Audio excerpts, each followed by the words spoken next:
Hello again, viewers, and greetings, fellow space travelers. This is Thorn of Night, and welcome to December the 27th of 2023. It is Wednesday, my dudes.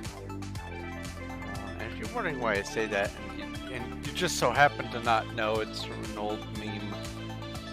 It's Wednesday, my dudes, and then he goes, it's weird. Anyway, today I am going to be working on Performium on the Menger Sponge, and I'm yelling because this is loud. Here, let me...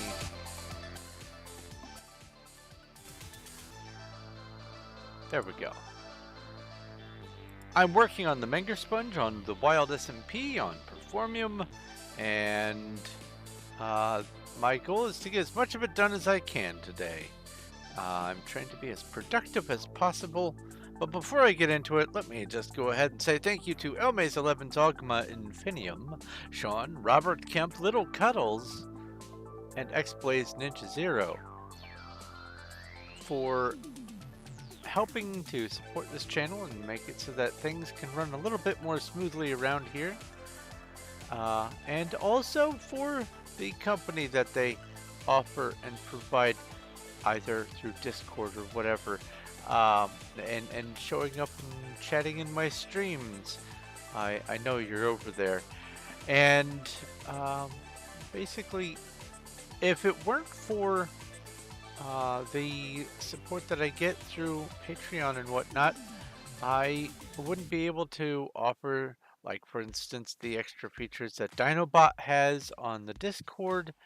I wouldn't have been able to replace my monitor when it died. I wouldn't have the leeway to be able to get a number of the things that I need to be able to have in order to do stuff for you guys. So absolutely thank you for all the support that you give.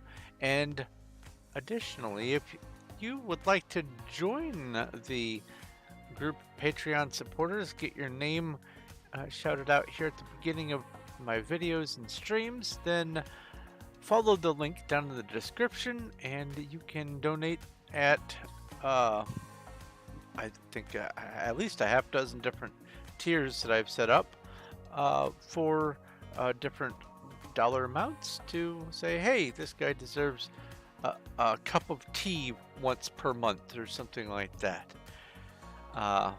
Or if you want to do something larger and more lump sum, you have the option of Streamlabs, and that link is also down there. And if you donate through Streamlabs, there's a nice little notification that happens. Everyone gets a little surprise. $89, good gravy. I'm sure that a lot of these numbers are just average ranges for people who do normal streams, but for me, I see those numbers and I go, holy cow, that's a month worth of coffee. Anyway, let's hide this. Let's hide this. Ew, who's that? Let's hide that. Hello, it's me. I love the zoom for Optifine. It has that slow camera sway that goes with it. I just love it. As opposed to this much faster, lumpier movement, there's that slow glide, and I just love it. I don't know if Sodium does that, the new, I guess, Optifine replacement. There we go. Hey, there's even... nope, the regulars are on. Just the regulars. I was going to say that there's new people on, but it's just the regulars. Oh, speaking of the regulars, before I get into it, let's grab my link and post. Scroll down here to my FAQ channel, grab my YouTube link, because it doesn't allow the YouTube shortened thing, so I can't enter the actual videos or the actual streams in the chat on Performium. I have to do the versions www.youtube.com/whatever. That's the only kind that's accepted, probably for good reason, but you know, it does mean I have to do a different thing to get my stuff up here. Let's do this and go to this and chill to some music while I build. And let's do that. Let's go to candy. And let's crush this. How do I have coal ore? Where did you come from? Why do I have coal ore? What? Whatever. Haha. Wild.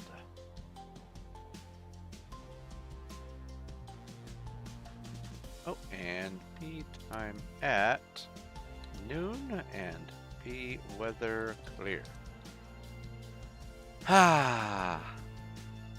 Also, speaking of X-Blaze Ninja Zero from the shoutouts, I would also be remiss if I did not mention that they have summoned another dad joke over on the Discord. Why is no one friends with Dracula? Because he's a pain in the neck.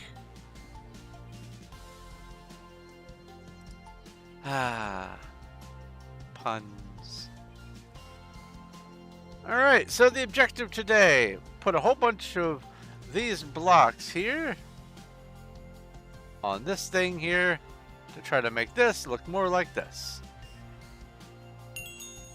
Let's see how far we can get today. I have been busily working on the Refugee to Regent notes, almost singularly, in fact, and that's because I've been a little dismayed at the fact that my test Skyrim save has managed to get a little, well, I don't want to say corrupted because then I admit that something's wrong, but it is. It's corrupted. Something has happened so that now I cannot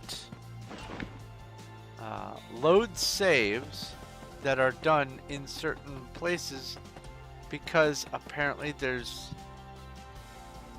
it's trying to load too many things, or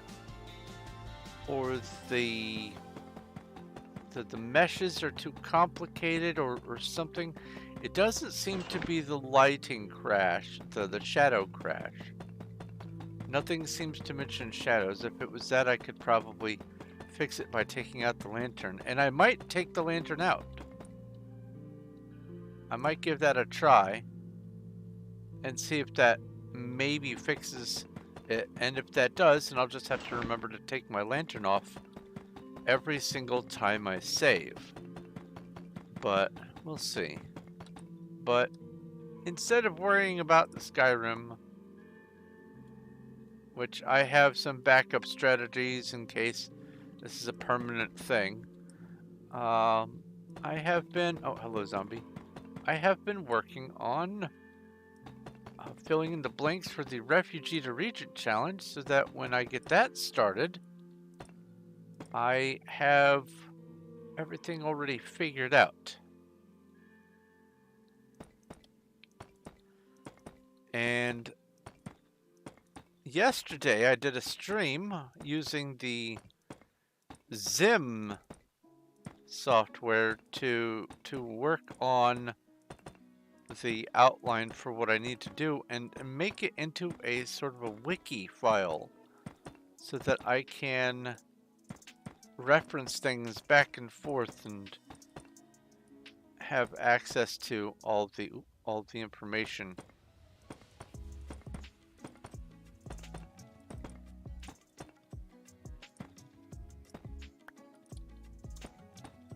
I am very happy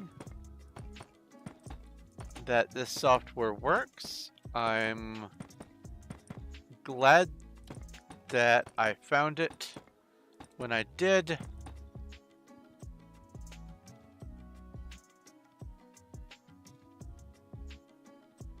A dragon that refused to up your soul count. Uh-oh. Did you loot the dragon?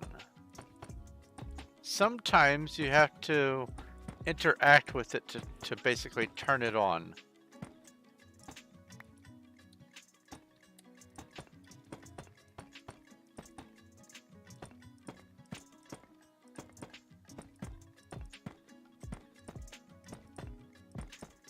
And if you did, and it still didn't give up a soul, then maybe it was a redhead.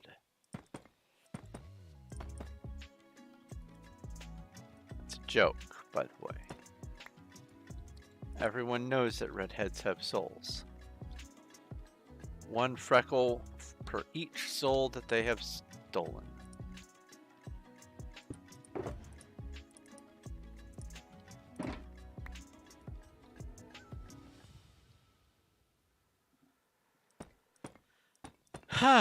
Well, then I don't know.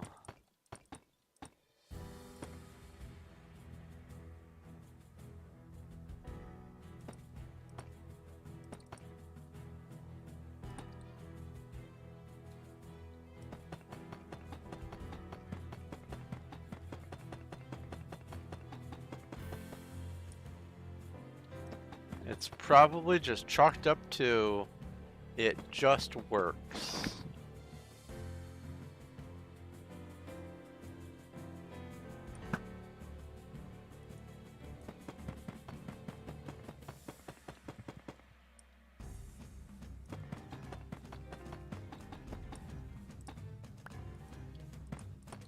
Today, before the stream, I did manage to do a little bit of crafting in advance. I did, I think, 9 or 10 shulkers of chiseled Deepslate, so I should be able to last at least most of the stream without needing to go get more. We'll see. Ow! Rude.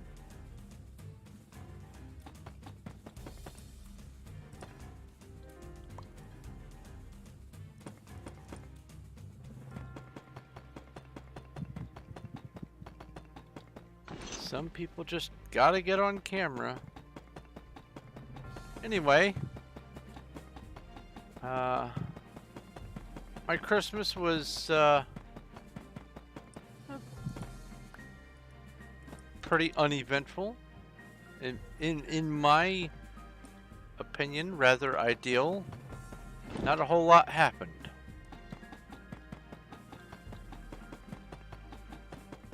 No family, no big expensive nonsense meals, no hundreds of gifts.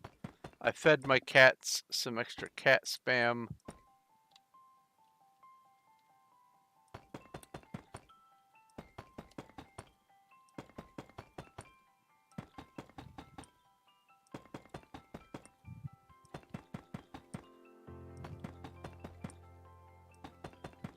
Let's see here.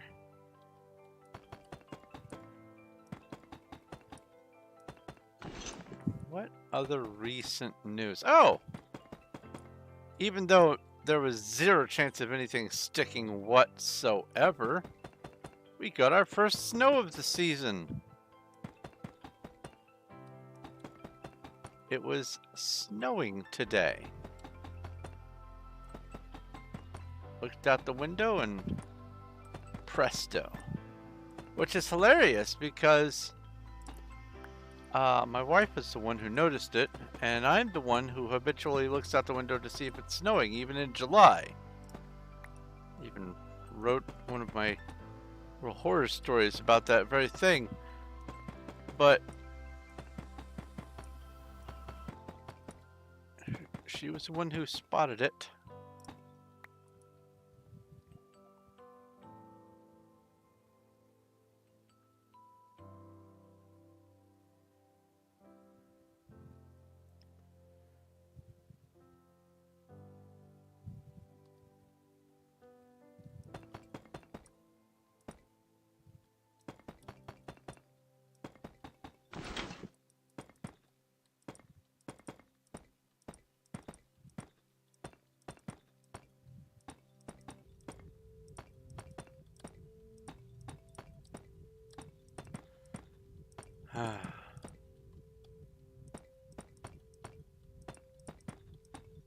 Yeah, when I finished up yesterday's stream, took a little bit of a break, and went back to start filling out the information for the next segments. Everything was just falling into place because I had preset everything. It's all in the same order. Everything has a home. It's so much better than the way I was doing it before. I'm so glad. I still need to do a lot of catching up to get back to where I need to be to finish the outline before the end of the year. But this Zim program is a godsend. I'm so happy with it. And once I get everything hammered out on the Zim program, I'm very strongly considering using the developed information to just make a more modernized wiki that takes into account all the newer Minecraft version stuff. Glowberries, berry bushes, the nether mushrooms, everything else, blackstone, glowberries. I don't know if I said glowberries or not. Deepslate, foxes, pandas, turtles, all that stuff.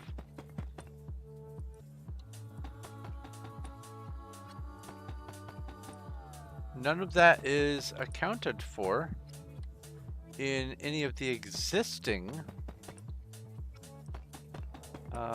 challenge information. So I feel it needs to have a place.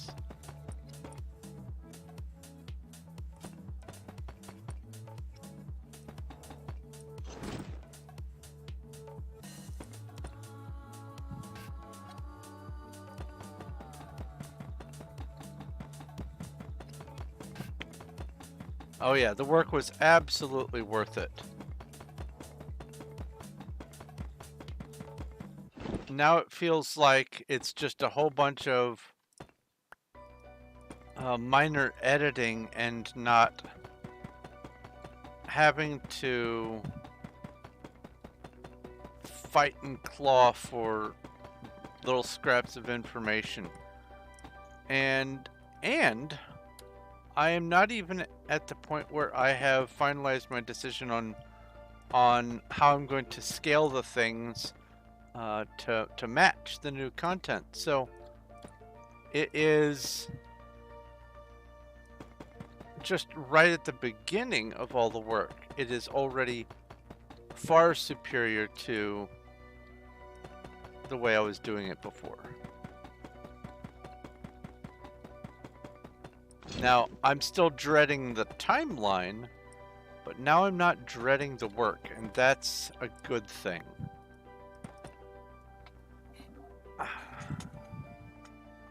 There we go.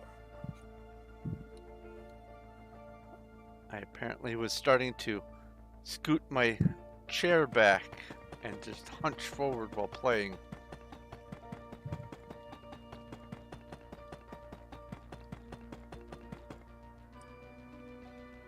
I'm reminded of a skit from Bill Cosby from way back in the day, where he recognized when he was at a dentist shop that if he was ever paralyzed from the hips down or amputated or whatever, he could walk with his behind, because the whole time he's in the dentist chair, he would scoot forward and the dentist would have to keep telling him to sit up.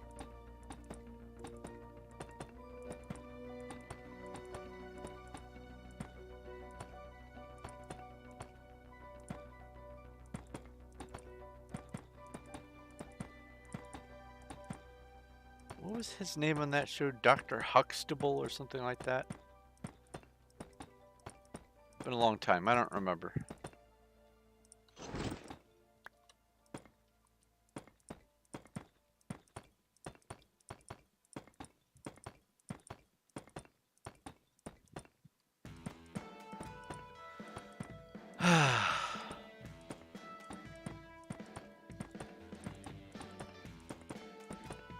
Oh, that's another piece of news. I have managed to find on the Wayback Machine the old install site for Hi Cuddles.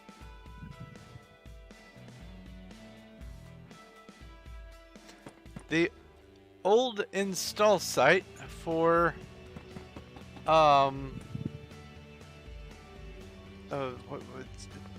it's Windows Live Essentials X or Windows X Live Essentials, something like that.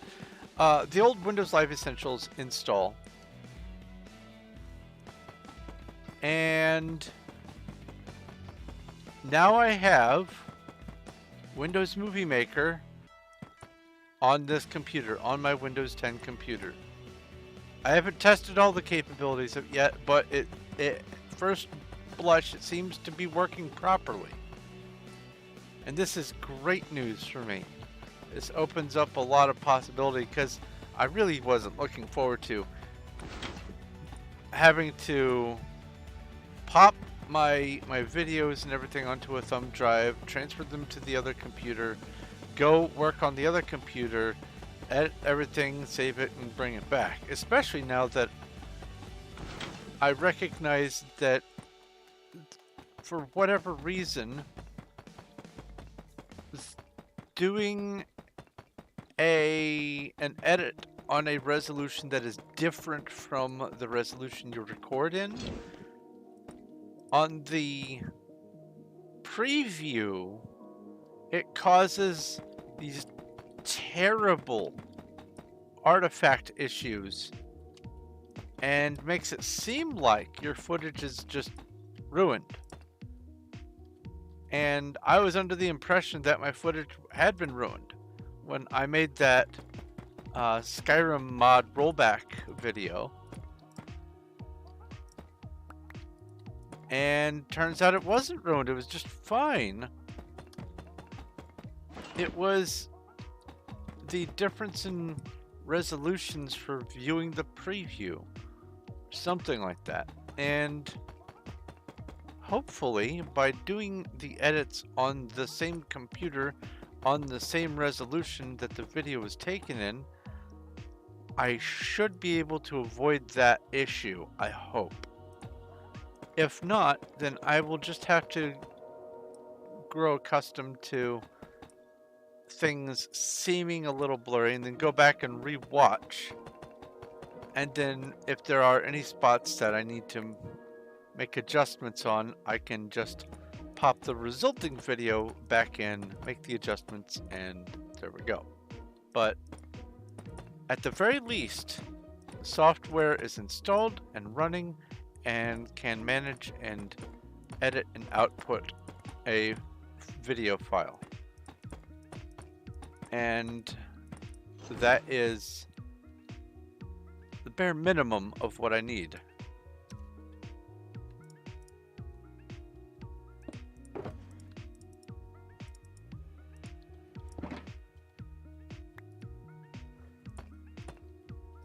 The reason I like Windows Movie Maker is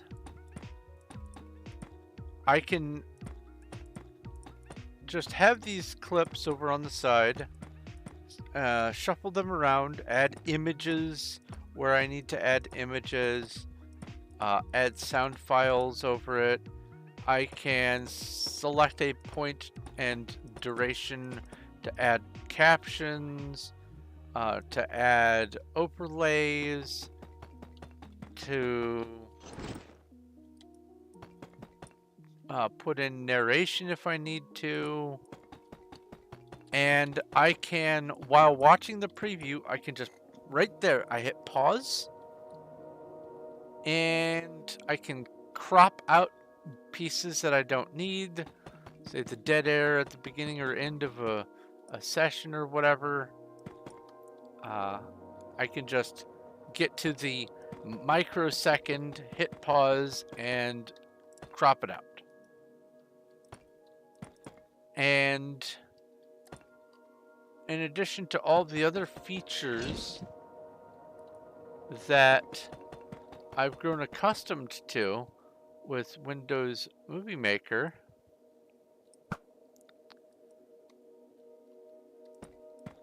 it has proven impossible for me to find a single video editing software that allows me to have the freedom and, I guess, mobility to do the things that I was used to doing for free on Windows 7. They just came with the operating system. So I am very glad that I was able to get my hands on the Wayback link for the Live Essentials installation. Very, very happy.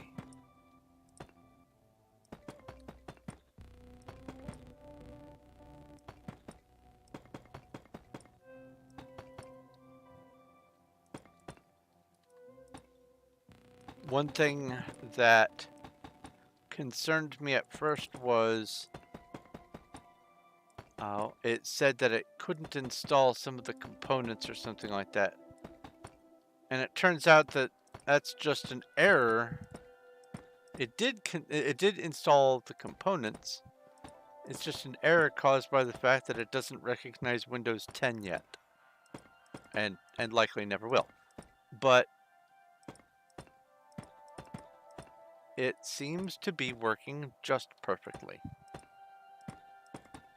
So happy.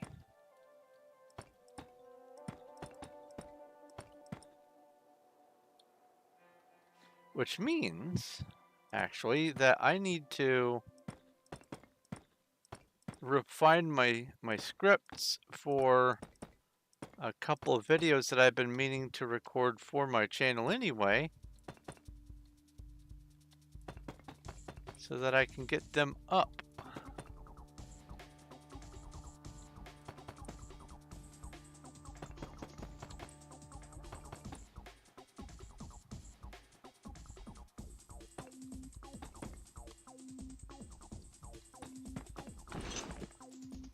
Let's see here. Other news.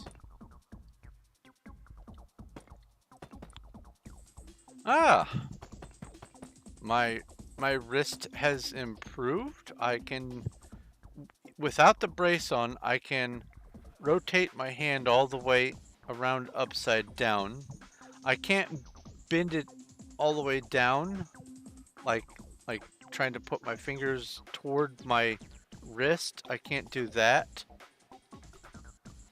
all the way without some significant discomfort, but it is progressing. I'm very glad.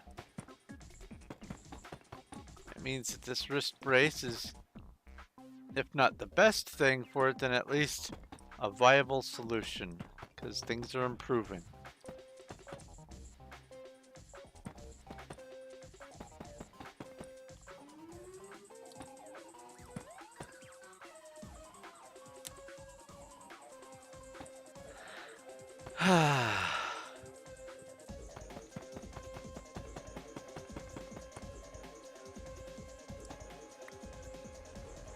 So, because of the setup that I made for yesterday's stream, the 5 idle clicker games that were on screen surrounding my work area, I feel like I have a pretty good setup for when and if I choose to start doing a semi-regular ADHD idle clicker extravaganza. I got the layouts just the way I wanted them. Everything seems to be generally in order.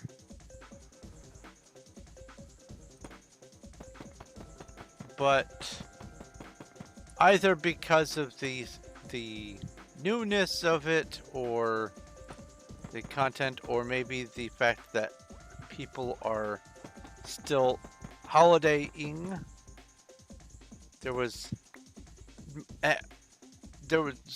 understandably much less viewership on yesterday's stream than one of my normal ones.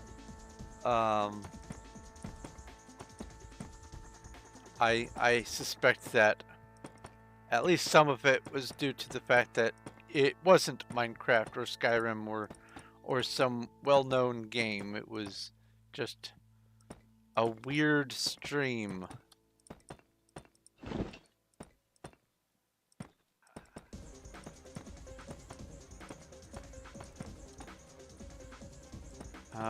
I have managed to get 2,015 subscribers. You missed.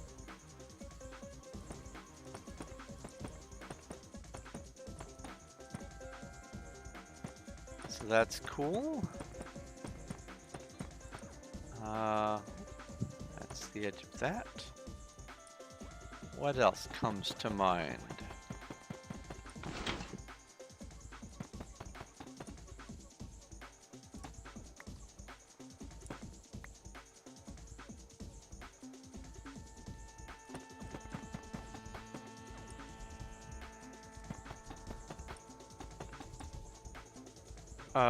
Oh, Saturday, when I woke from my sleep, I had a dream fresh in mind, and I spent most of the day committing it to writing.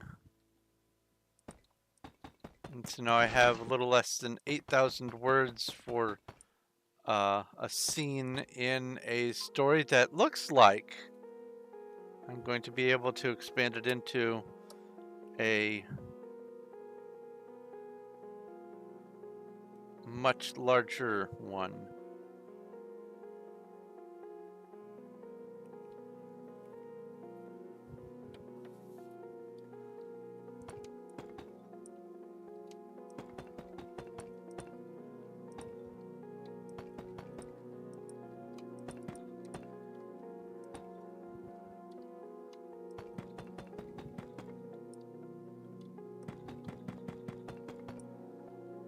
Also, a large part of the reason why I've been pushing to get all this Refugee to Regent stuff hammered out and all the Skyrim things in order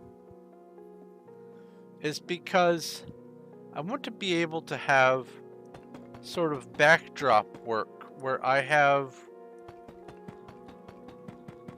already figured out what I'm going to be doing for my streams and videos, and I don't have to spend a whole lot of extra time behind the scenes figuring things out. So I can wrap up my stream and get into writing. Because I need to get some more of my stuff published. I've fallen behind. It is now almost 2024. My last officially published novel was in 2020. As far as publishing is concerned, I've been slacking.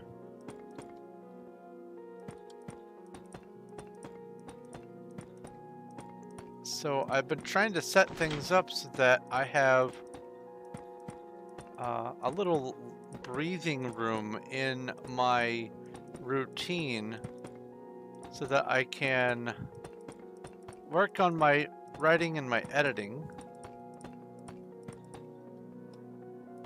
and then in between the writing and editing do my streaming and videos, instead of having it feel like it's the other way around where I'm trying to figure out how to get my writing in edgewise between my streams. I want my stream stuff to be a little more effortless, if it is at all possible, so that I can open up the window for writing. Because I've got a lot of books in me.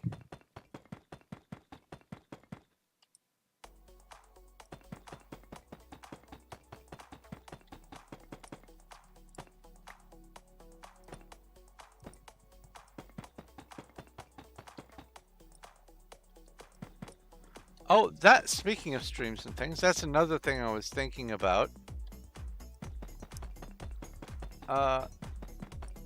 Setting up like maybe weekend or whatever writing sessions officially on the YouTube and private streams, but it occurs to me that if I'm going to be doing YouTube stuff, it doesn't make sense to make it private, because the private streams do not count toward the channel statistics, no matter how many people might actually look at it. So I am probably going to just limit my writing streams to Discord only. But it was a thought. I am going to be trying to figure out some sort of private content that I want to put up for just the Patreon supporters, but I haven't figured it out just yet.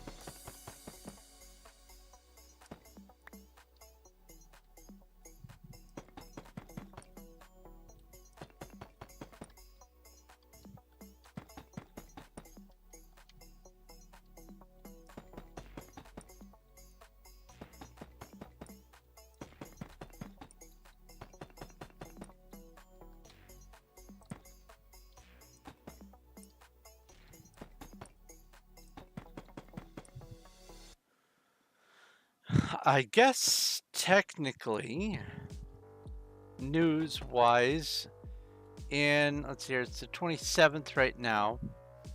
28, 29, 30, 31. In 4 days, yeah. In 4 days it will be Christmas Eve. Basically 4 days and, or not Christmas, New Year's Eve. 4 days and, well, 3 hours and 45 minutes roughly. It will be the countdown to 2024.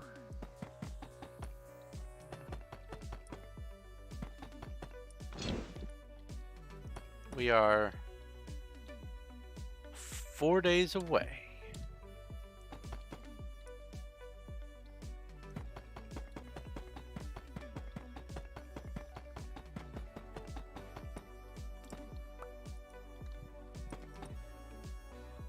My New Year's resolution is going to be like it always has, 1920 by 1080.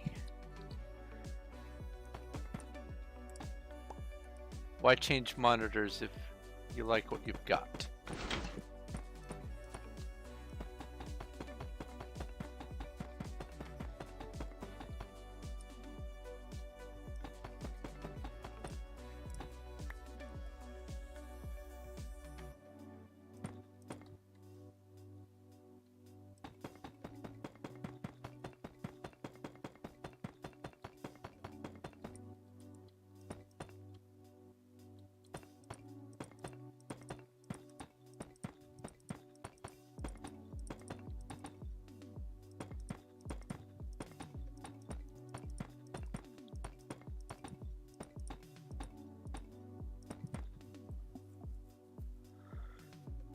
Oh,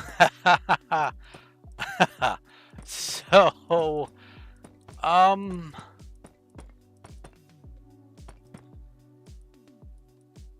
I have a deep interest in the books of Skyrim and Oblivion and Morrowind, Daggerfall, Arena, everything. And I realized, I could just add, if there's a mod out there that does it, I could add the books from Elder Scrolls Online.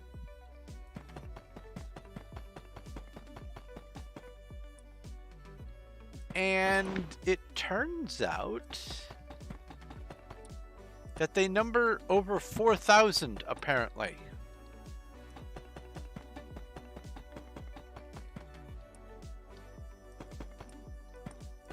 It would be, let's say conservatively, reasonably readable books in Skyrim are about 200. That would mean that there would need to be 20 Skyrims worth of material added to Skyrim. As much as I love having all that potential extra content, that feels like a bit much.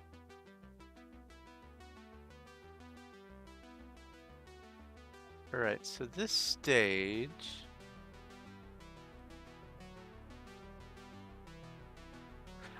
okay.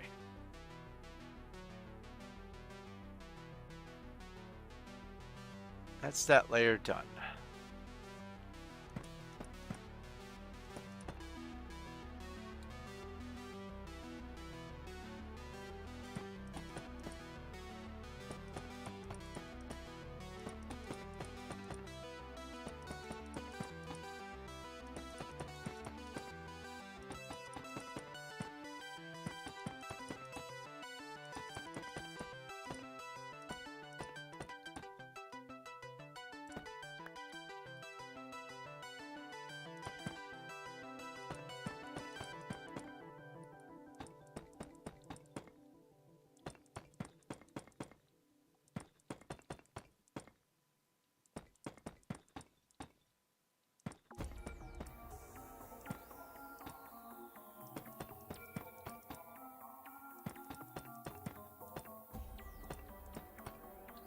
Now, I will say this. I don't know if all 4,000 of them are books. Maybe there's little notes and journals and leaflets and things like that that are just like, come meet me behind the shrine of whatever on Morndas or whatever. Those I wouldn't count as actual books. But I don't know the breakdown of how many are what. For all I know, those 4,000 are all books, and then on top of that, there's also notes and journals and flyers and things. That would be a bit of a nightmare. Now, Elder Scrolls Online is set quite some time before Skyrim. So, it doesn't include the Skyrim books, and I don't know how many of the ESO books are ones that are already included in Skyrim, but even if it's a significant overlap, that's still going to be 20 times the content for me to have to worry about. So I'm shelving that idea for the moment. Let me get a drink here.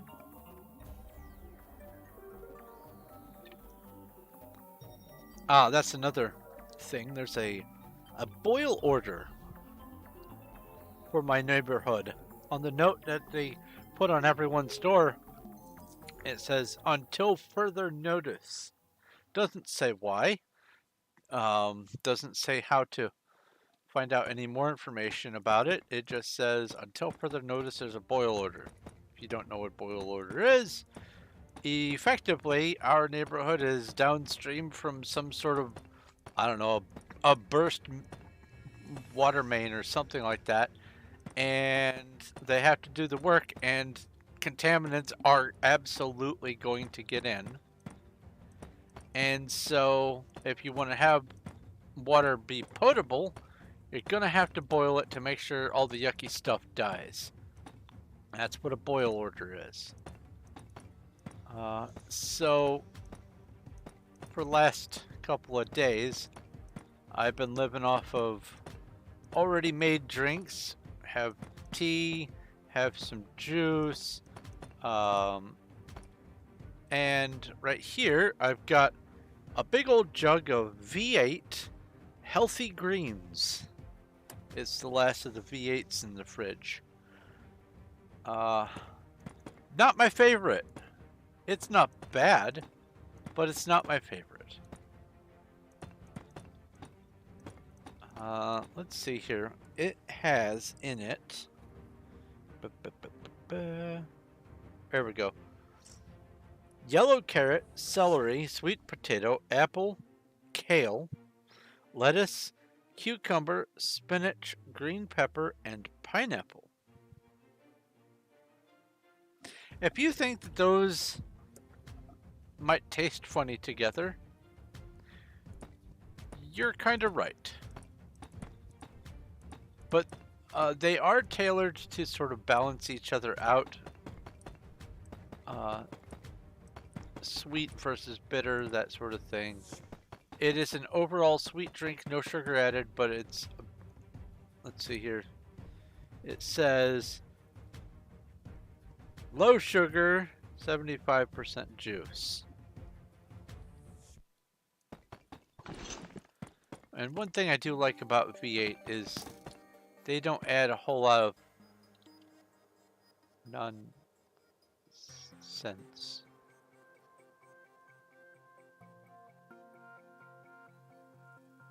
I heard and saw an arrow that seemed to have come from this way. Huh.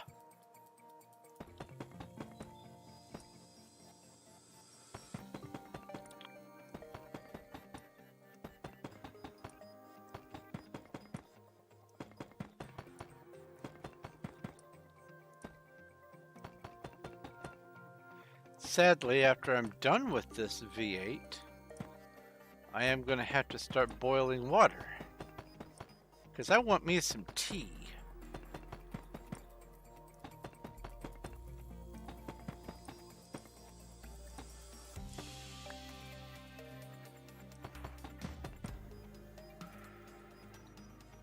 Never had V8. There are dozens and dozens of different flavors of V8.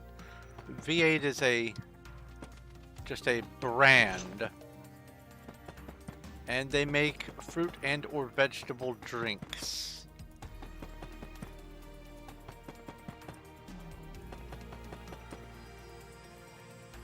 Originally, V8 stood for Vegetable 8. 8 vegetables. Because, hello.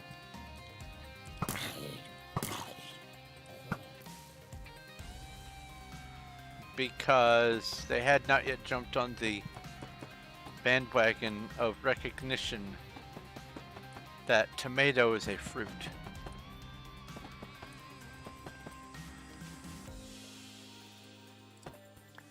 And some people joke that a V8 is just an extra virgin screwdriver. Okay, fine.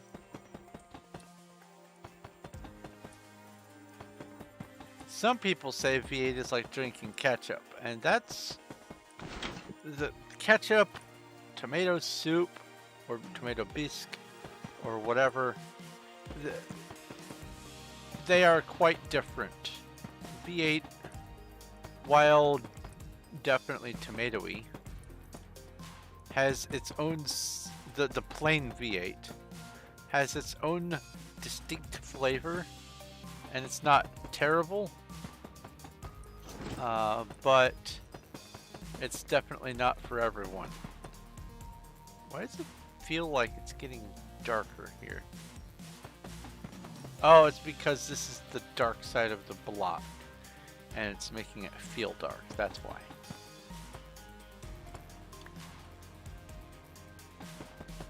But when it comes to V8, the brand, they have embraced the fact that A, not everyone wants to have their original drink, and B, there's lots of other fruits and vegetables they can work with.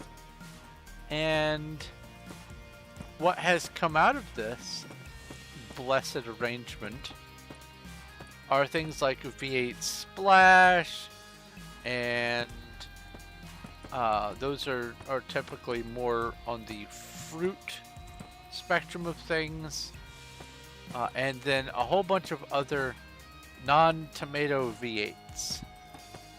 Still mostly vegetable, but like I said on this one, we've also got pineapple, apple, sweet potatoes. Potatoes are a vegetable, so sweet potatoes I would suspect are also a vegetable, but it might be a misnomer. I don't know. I don't know where the seeds are on sweet potatoes.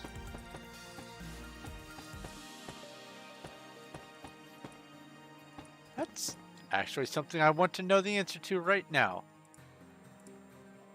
Are sweet potatoes vegetables? Ba-ba-ba-ba-ba.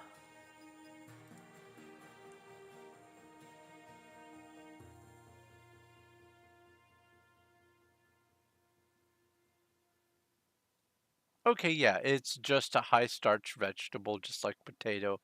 It's just sweet. Okay, cool.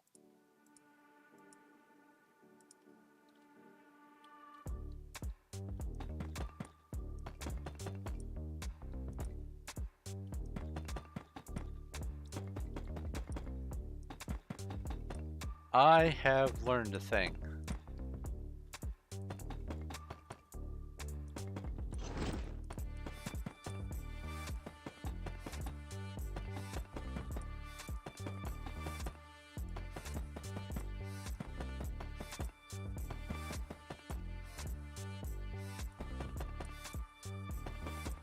I think my favorite two V8s are the pomegranate blueberry and then the strawberry banana. Those two come out head and shoulders above the mixed berry ones and a number of the other ones that I do enjoy. But if it comes down to having to choose, I will gladly defer to the pomegranate blueberry first.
And some people don't get a lot of fruit and or vegetable in their daily diet. I pretty regularly, at the very least, get bananas and apple juice and some other stuff, but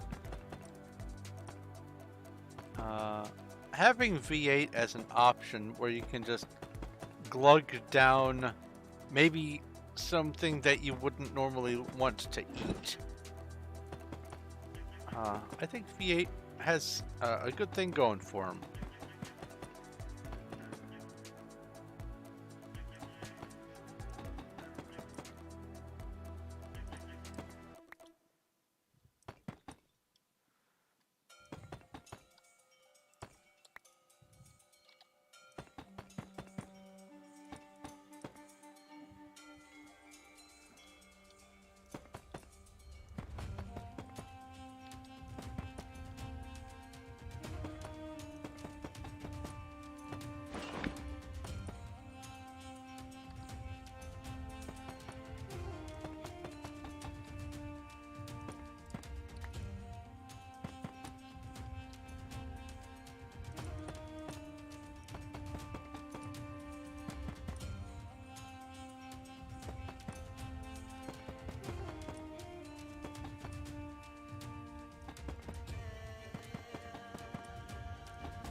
Let's see here.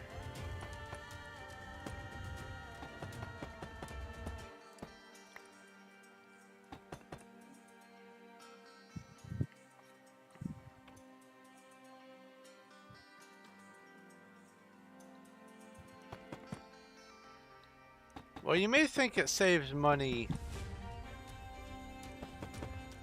a little bit, but in the long term, it ends up costing more. Because the benefits you get from eating fruits and vegetables far outweigh the sacrifice and cost. And you can always supplement them with like vitamins and stuff, but nothing quite beats some of the, like, I guess the fiber, the roughage, along with everything else. The saying, an apple a day keeps a doctor away. Bit of a misnomer, but it is true that the more regularly you eat fruits and vegetables, the more healthy you tend to be.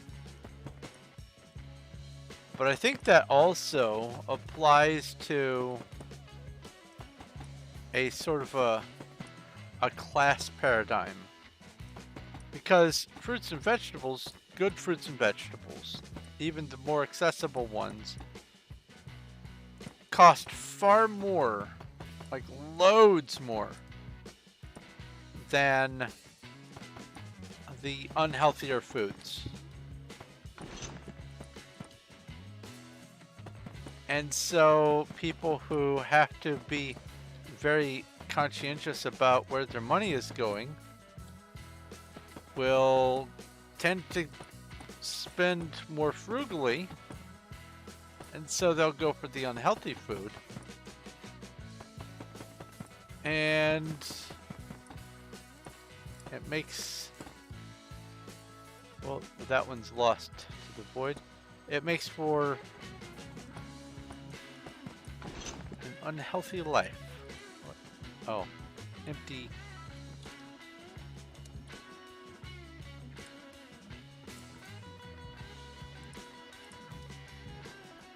Empty shulker.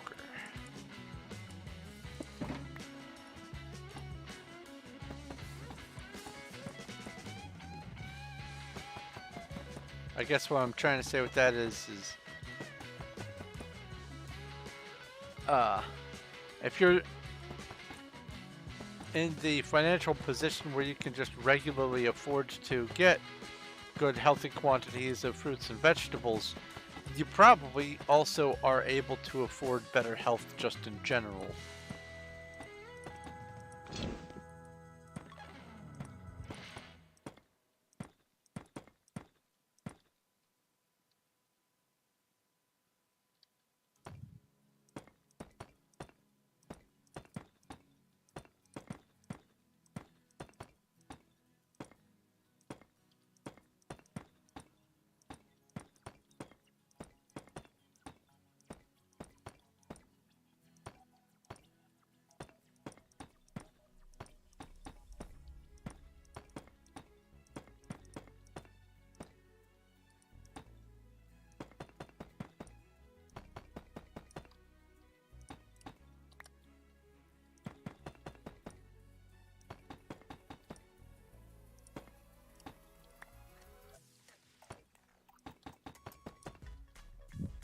I will say this. I used to try to budget no more than $1.50 a day in food and drink. Now I think I'm at a point where I'm about double that. And by most people's standards, that's just an extraordinary savings in food. But trust me, I eat plenty. But I also home cook almost all of my food, except my breakfast bars. I eat two, well, they're not Nutri-Grain, but they're the off-brand, the Great Value brand of that sort of cereal bar. I eat two of those for breakfast every day.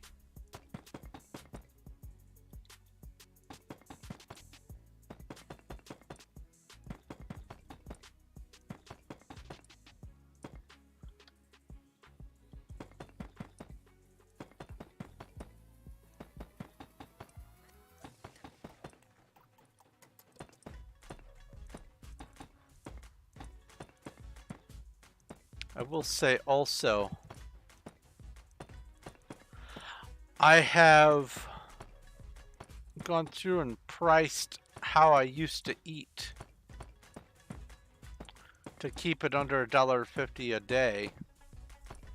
And since that time, the same foods in the same volume that I would have eaten them are now more like $2 a day, so that's a 33% food cost increase. And I would eat cheap.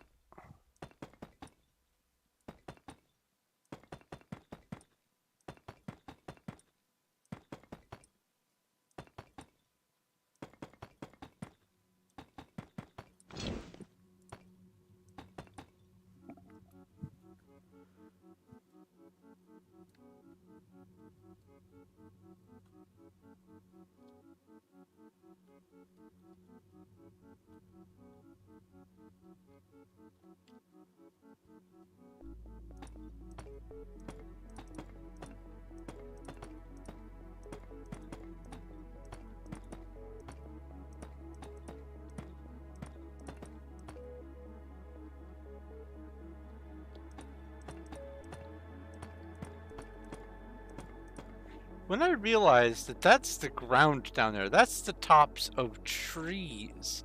And those aren't small trees. When you're down there on the ground, those are pretty hefty things.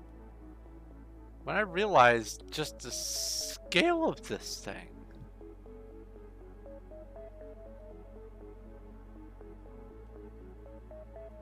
Wow. And this is my smallest project on this server.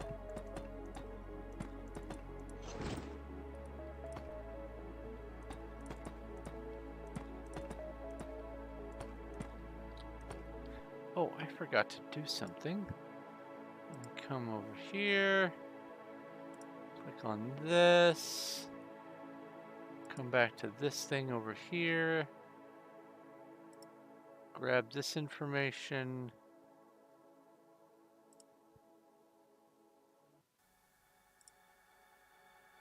Go back.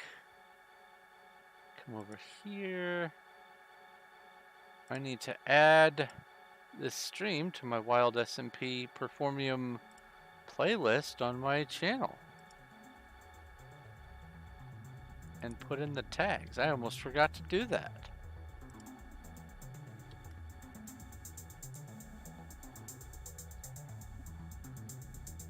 A little over an hour into it, but better late than never.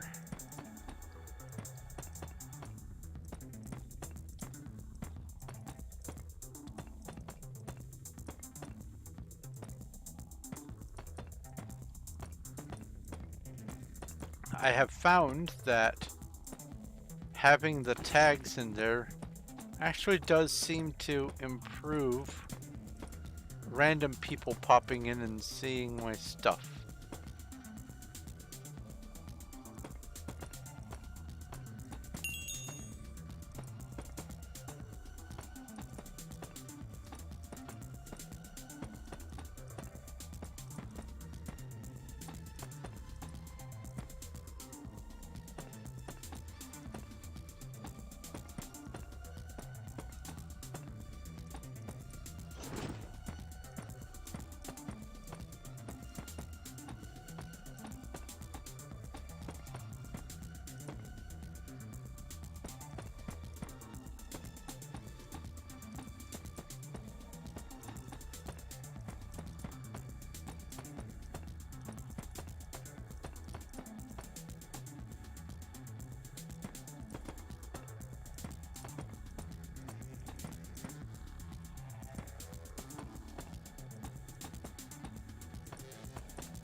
Did I actually click save on that?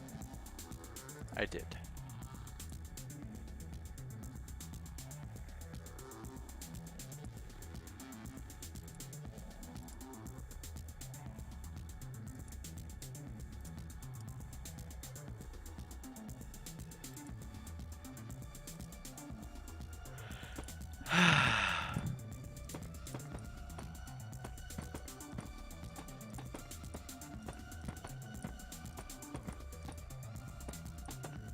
Unrelated, but on the subject of food. Did you know that for the most part, cheese, any variety of cheese, activates in the same order, the exact same pleasure and reward centers of the brain, and even some of the addiction / desire parts as hard drugs do.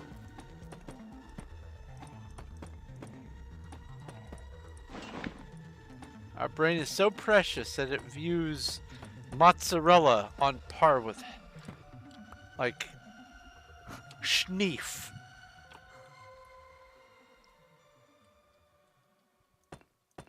To use the term from Letterkenny.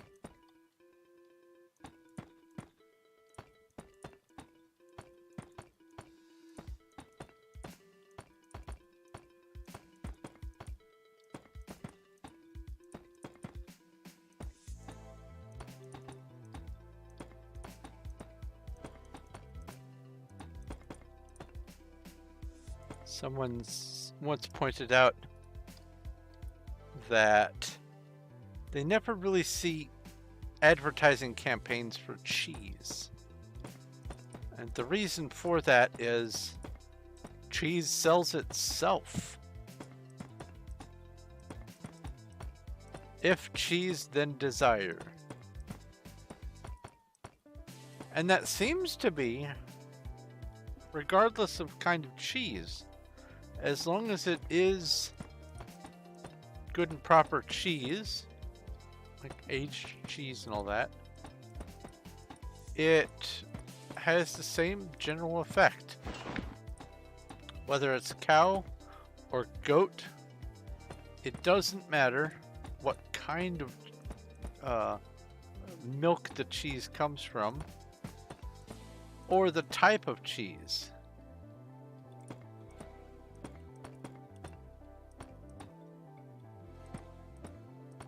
Which makes me wonder if what's going on is a rekindling of the parts of the brain that give the rewards for nursing. Because after we're weaned, certain parts kind of just shut off. And we're not supposed to be drinking milk after we're weaned. But because of how nutritious milk generally is, we have just agreed that milk is normal adult food too. And it gets turned into like sour cream and yogurt and everything else, but the more distant it is from milk, the more strange the product is, the more we seem to be able to trick our brain into going, yes, more of this, please. Here's rewards. Just give me more of this. Ow! That actually made me jump.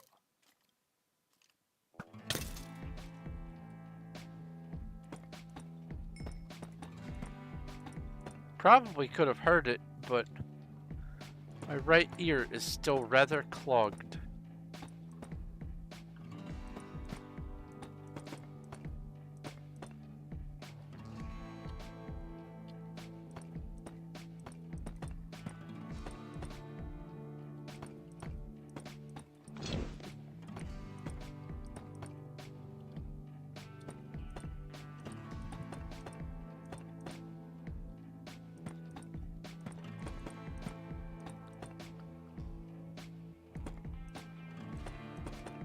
So I'm going to out loud ponder some of the plans that I have as far as my channel. Where was oh, is this block here? As far as my channel is concerned over the coming future, I will be putting out a video covering much of this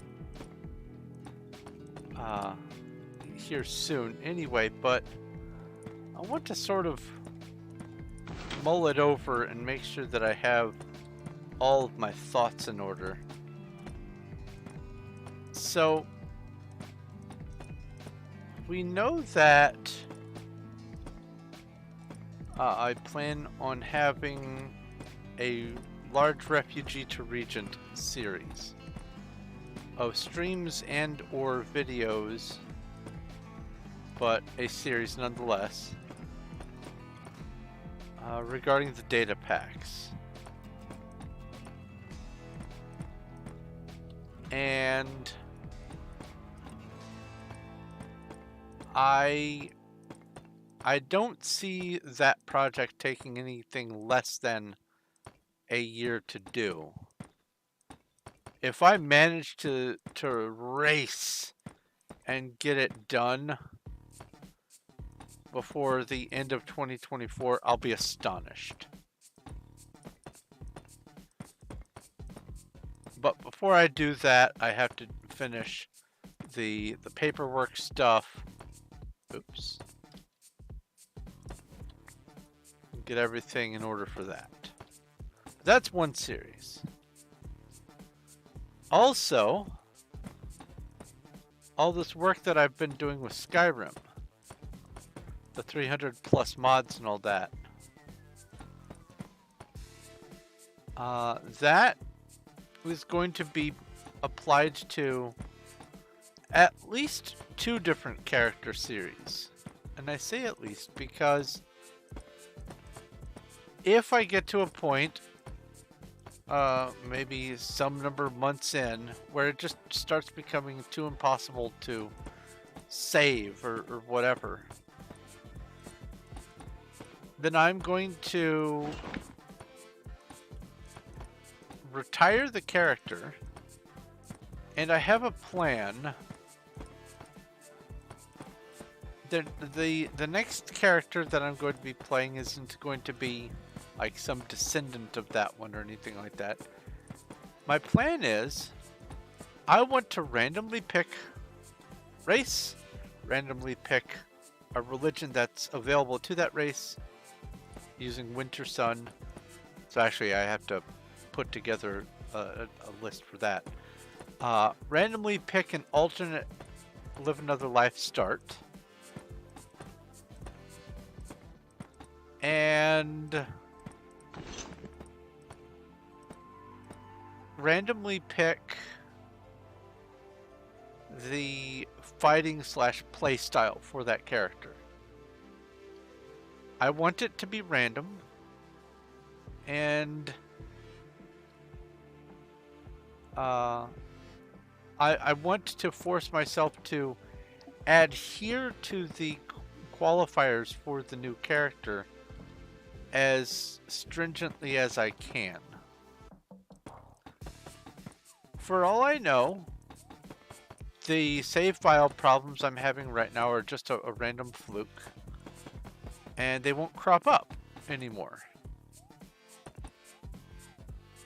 I am superstitious about Midwood Isle, though, so I'm probably going to refrain from doing that at first. But I have a long-term ongoing plan that utilizes these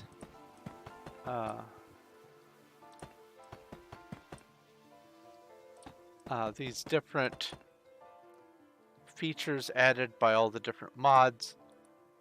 I have thought about including what is the name of the mod? Growl, so I can have better werewolf perks.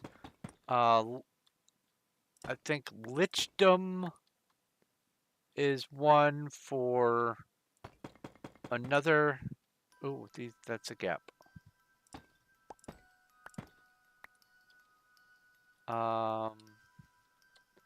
And then there's one other one, I think, for the Master Vampire. I've thought about that, but I'm not too keen on those aspects of the game, me personally. Because even while I am a werewolf, I don't tend to use werewolf form. And a lot of that is largely because it's a pain in the butt switching back and forth. But also, I just don't enjoy it. But I do want to sort of, with this random character generator, force myself into some roles that I normally would not be comfortable doing. That way I can explore aspects of Skyrim that I typically don't. So we'll see how that goes. But I have a rolling plan for Skyrim as far as the couple of starter series and then potentially some follow-ups is concerned. Or would that be are concerned? In addition to that, though... Oh. PV2... you in here.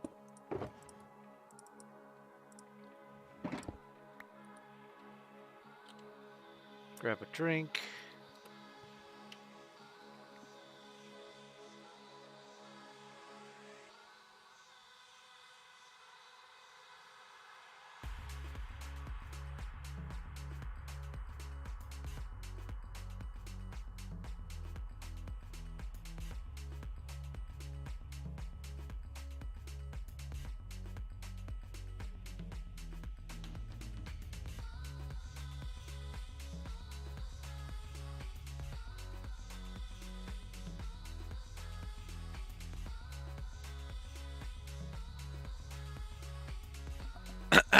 Sorry about that little pause there. Let's not have a coughing fit while I'm drinking my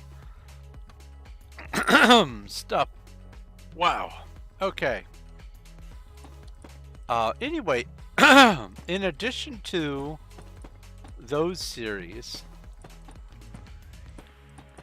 I also am going to be doing a series of videos regarding the audiobooks of Skyrim.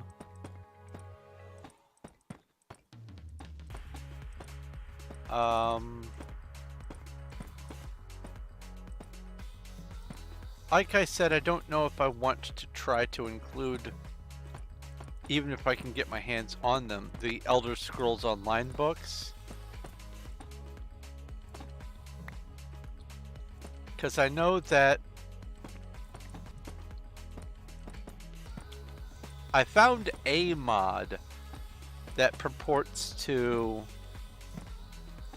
add them in a specific location, but not like scattered around the world in normal book loot. But I also have a couple other mods that pull from all things that count as books and populate inventories with them, except for things that are specific to like this notes that have to be in a specific quest location or whatever. It doesn't include those largely. Some of them have slipped through the cracks, but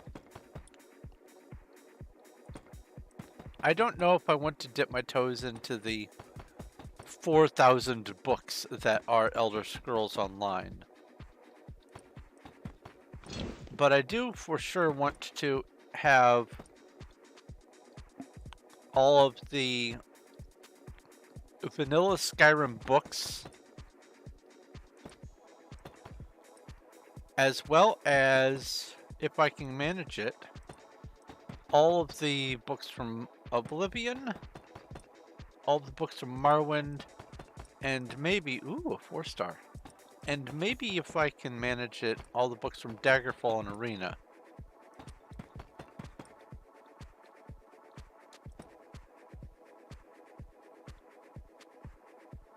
What building is that? Oh, I'm all the way down here. That's right. I'm used to being all the way over there. Ha! I have a new environment.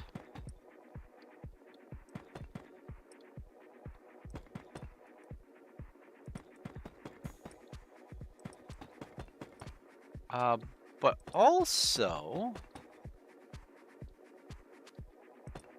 I intend on putting together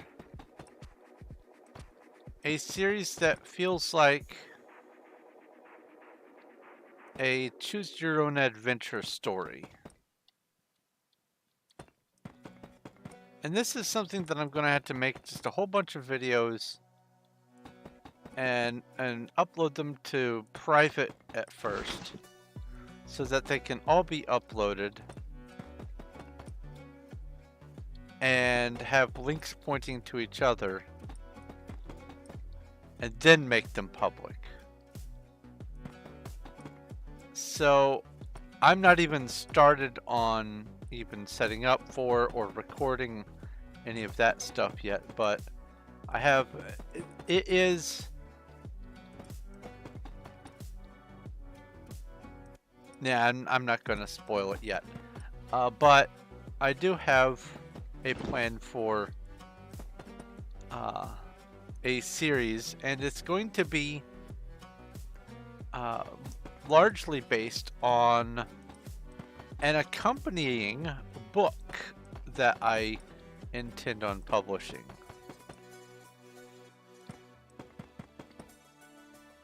Now, Choose Your Own Adventure is copyright or trademarked rather. So I won't be using that. I have another term already in line for what I'm going to be doing, but I do have plans for doing something like that.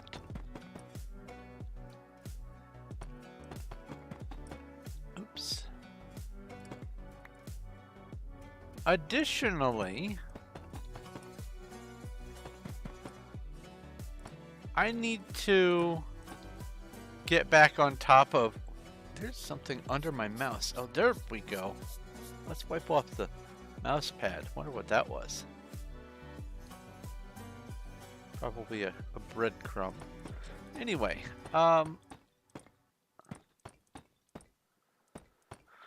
oops. I also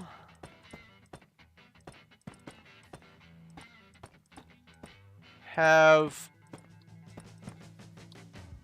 a large number, actually, of complete mod guides that I have already typed the script up for, and I just need to record.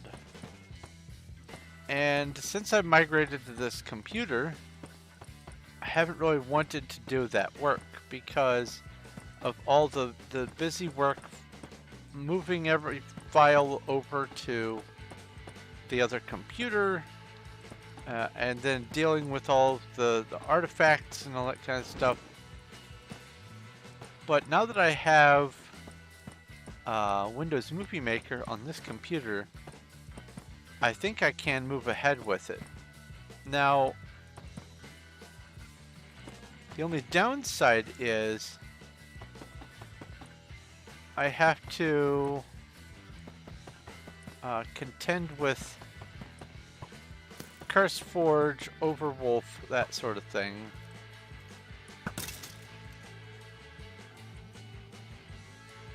But I am fairly confident that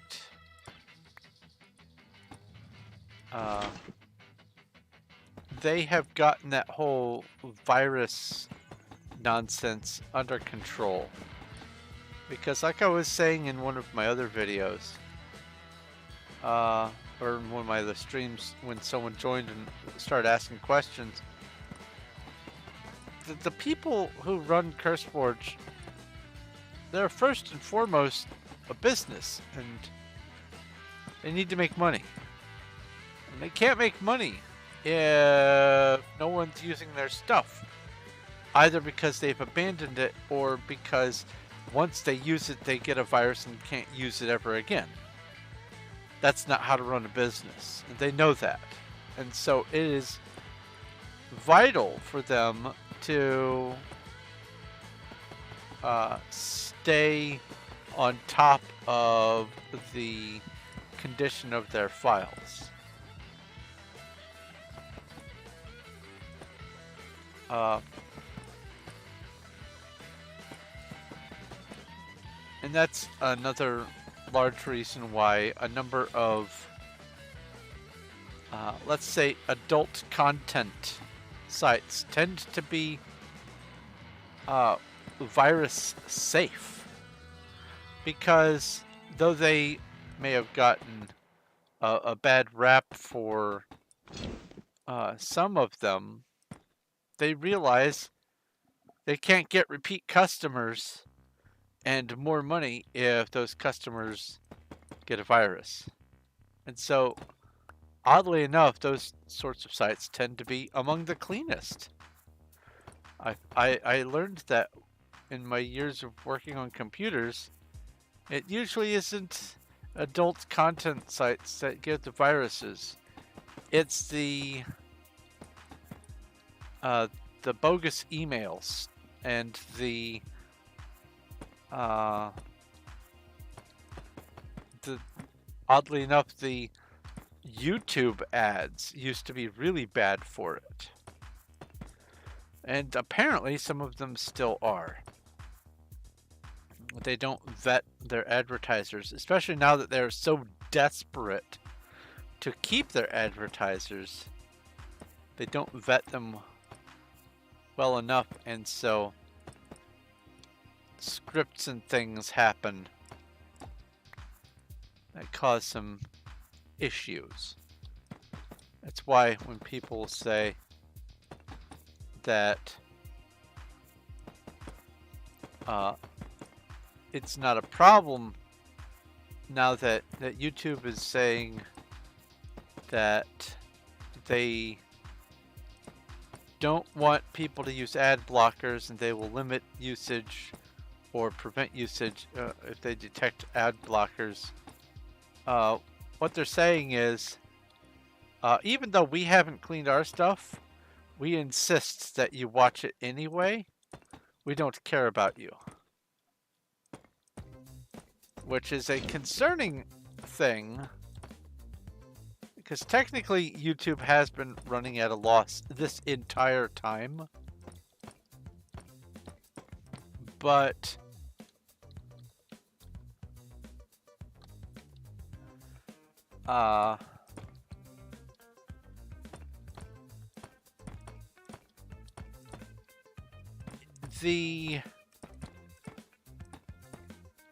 the new things that they have implemented, memberships and supers and stuff like that, because they're starting to get used, and the cut that they get from the, what was it called?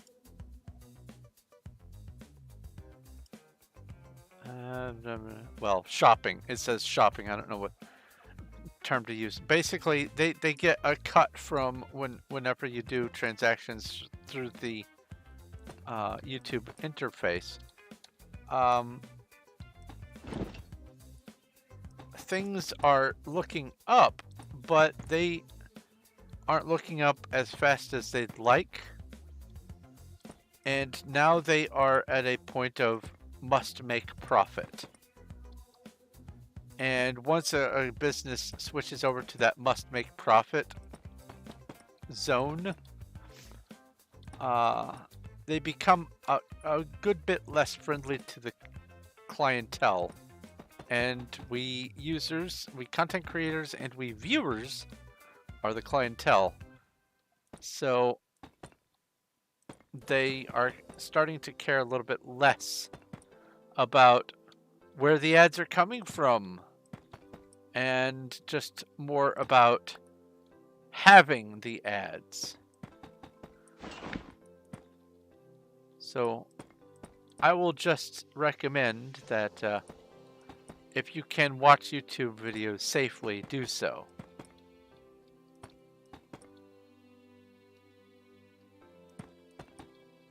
And leave it at that. Let's see here. I have gotten off track for what I was talking about before. Oh! I will say that on the subject of memberships and supers and shopping and whatnot, I am 185 public watch hours away from, well, over a period of 365 days from being able to turn on memberships and supers. I am very close to 3,000.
Sorry, I was helping someone. Anyway, where was I? Lost in thought, that's where I was. I want to make some more... Oh, that's an alarm. Why is the alarm 15 minutes late even though my phone is fully charged and not in a menu screen? I love this cheap phone. I just love it.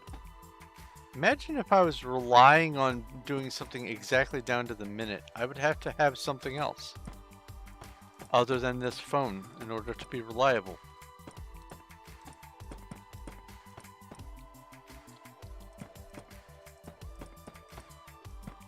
Anyway. I have those total mod guides that I need to put videos out for. And I am glad that I am able to have the Windows Movie Maker software on here to be able to do that. I would be less inclined to stay on top of that if I had to keep jumping back and forth.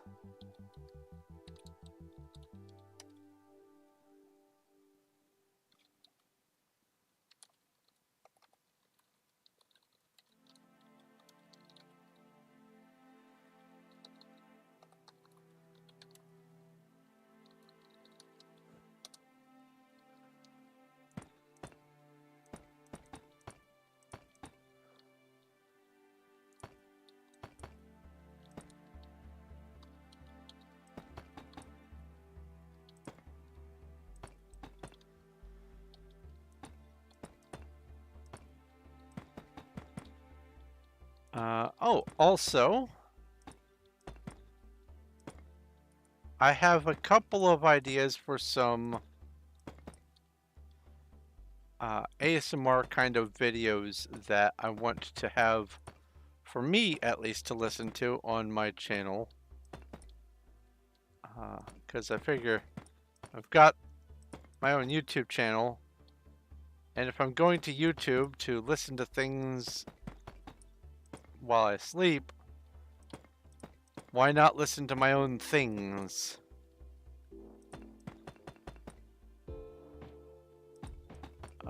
But there's only a couple of those that I have planned. Let's see here.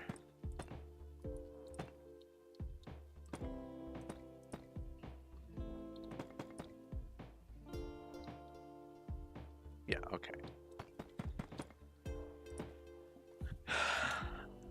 I also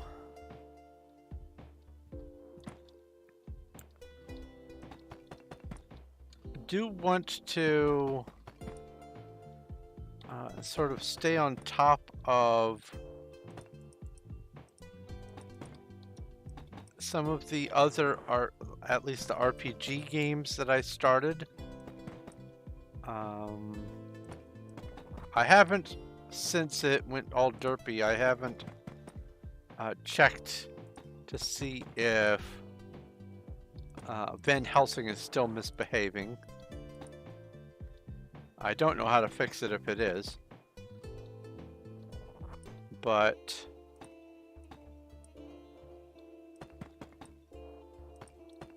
I do have the dwarf World of Warcraft character that I want to keep making a little bit of progress on. I have Silverfall, but I also have a bunch of other games that I want to try out. Oh, additionally, because of the Steam Winter Sale, the DLC for one of my favorite games ever, Chronicon. The DLC for the Mechanist was on sale, as predicted, about 30% off. So I managed to get that for like $1.80 less than it normally is. So that's nice.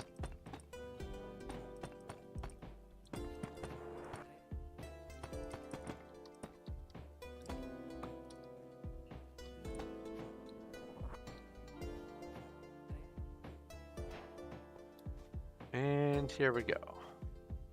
Now I have been streaming, and I've been on for almost 2 hours. I've been streaming for 1 hour and 48 minutes. But I bet this only gives me 1 point. What on earth is going on with that?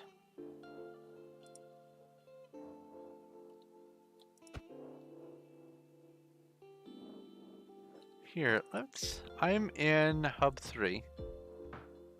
Let's go to hub 2. Look at it. Okay, let's go to hub 1.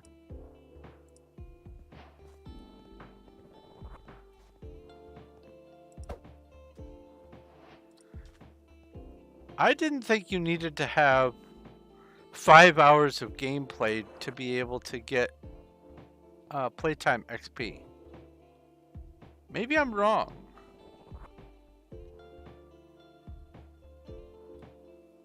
I thought that it stopped counting at 5 hours.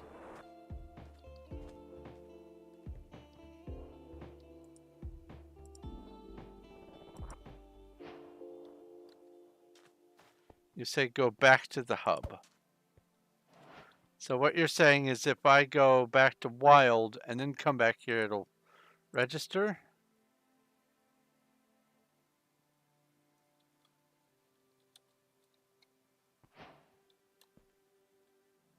Ah! What?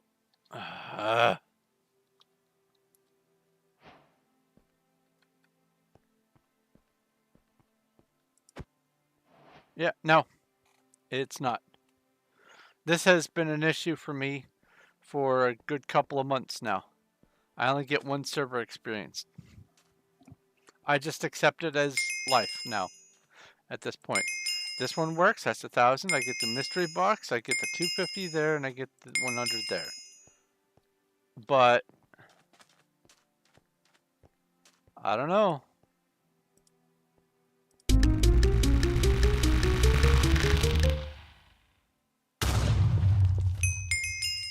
Hey, 155 epic dust.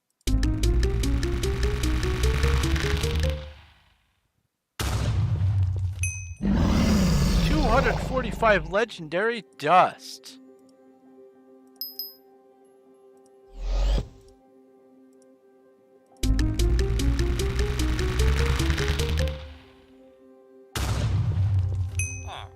$73 rare dust.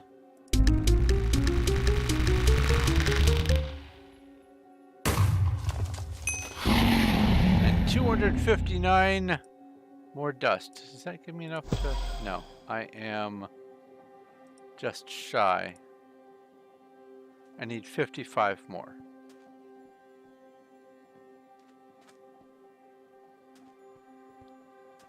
Hey, it's Cuddles.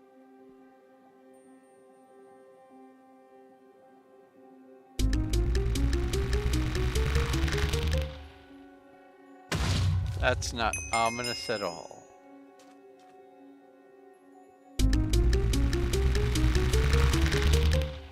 Hello, Cuddles.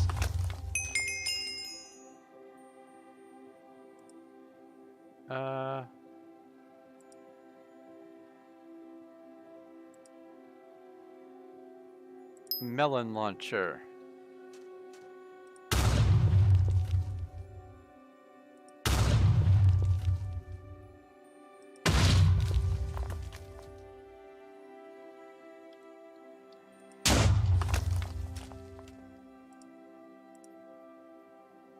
Paintball gun.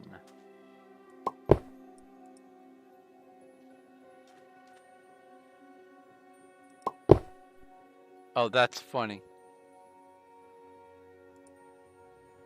I have not looked at all these. Explosive bow gadget.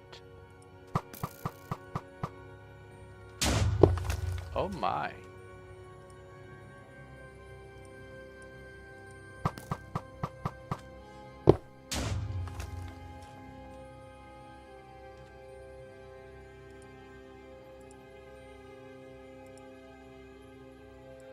Railgun.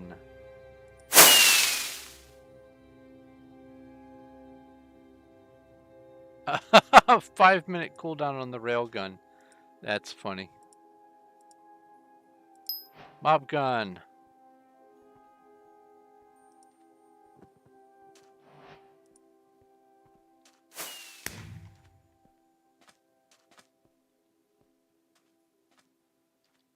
Does it do a different mob every time? Let's find out.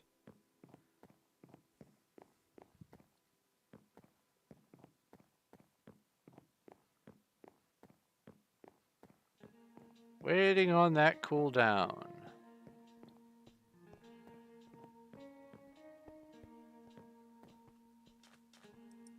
Nope.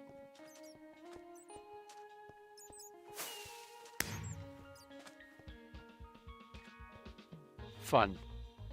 Okay. This is not the Menger Sponge. Let's get back to work.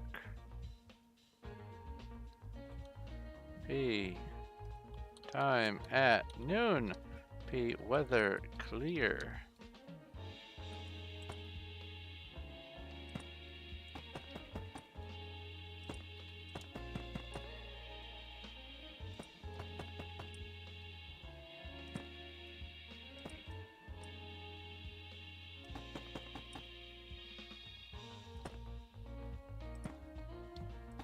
Okay, so where did I leave off? Talked about that.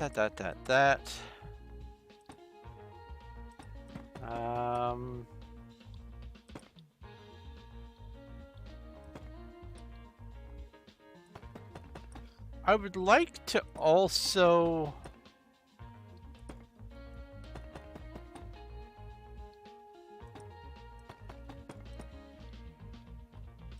maybe try to restart. I hate restarting the Sky Factory and Stone Block and all that kind of stuff. I hate having to redo them, but if I'm going to be doing Sky Factory 4, I feel like I would need to start it again. It's probably safe. Probably all the mods are fine.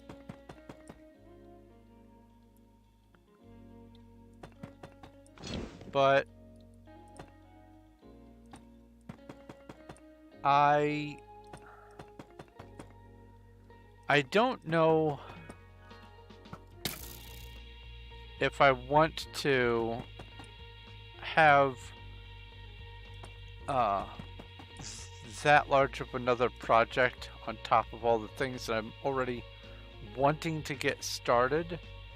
So the things that I hope to start, I'm going to try to stagger out over the course of the first few months. That way I'm not overwhelmed, and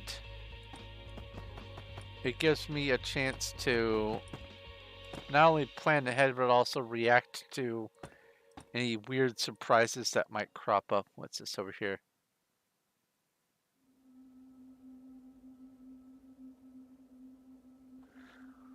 Is this Cuddles? Is this hip pain because of the tumble?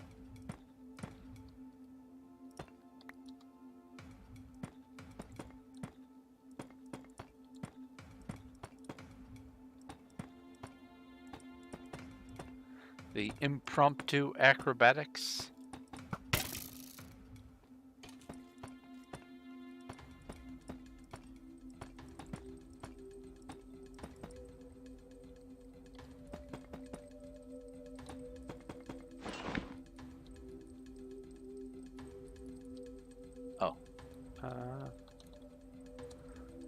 Let's put these in here.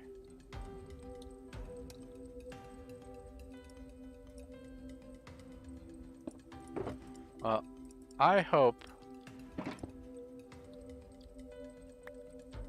that you have not managed to cause lasting harm.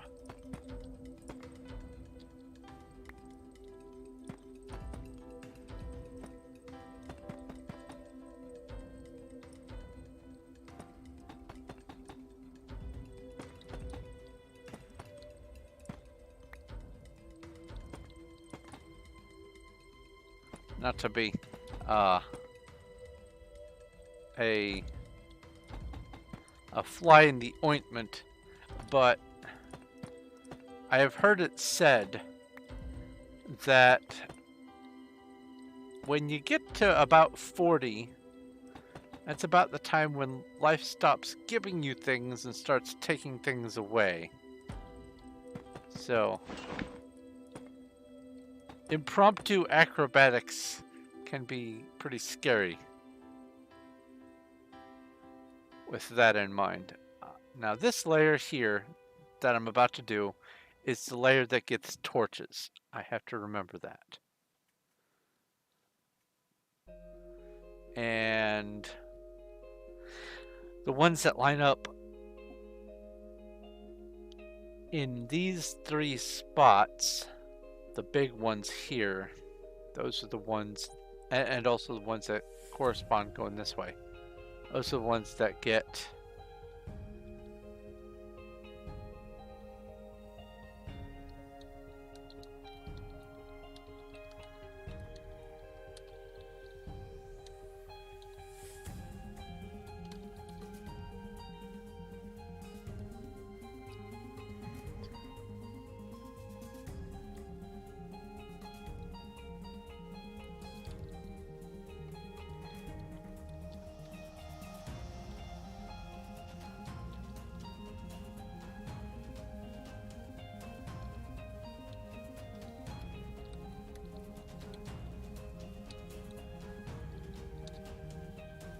let's see here. Isn't there a blaze spawner down here? Yeah.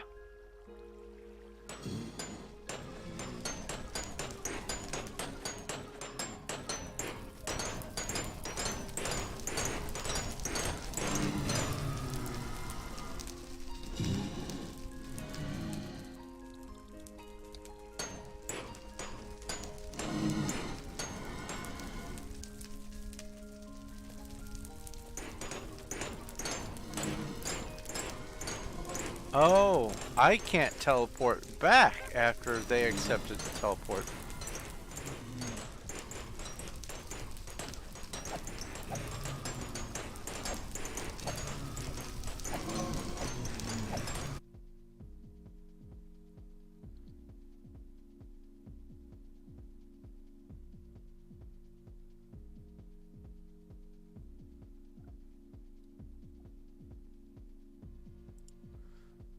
They need help. Let's see here. Home grinders.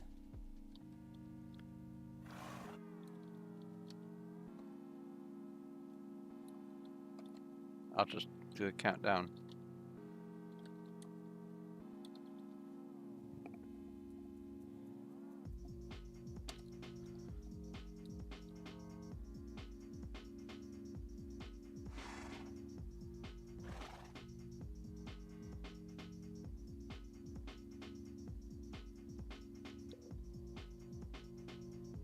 Oh, they found it.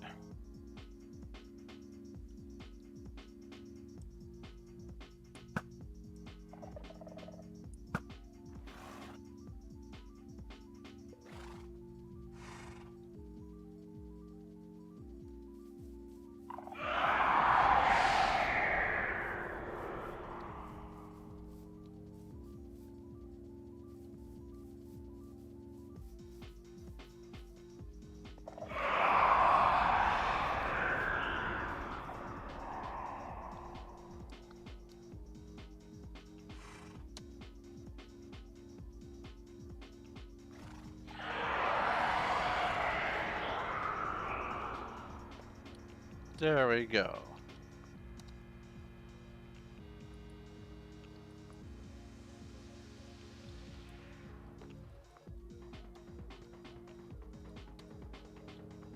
Anyway, as I was saying, this is the one that needs the torches. Hopefully I have enough torches for this. I should.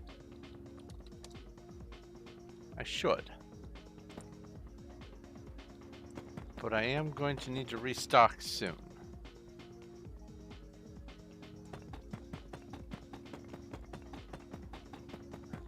Anyway, as far as other things for the channel, I'm going to be able to, well, continue to do this at least once a week, the Menger Sponge. But I'm also, whoops, that's the edge. I'm also going to be able to spend some time on Undercity.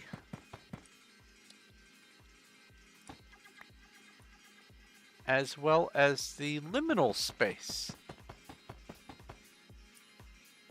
But the liminal space is more of a fill the rest of my time kind of project. It's not as vital for me to finish that one.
Oh, that's not it. That's not my paste. That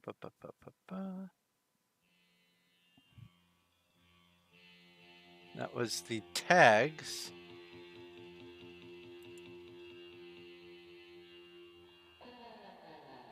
That I put for the stream. FAQ.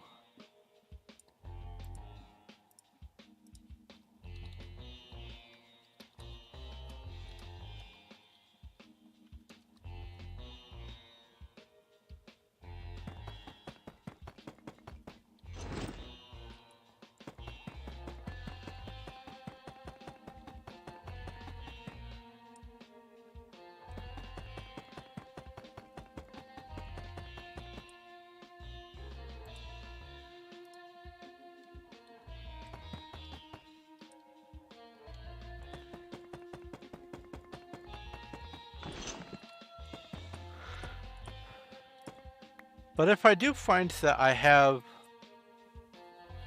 the, I guess, comfort zone to be able to start doing some mod pack challenge playthroughs again, then I certainly will give those a try. But at first, I want to spend what time that I have on the series that I've been meaning to get started, the Refugee to Regent. And I'm probably going to be doing the Refugee to Regent at least twice a week. That's my objective.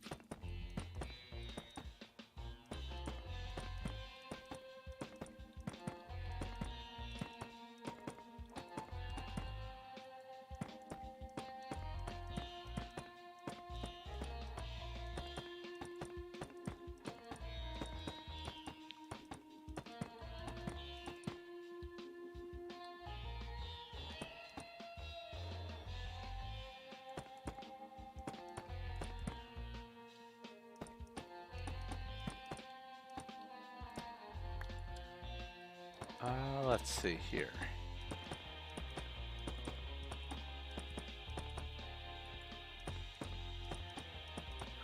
When it comes to the mod pack challenges,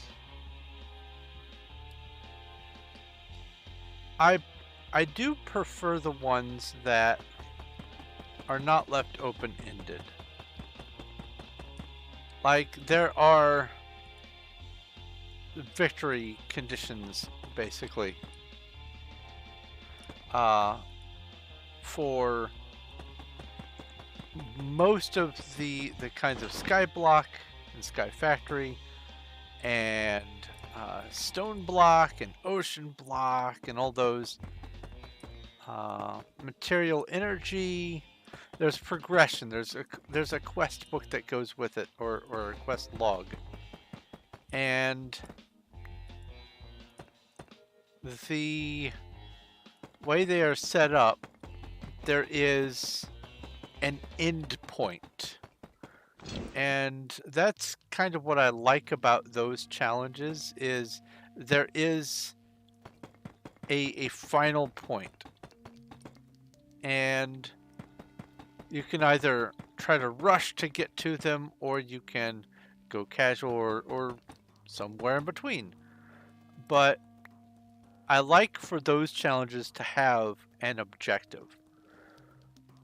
And that's also why I'm doing the Refugee to Regent, is because there is ultimately an end point. At any moment after I have gotten to the Nether Star Imperium and finished that stage, I can choose to just be done. Or I can keep pushing forward with the same world and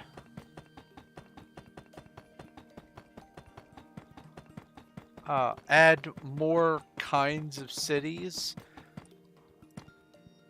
I don't have to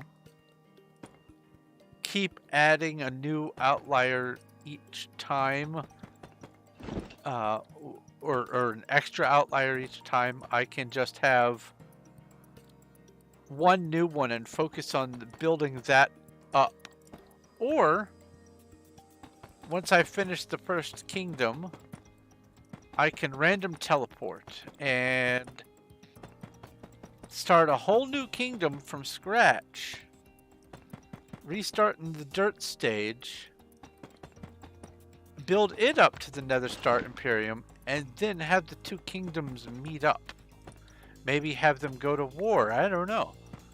There's a lot of things that I could do with it, but because it has a specific end point, it gives me an option once I get there to choose to either stop or continue. A lot of mod packs don't have an end point. A lot of them, even the ones that give you guideline quests and things, they are meant to just introduce you to the stuff in the mod, or in the mods, and then let you do whatever it is that you please.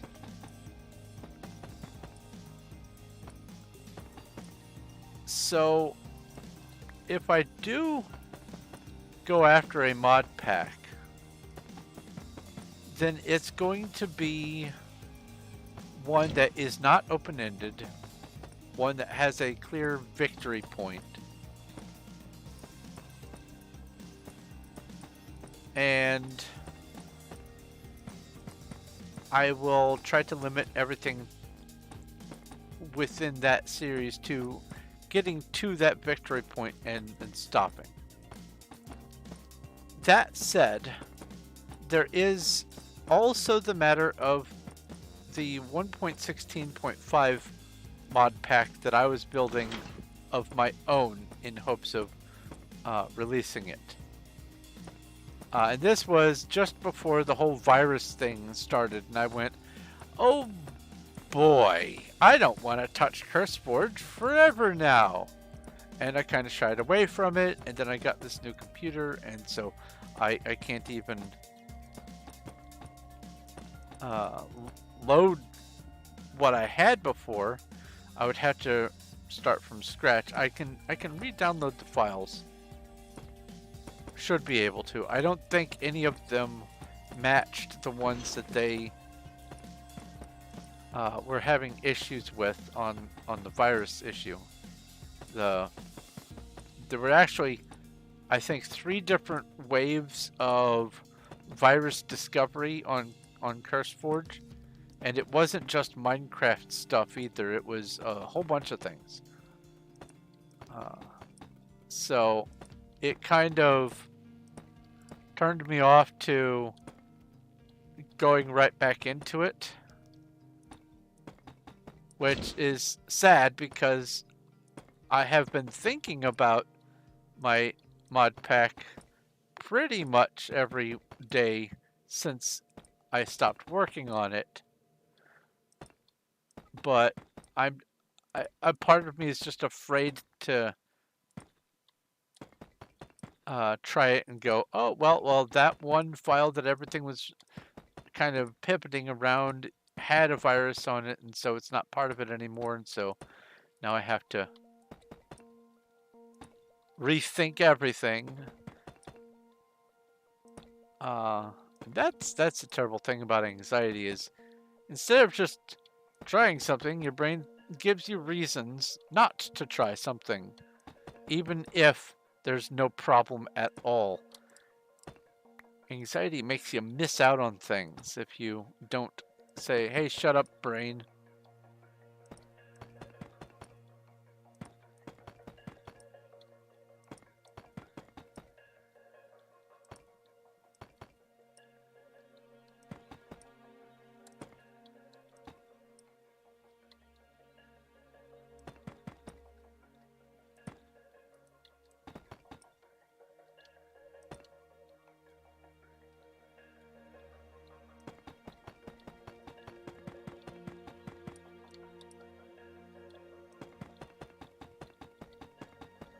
What was that thing?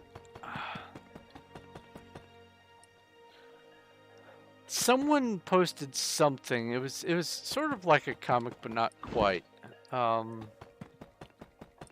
It was talking about having anxiety and all that, and they said that they had this solution for whenever their anxiety voice was giving them their what if scenarios and their, oh, you're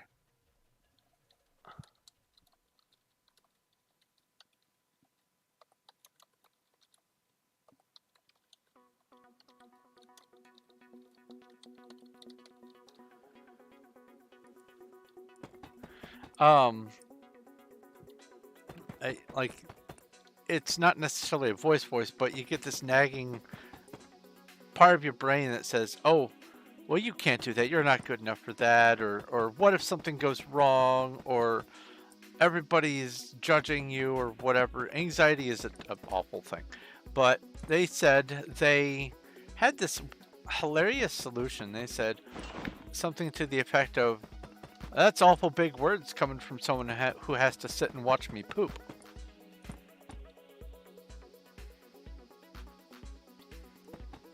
Or something like, oh, you're big and powerful, huh? Guess who doesn't get to have nachos tonight? And by framing the anxiety as not necessarily a personality, but a quantity that is only in control insofar as a toddler is in control of their life. It makes makes some of the seriousness of it kind of fade away. I am working on something called a Menger Sponge. It is a giant fractal, a testament to math and nerdiness everywhere. And I am building it out of Chiseled Deepslate. Because Chiseled Deepslate is the one block that I could find that is closest to a small Menger Sponge. While it would be lovely to be able to have 3.2 million sponges to make a Menger Sponge sponge, that's unrealistic. So I went with something that I knew I could get vast quantities of, but still resemble a small version of the Menger Sponge. And so I went with Chiseled Deepslate because it has that black spot in the middle of all 6 sides to make it look like the big hole that's in the middle of all 6 sides of the cubes. And that's what's going on here. I've been working on this project for about, I don't know, half a year? 7 months, something like that. I joined the server in, I joined Wild back in March. Like March 22nd. But I didn't start this project until June? That feels too late. Maybe late April, early May. I'd have to go look. But this project takes 3.2 million blocks to make. I was right on my first guess. Hooray for Instinct. June 29th.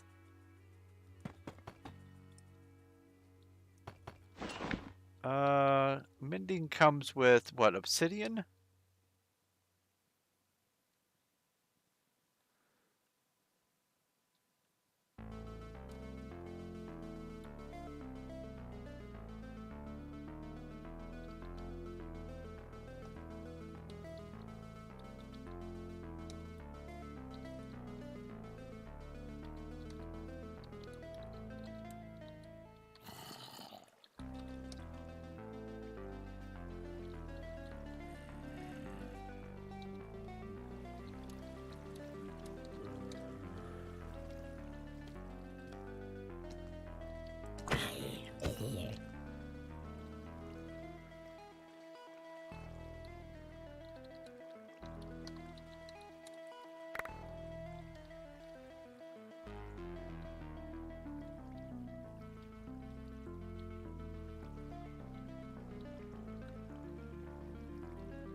Obsidian is the one that has the mending book, as I recall.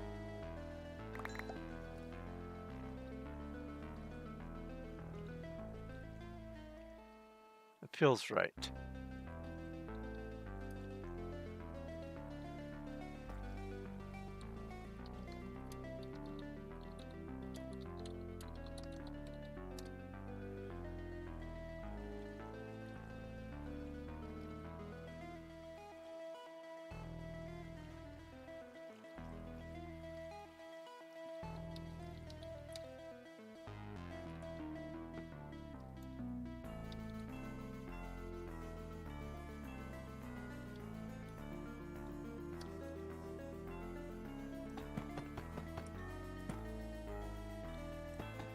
All right, cool.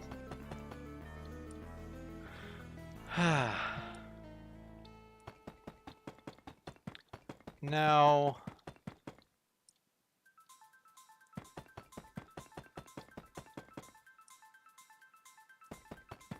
on the subject of both the total mod guides and the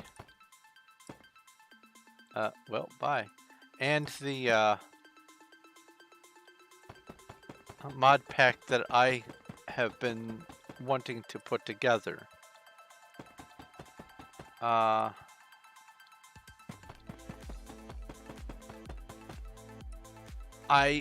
for sure will no longer be able to do any of that work on the other computer if what I think is going to happen, if what I understand is actually going to happen, and that is just like Steam no longer being viable on Windows 7 as of 5 days from now. I think also the CurseForge launcher and a number of other Minecraft non-vanilla launchers are going to cease functioning on anything before Windows 10. I think it's Windows 10. Yeah. If you already have it installed, older version, all that kind of stuff, that should still work, but you won't be able to do new stuff. And like when it comes to the Steam, I don't even think you can launch, if I'm understanding it correctly, I don't even think you can launch on pre-Windows 10 after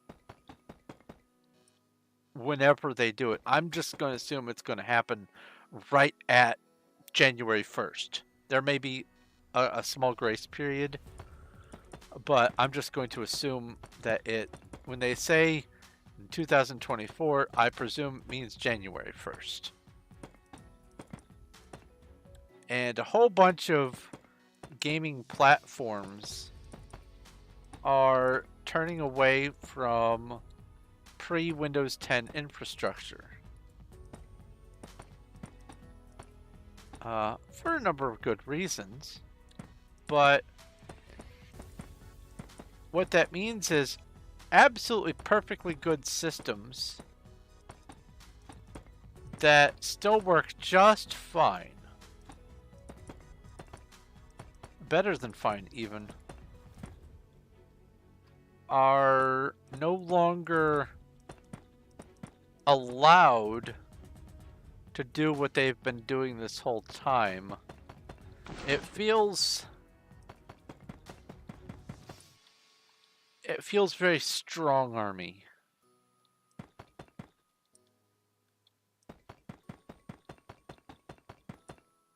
Like upgrade or else.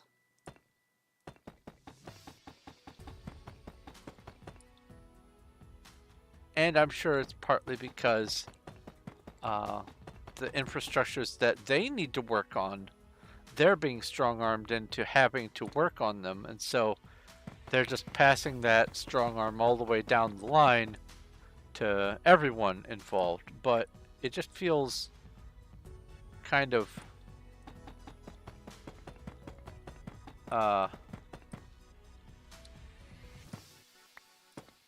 I'll say the word impolite, but there's better words that I choose not to say. Oh, I went past.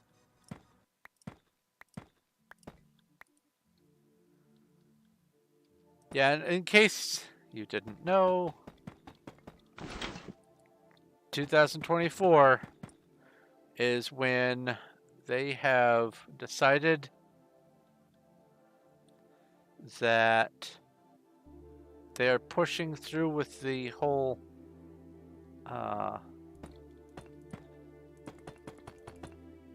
update to more recent operating system.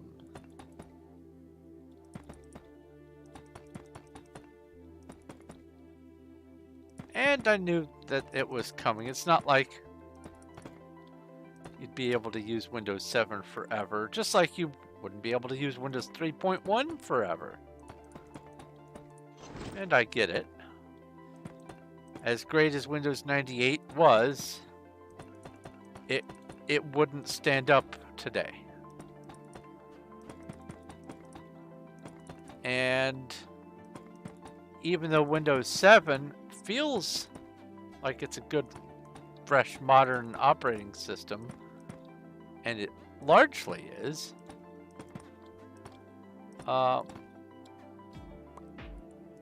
for good compatibility reasons, we all need to tend to be on the same level of operating system, and I get that. It just means that people like me, who had been working on Windows 7 forever, are now forced to go, well, here's thousands of dollars on a whole new computer that I wasn't anticipating needing.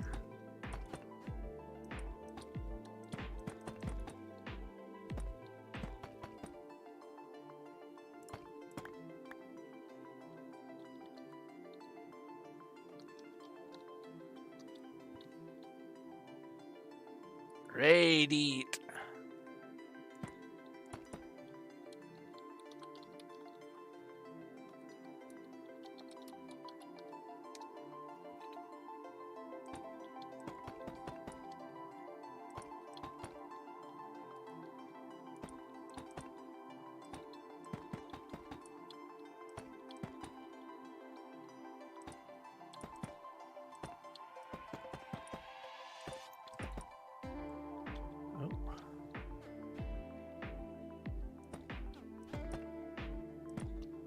Let's see here.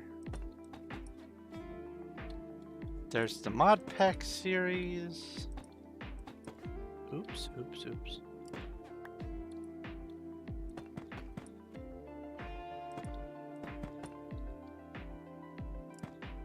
There's the RPG series.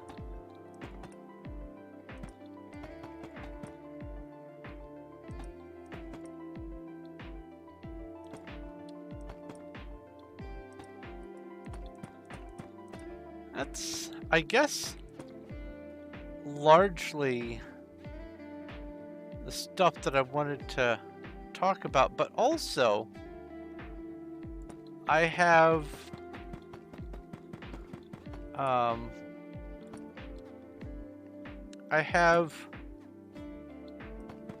non-YouTube content that I want to spend some of my time on.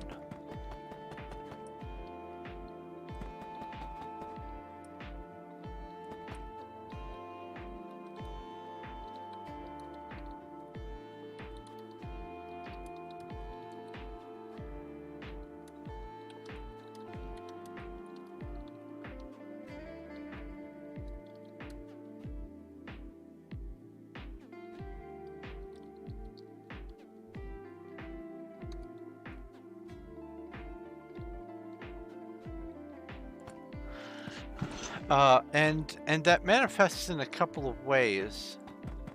One, I do stream almost every day when I'm done streaming here on YouTube, and sometimes even before I start streaming on YouTube, I am streaming on my Discord, which link for that down below. There's lots of stuff going on over there. Most of the members are, like me, just, lurkers, but we do exist, and conversations will happen. But most people, if you have a population of 1,000 people, of the ones that are not brand spanking new, maybe about 30 to 50 of those 1,000 are active users of anything. Whether it's a website, a Discord, a video game. New users tend to be active for a lot longer, and then it drops off in intervals of 3 days, weeks, months, whatever. But after a while, about 3 to 5% of the total existing base is actually active. And so, while there are bunches of names in my Discord, a lot of them are focusing on getting their college career going, or their job, or they're starting a family or whatever. So they exist, but they're not brand new active. But many of them do let me know from time to time that they are still paying attention. But just because you don't see a lot of stuff on my Discord all the time from a large number of people doesn't mean that there are no people to be had. At any given time, I guarantee that there are no fewer than 6 people looking at my Discord, myself included. Obviously not when I'm asleep, but that's a duh thing. Ooh, hello, a target.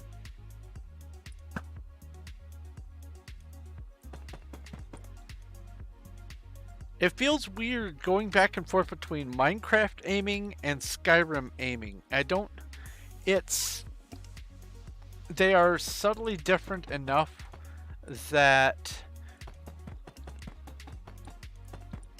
it's like, it's not the difference of riding a backwards bicycle versus a normal bicycle, but it is the difference of, say, riding a unicycle versus a bicycle. And I guess if you've never ridden a unicycle, you don't have that point of reference. But I have, and it's not too different, but it's just different enough for you to go, this is wrong.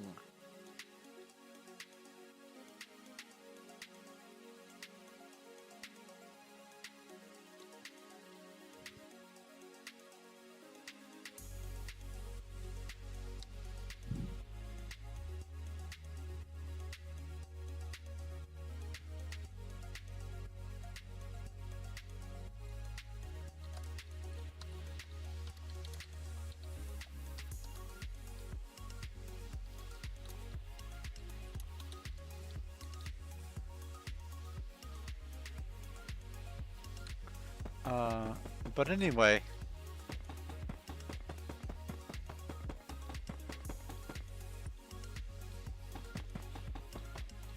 let's see here.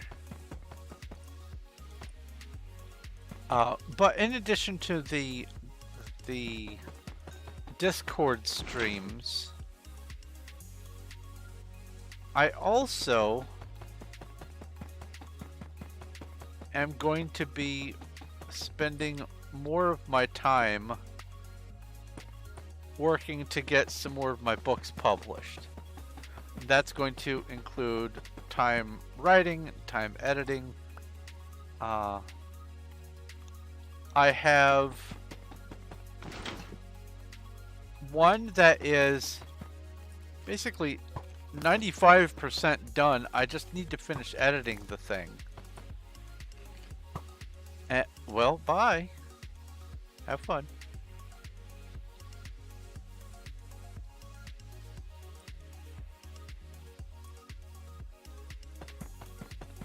And then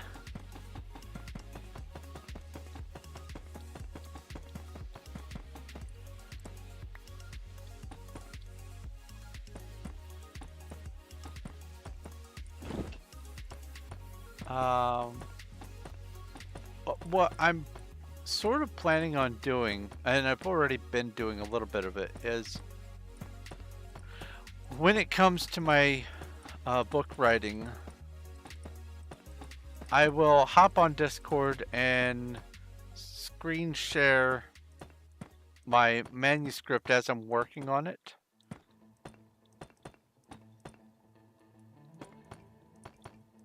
That way it has that sort of accountability vibe that I sometimes need to stay on task. Like, ooh, at any point someone could be watching, and so I need to make sure I'm actually working on this. That way I can sort of offset the ADHD nonsense in my brain. But in addition to that, I enjoy... Oh, I thought I put that up right. It pushed me, so that means it's sideways. I enjoy being able to pre-share some of the stuff before it gets done. And while most people might try to limit that to say, oh, only Patreons get to watch me do this, I just like people to enjoy things. And so having my stuff out there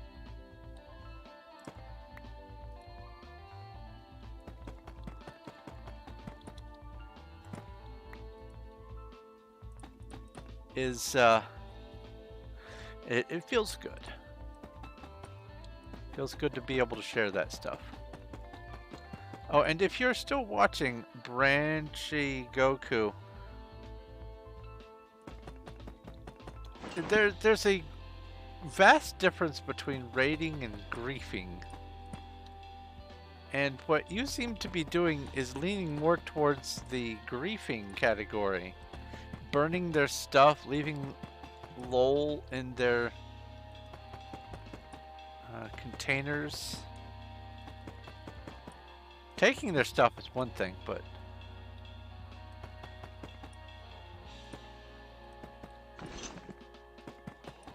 there is a line.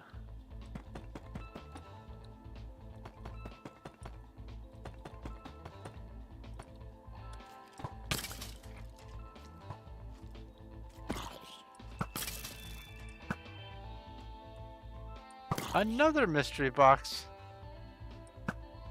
What am I meant to do with that? Oh, I guess open it.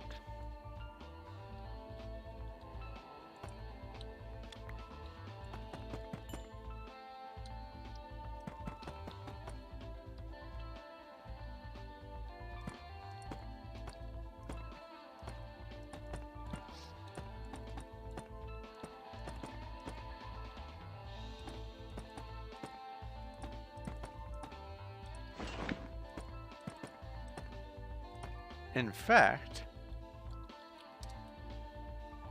let's do that now, while I remember.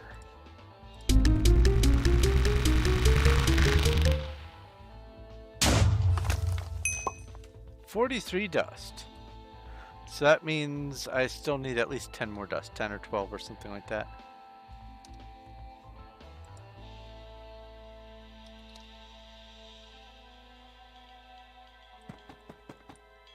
Oh, wrong layer.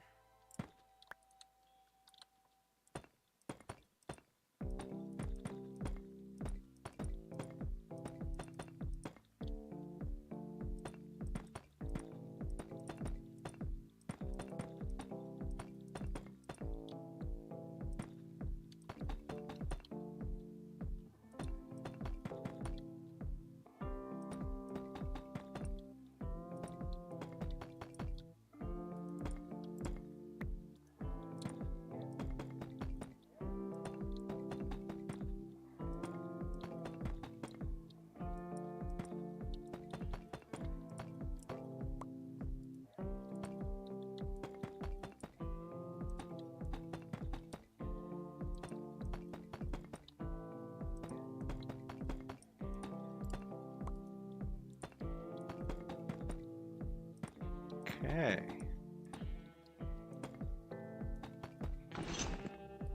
So it is a little bit past 2.5 hours.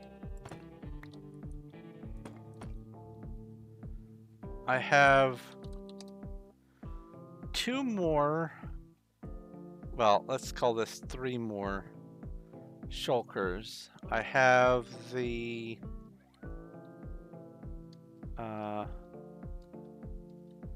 torches to do. I've had a few little interruptions. I'll probably need to make a couple more shulkers worth before the end of the stream. We'll see.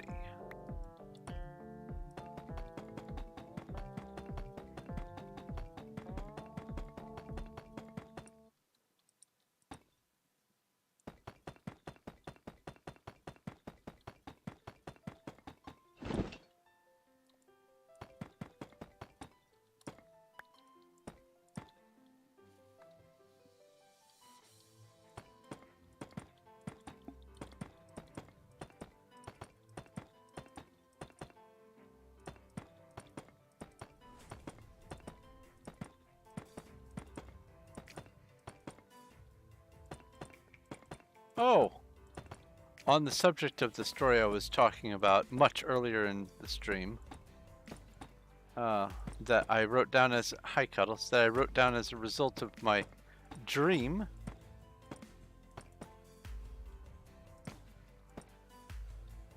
Yes, well, I don't know if you're watching. Let's see here.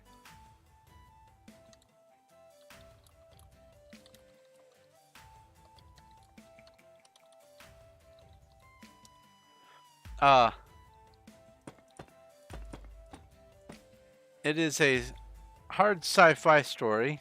Are you here to give me shulkers or of Deepslate, or you're just visiting?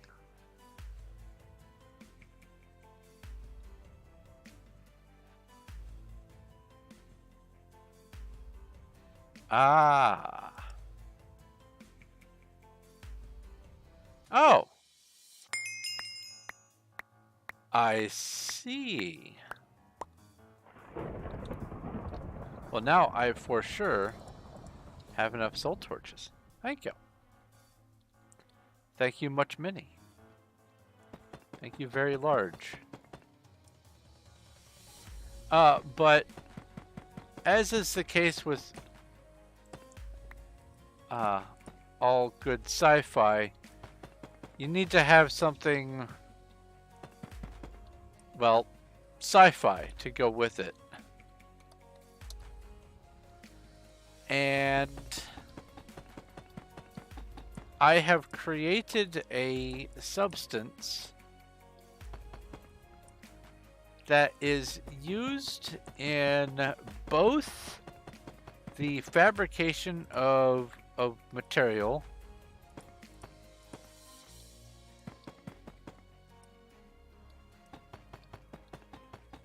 and also in faster than light propulsion. And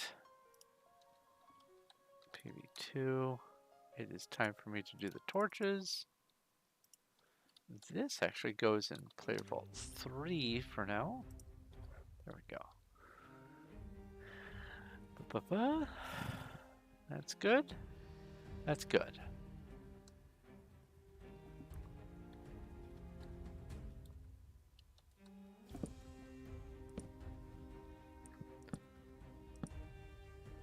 And interestingly enough,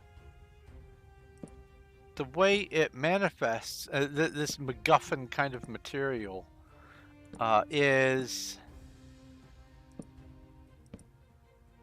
the main part of the dream that made me decide, ooh, that sounds like a fun story. And so when I woke up on Saturday, I spent hours and hours and hours just typing it up. I believe it was about 7,300 some odd words, something like that. 73 or 7,500 maybe. I'd have to look it up, but it's a lot, especially for basically one sitting. And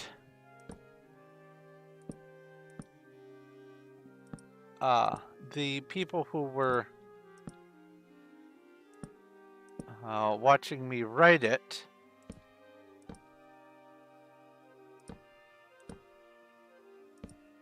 seemed to enjoy the concept, so I'm happy. It was a fun little project. It's definitely the start of a larger project. It is one that I will be moving forward in the list of to do. I have a lot of books and short stories that I am working on in some amount or another. And with a large enough volume, some things tend to take precedence over others. And this one, I would say, is in the top 10.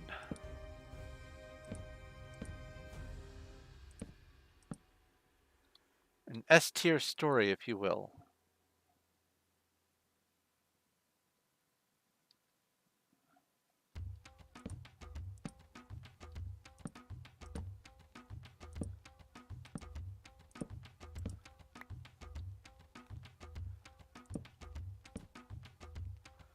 One of the things that is most difficult for me to get down with my writing is the dialogues and the personalities of the characters.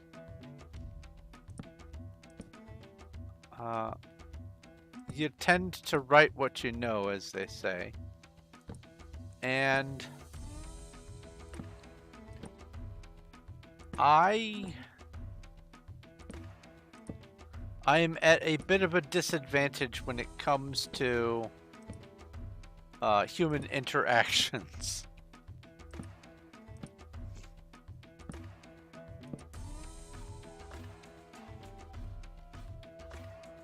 Alright, so this.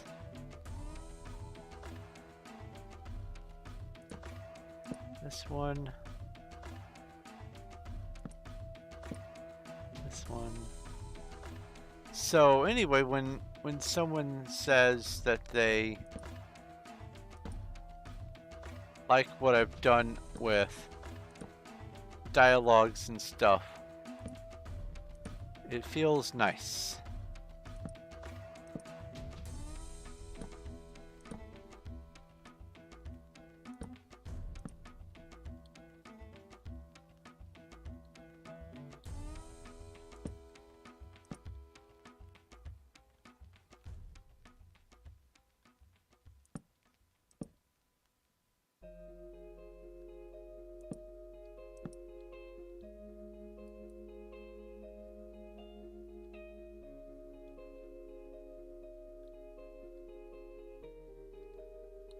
How long do I stream for? My streams usually are about between 4 and 5 hours. Welcome back, Johnny.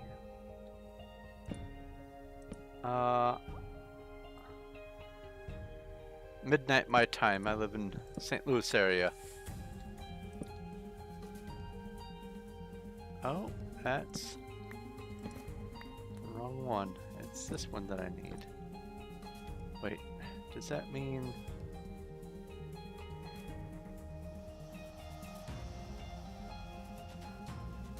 Yep, I overdid this one as well.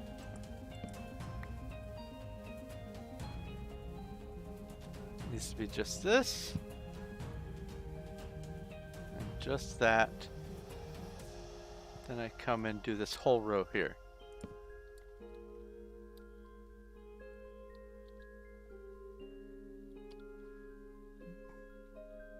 Why, sorry.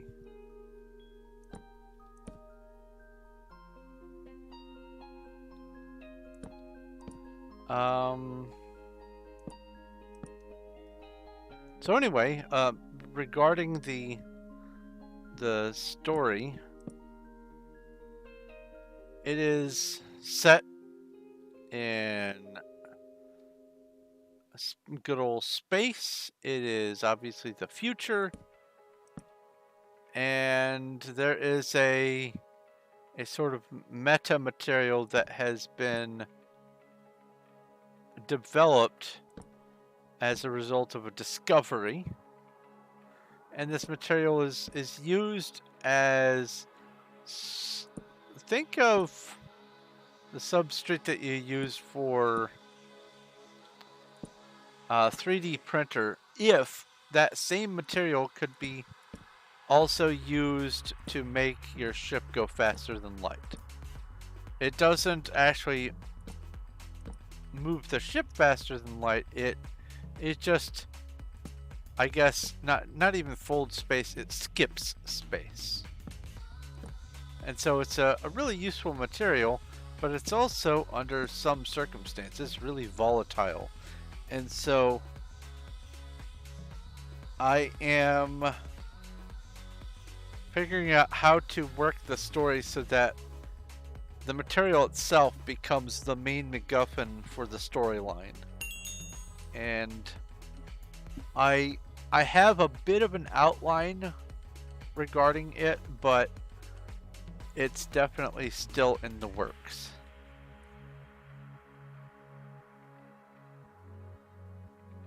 Let's see here. So I used 3 stacks of torches. Okay. Thank you, Cuddles, for the distribution of torches. Already doubled its charge. Well, I mean, does that mean it went from 1% to 2% or 30 to 60? There's quite a difference there.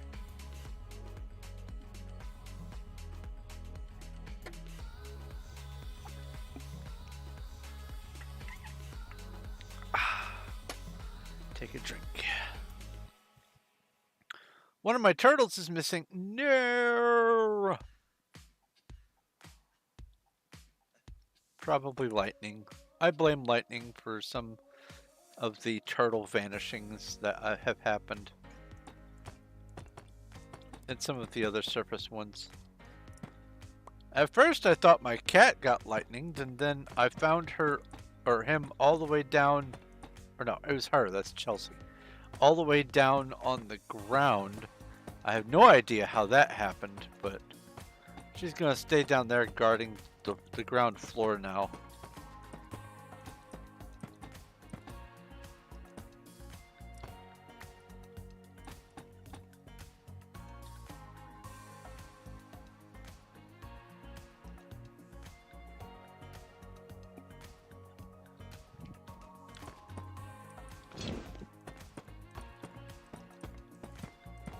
Well, I'm glad you're charging.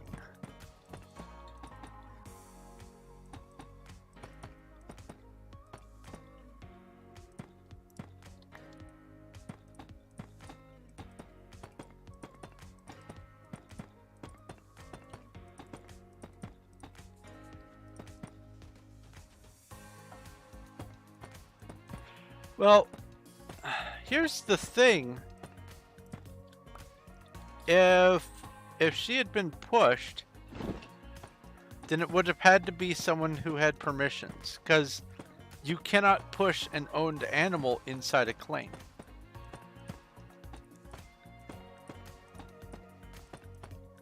If they are seated, you can't push them. Also,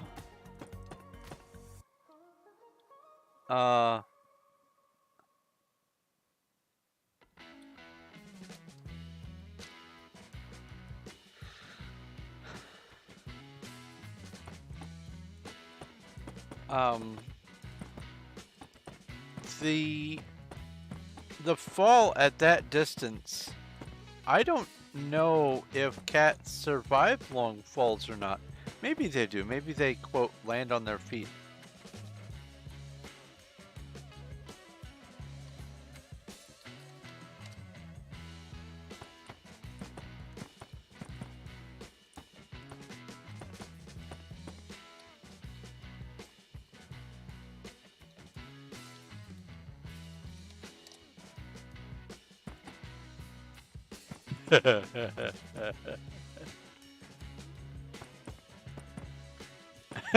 That would have been great if they were. It would have been the perfect setup. Anyway.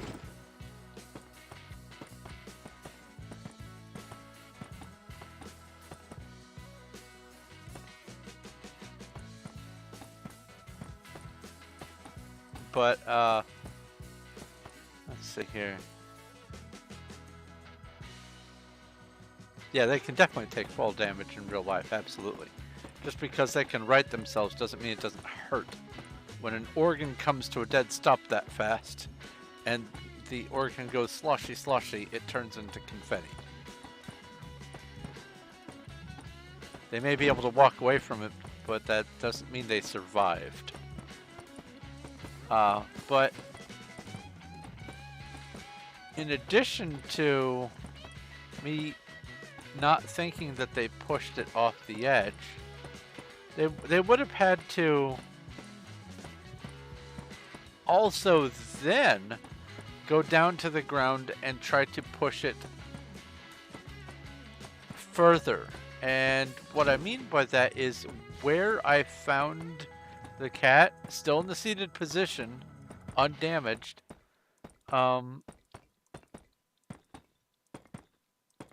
it was not under where it would have fallen if it was from one of the walkways. So that means that someone, if they did push it off, they had to also continue to try to push it while down on the ground. So I think something just weird happened.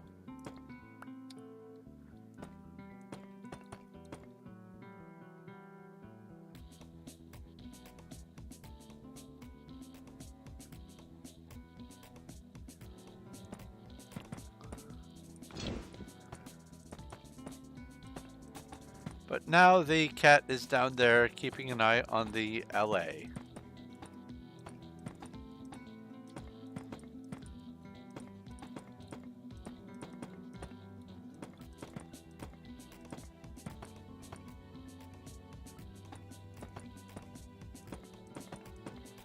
When I was a kid,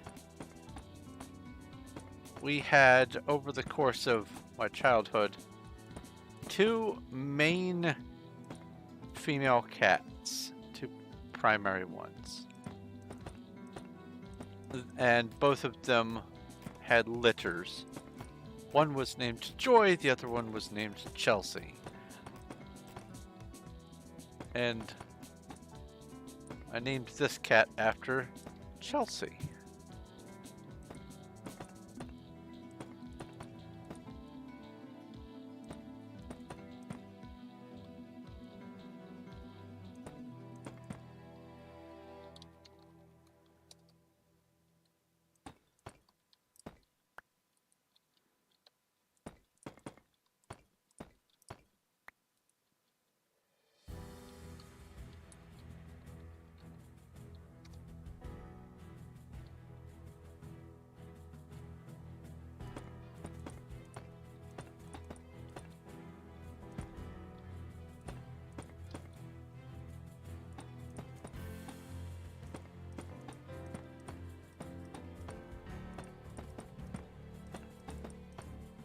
Nothing should stop spawning at night, so that's cool.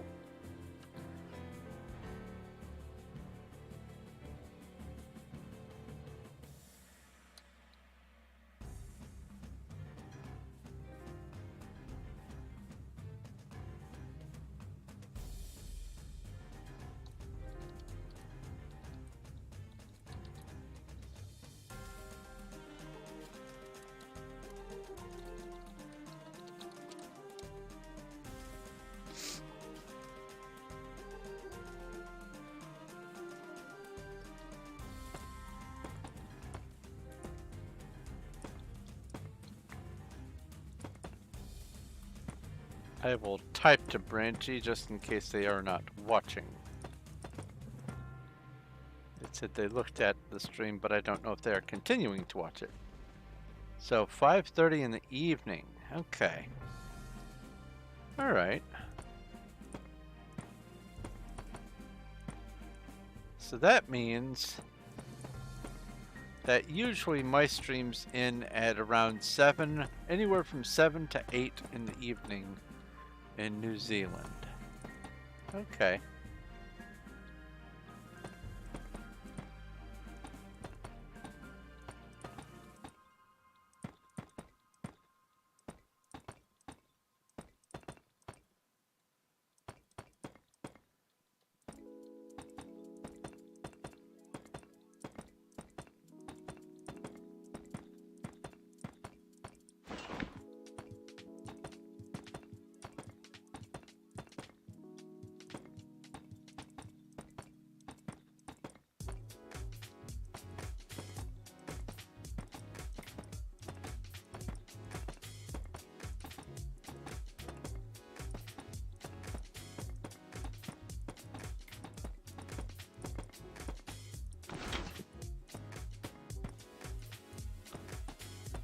This is the heatsink layer. I have just realized. I started the stream with the heatsink layer and now I'm on one again.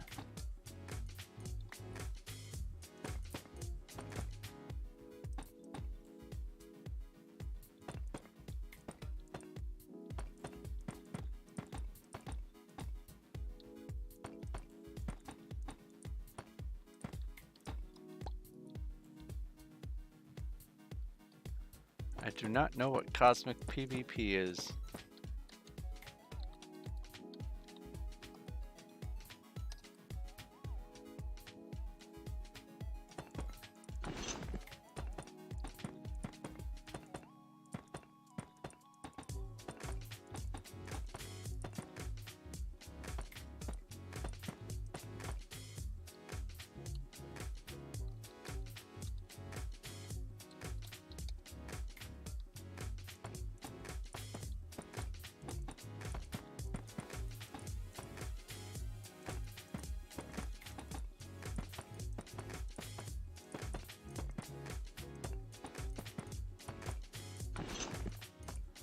My brain wants to call Zapik or Zapik Ziploc, and I know that's wrong.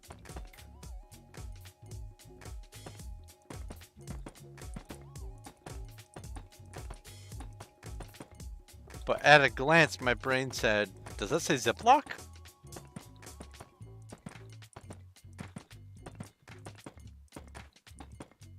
Oh, that reminds me, I need to see how many freezer bags we have left.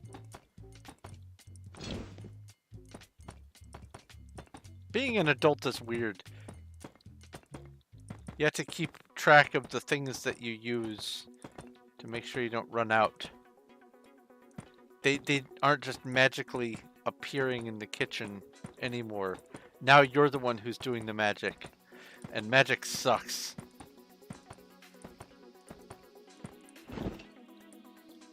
Oh.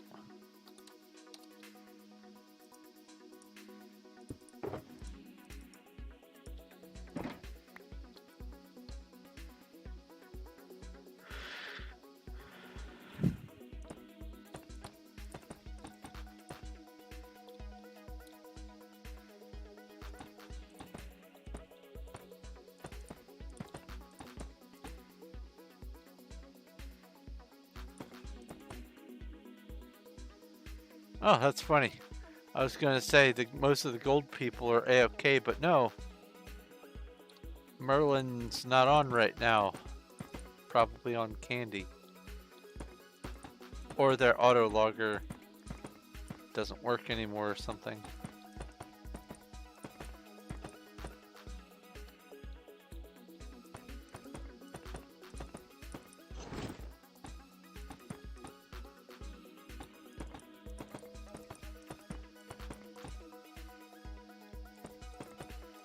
Let's see here. Is there anything else that I want to bring up in my channel update video? There's the new series on here for Skyrim and also for Refugee to Regent. There's the, might as well call the series of audiobooks for Skyrim. There's the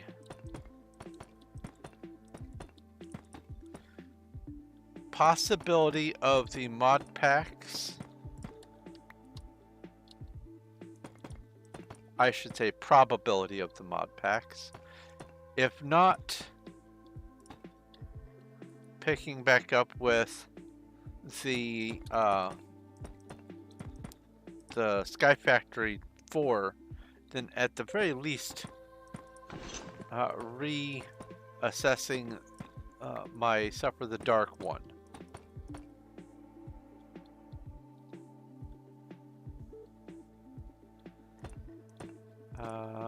as well as doing the mod guides, the total mod guides, at least for the ones that are going to be in that mod pack. There's the writing.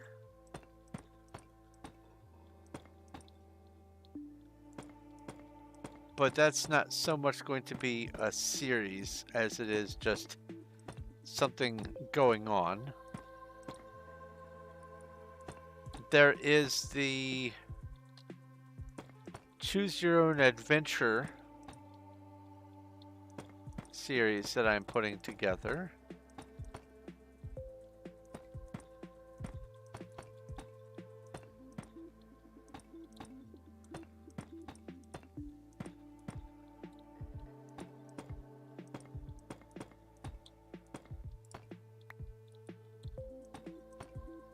And then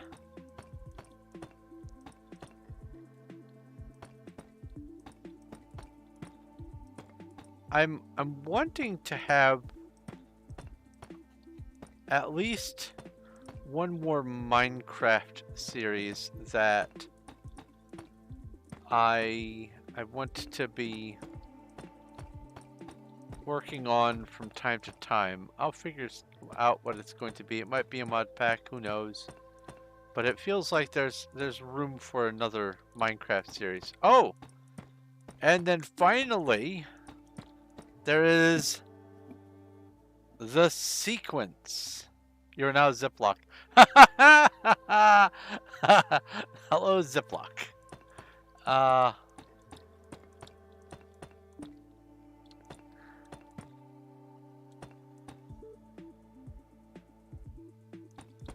That's great. That makes me giggle. The sequence is a series that I have had in the works for quite a long time. And it's going to get its own announcement video. Oh, TP, yes. Boop.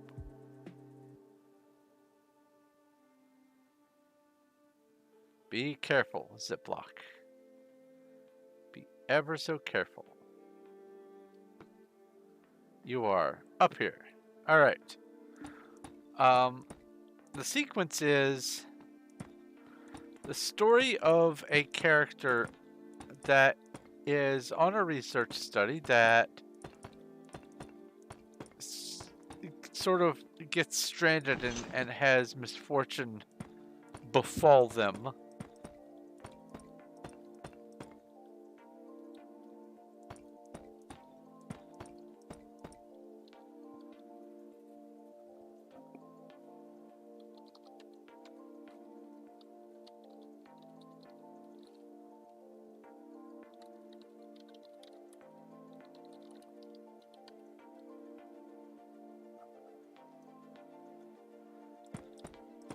And this character starts off in one game. They have their research facility. They're doing their thing. They're surviving. They're getting their data.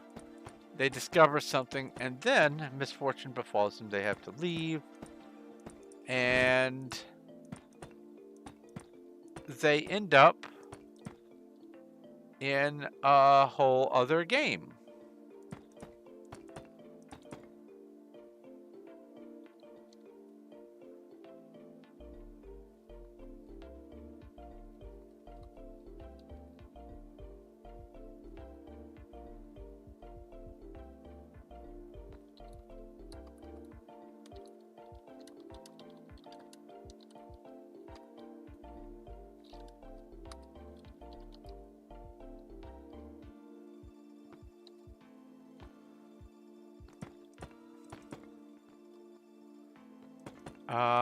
And they are getting pursued by this unknown entity that is trying to interfere with them being able to do what they need to do to get by and get away, and they eventually do build up enough resources to move on.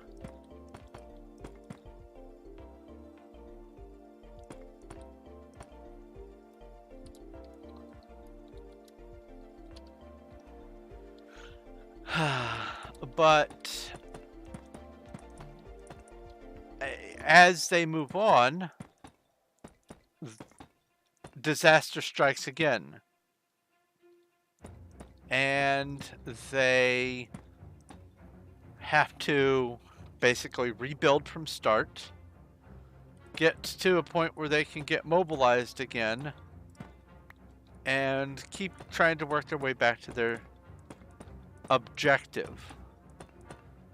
They start the story in an island that has appeared almost overnight near the Antarctic.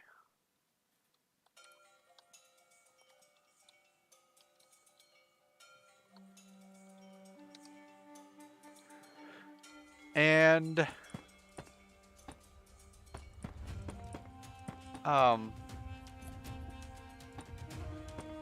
they need to get back to the Americas. They need to get back to the US. But it happens in fits and starts. One game after another. And all of the games are ones where you start off with basically nothing. You build up resources until you can survive, and then you have to build up enough resources to start thriving. And it's the premise of trying to get enough to do more than just get by, to be able to advance, to get back home. And they get back on their journey to get back home, and then they crash again and lose everything and have to start again. And it's game after game after game like this, but I have a whole storyline planned for all of it. I am looking to add 1 or 2 more games to the sequence before I get it fully started, just to see the viability of including them. And if I can, cool. If I can't, then I'll run with what I've got. But the announcement for the sequence isn't necessarily going to be happening right at the beginning of the year, because I do need to do a little bit of testing. Actually, that reminds me, I need to see what's on sale, because a couple of the games that I want to test, I was holding off on getting until winter sale. And guess what? It's winter sale right now on Steam.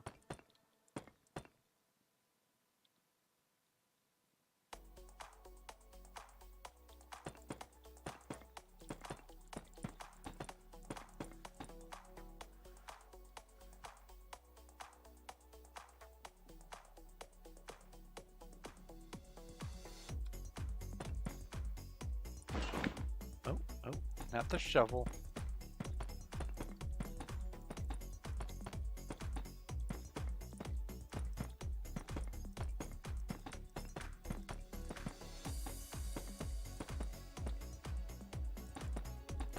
So potentially during 2024, I will also be starting on the sequence. That will give me more streams and videos to work with. So that's nice, but I do need to make sure, actually, come to think of it, let's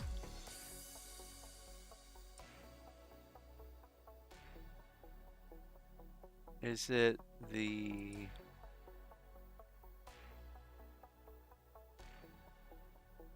I'll just put it here.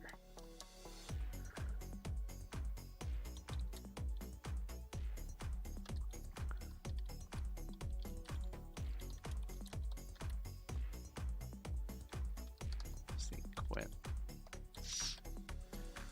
There we go, and save. There we are. Now I have the note to myself. That way I don't have to hold it in my head.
All right, there we go. That layer is done. We have another heat sink.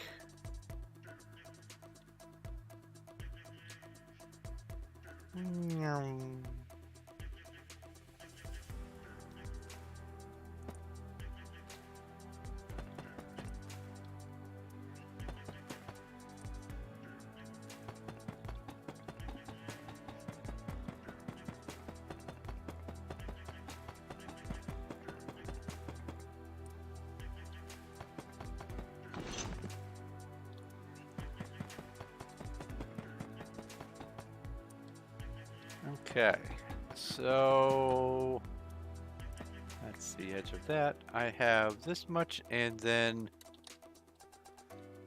one more shulker's worth after this. And it is 11, so I probably will have to go make like 1 or 2 more shulker's worth. Hello, Ziploc! How goes things? Is that a scarf? It feels like it's a green scarf wrapped around with a little green tail of the scarf right here, like the dark green. Feels like it's meant to be a scarf. Right there.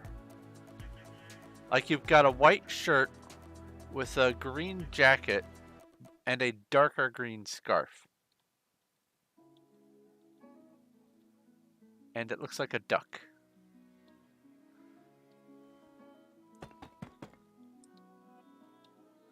It is, it's a scarf. Cool.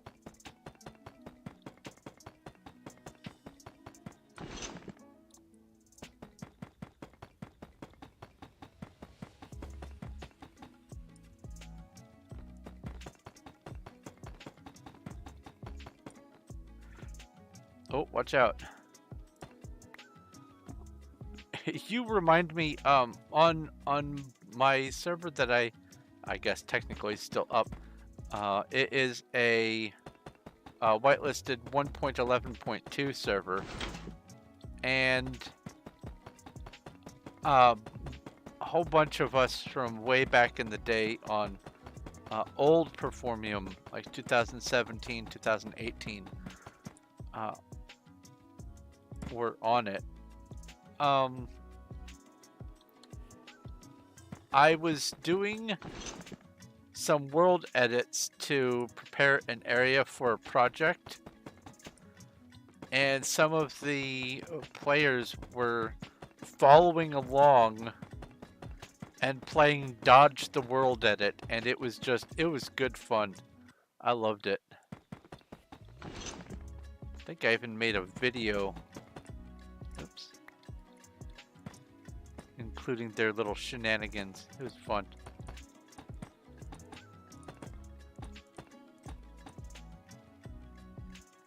Something to do.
So if there is an infinite probability universe, a multiverse, that spawns from choice or that just simply exists and is possible alongside, then that means there's a universe where when you die in Minecraft, you die in the real world.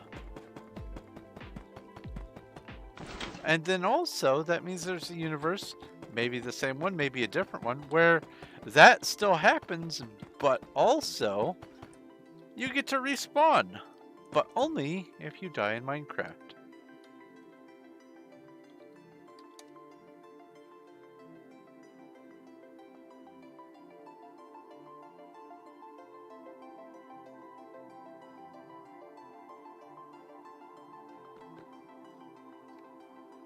The vastness of infinity. Oh, you're the one with the gradient shield.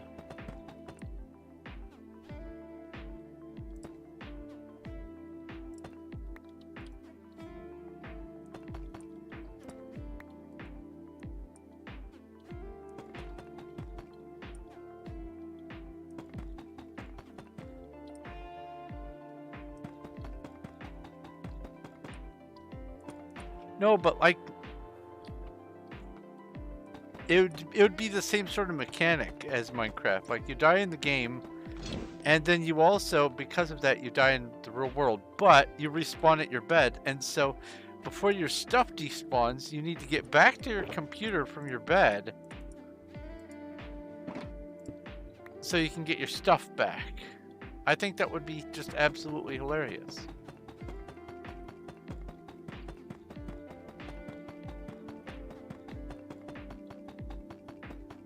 Creeper blows up next to you in the game, you die, you just see yourself on your bed looking up at your poster going, oh, I know where I am. Wait, no, my stuff!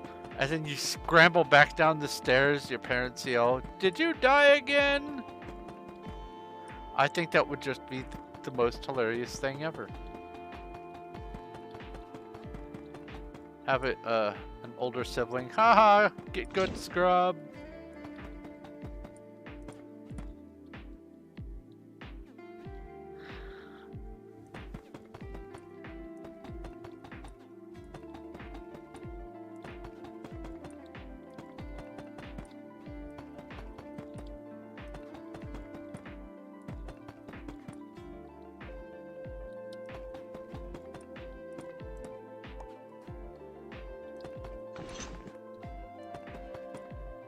This story idea brought to you by my infinite story idea brain.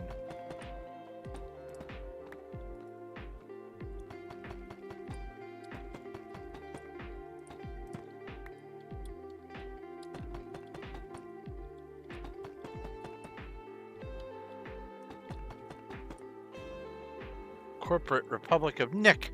For some reason I would love to get slimed. I don't know. If you're from my generation, you grew up, some of your childhood involved the Nickelodeon TV shows, the kid game shows, where that was like the premise of the thing is gross things happen. You get gacked and slimed and all that kind of stuff. And a lot of people would profess to want to be on that show to get slimed. So I guess it depends on the context.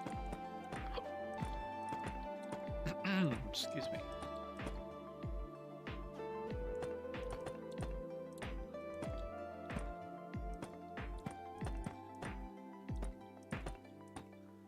And also, what is a makeup face mask if not just, you know, specifically placed slime?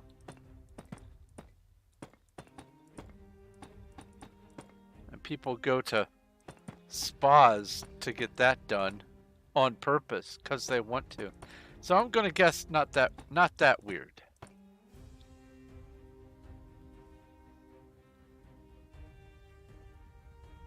Digging for staplers in the huge nose. Ha ha ha ha! That sentence.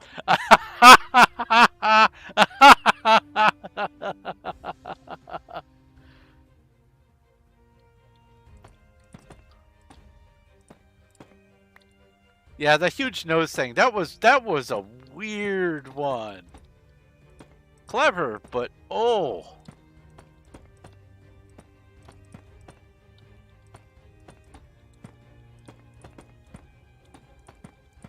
They had so many ways they could go with that show too. I'm glad they went with, you know, like boogers instead of poop.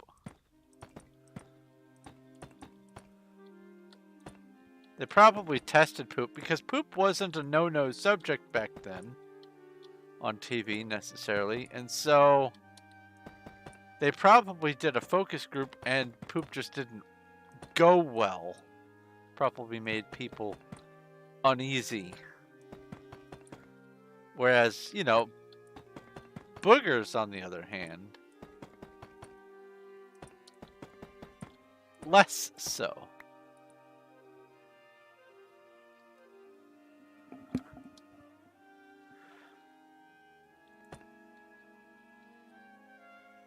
You said boogers, not staplers?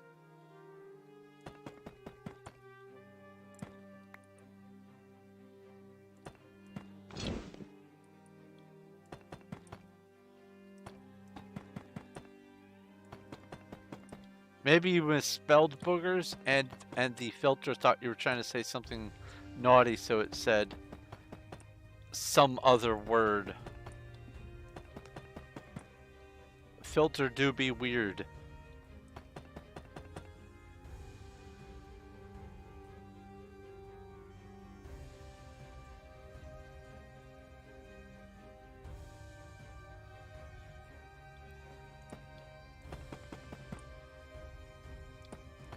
Well, they could revive Full Force on those shows, but I think it would be probably better for them if they just cycled it out. Like, they did revive all of them, but in sequence. Like, one year, another the next year, and they did it on purpose. Not just because, oh, the show isn't doing well or whatever, but to keep things, you know, keep it mixed up, to keep things interesting.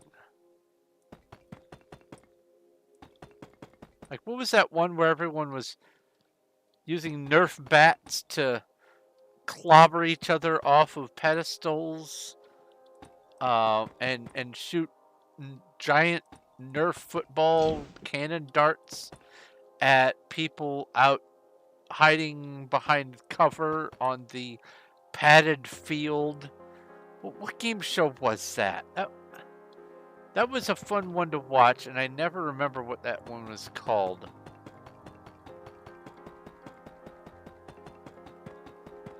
And my scumbag brain saying, oh, you know, like American Ninja. No, not American Ninja, you dum-dum. It's something else.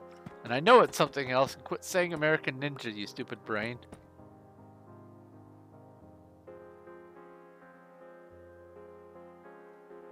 I seem to be reading non-existent messages.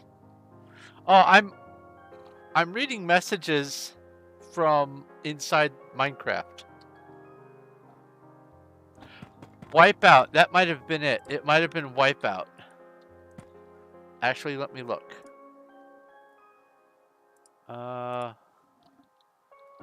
Nickelodeon Wipeout show. Images.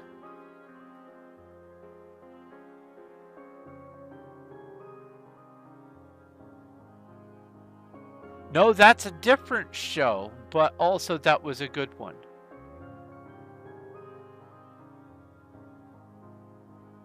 Very similar. It occurs to me that they had a lot of very similar games. Oh, no, maybe it was Wipeout.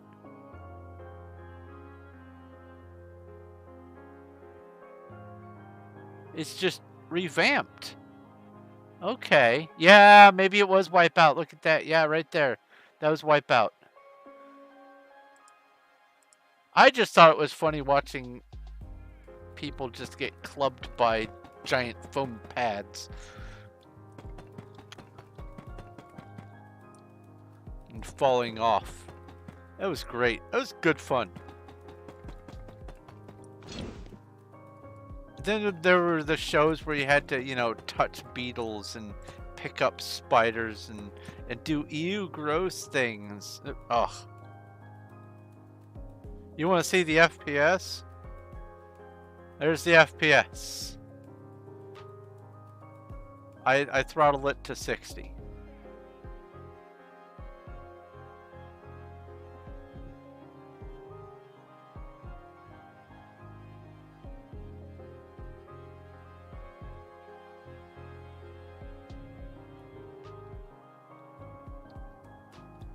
Also, hi F, how are you?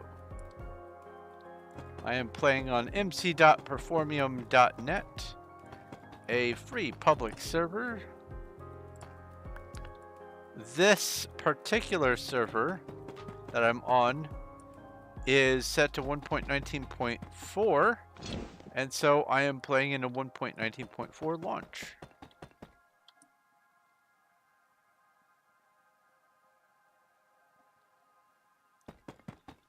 Yeah, watching the people get slimed, watching them get clobbered in the head by a big foam bat, watching them get grossed out because they have to touch, you know, maggots or something. Watching it to happen to someone else was great.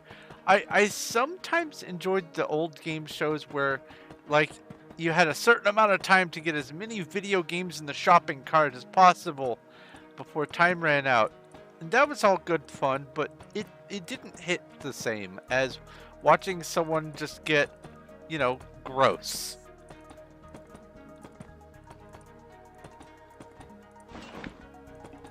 I would say it's good clean fun, but you know, it's the opposite of clean fun. But it's also not dirty fun. Dirty Fun was not on Nickelodeon. That was HBO on the weekends.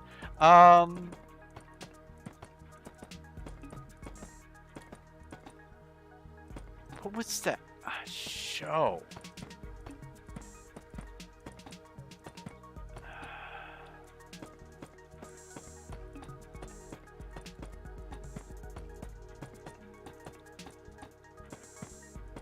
It may have also been part of the gross one, but I can't remember the name of it. There was another, so I think Nickelodeon also, game show where everything was themed and set in like Aztec ruins or Egyptian dig sites, and every week was a different sort of theme, or all the different parts were different. Like you'd have the Amazon over here, and you'd have like underwater coral reef over here in this theme, and they had different little gimmicky things that they had to do for each of those subjects, and some of them were obstacle courses, some were like little challenges where they had to do things within a certain amount of time, but they were just like weird or gross. What was that show? I think I only saw like maybe 5 or 10 episodes of it. I don't even know if that show even lasted more than a season. Why do I make it cap at 60? That way my processor can do other stuff. Because Minecraft, I play on Java, and because it plays on Java, it uses a single thread for everything, and so if I have too many resources allocated to dumping into Minecraft, especially when it's just idle, then that means those resources on my computer are not available for other things, like, you know, the streaming and recording and other software that I've got going on in the background. And while I have a really good, well, that's lost forever. While I have a really good computer, I don't need more than 60 frames per second. What am I going to do with them? This. Give me that back.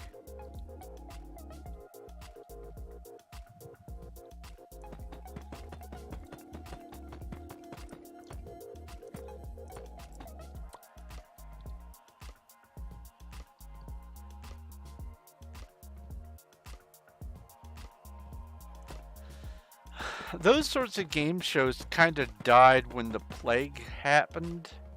It's probably going to come back starting next year. And that was actually one of the predictions for how the timeline of the plague was. Is that by around the beginning of 2024, physical contact things were going to start getting back to, quote, normal, if there wasn't some sort of resurgence, and there hasn't been a notable resurgence.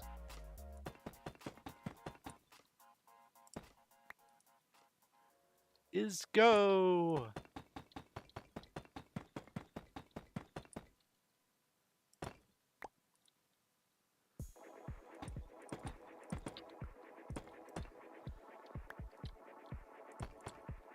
So my guess is this year there's going to be a fresh batch of the people doing gross things game shows. It's not going to be as hard and heavy as it used to be. Probably a bit less on the physical contact. But I bet that they are going to come back again this year. Because people love watching them. People love watching other people have gross and nasty things happen to them. A much larger than willing to admit portion of people have Schadenfreude and want to see other people beside themselves in suffering.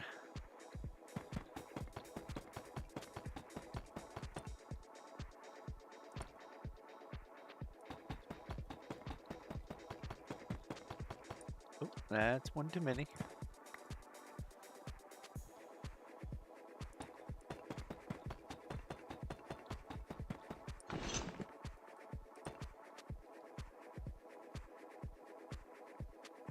I'm talking about COVID. I call it the plague.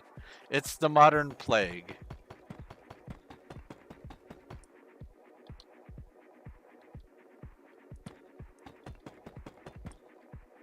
And being past 3 hours in my stream, it's probably in the safe time period to talk about those sorts of things without YouTube going, oh, they said one of the bad words.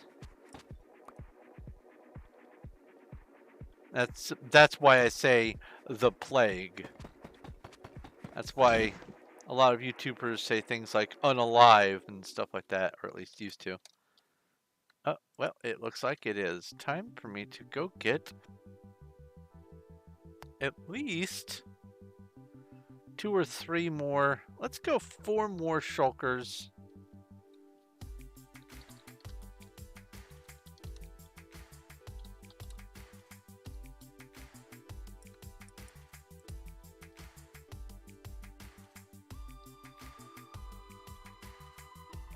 Put these, oops, up on this floor here.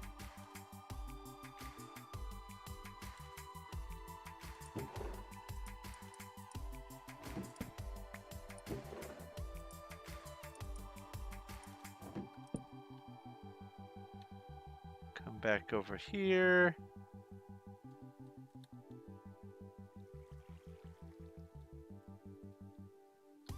Oops. That's empty.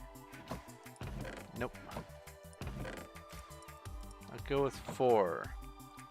1, 2, 3, 4.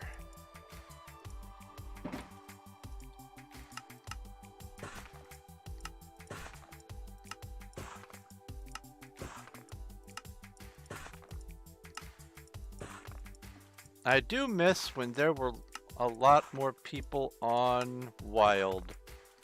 I had a steady flow of people converting cobbled Deepslate into chiseled Deepslate and putting it in my donation chest. It was great. I could give people boxes of rocks and I'd get building materials out of them, while I was worried about building instead of, you know, crafting the things. Thankfully,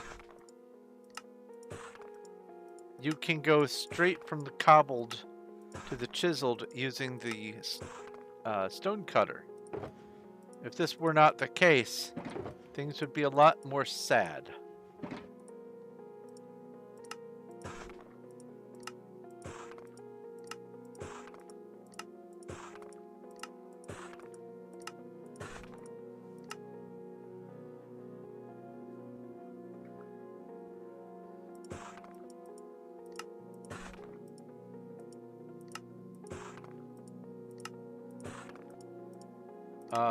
Also, another word that you have to watch out for is one of the synonyms for younglings.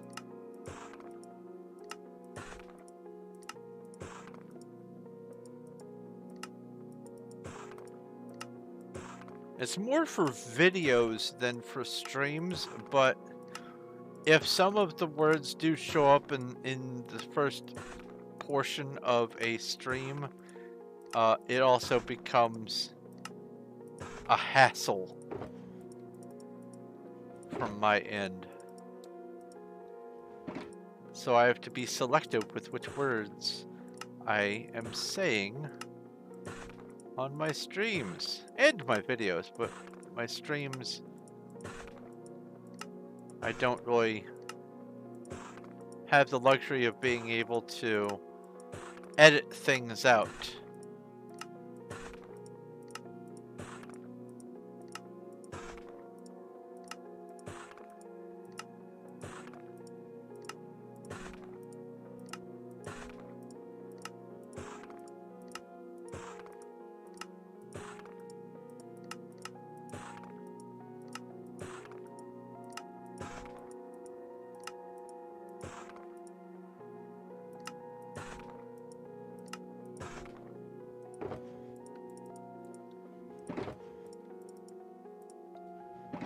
What was really funny was playing the game 7 Days to Unalive.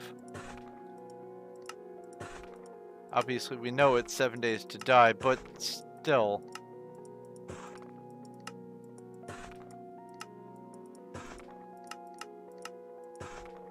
What's the funniest part about specifically 7 Days to Die is the title could say 7 Days to Die, and that would be fine. But if you, in the first 5 minutes or however much, said the phrase 7 Days to Die or the word die, then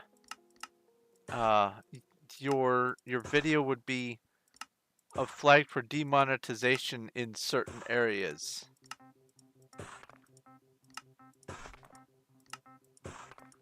So you would have to, even though your title said 7 Days to Die, your words from your mouth would have to be 7 Days to Unalive. It was bizarre. I think that's slightly been amended.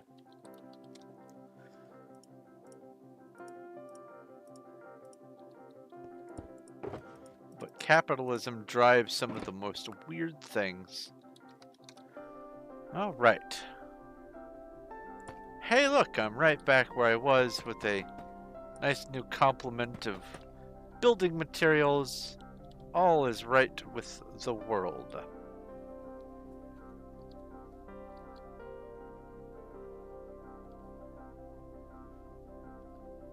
Now, why do I make the block out of the chiseled Deepslate? Okay.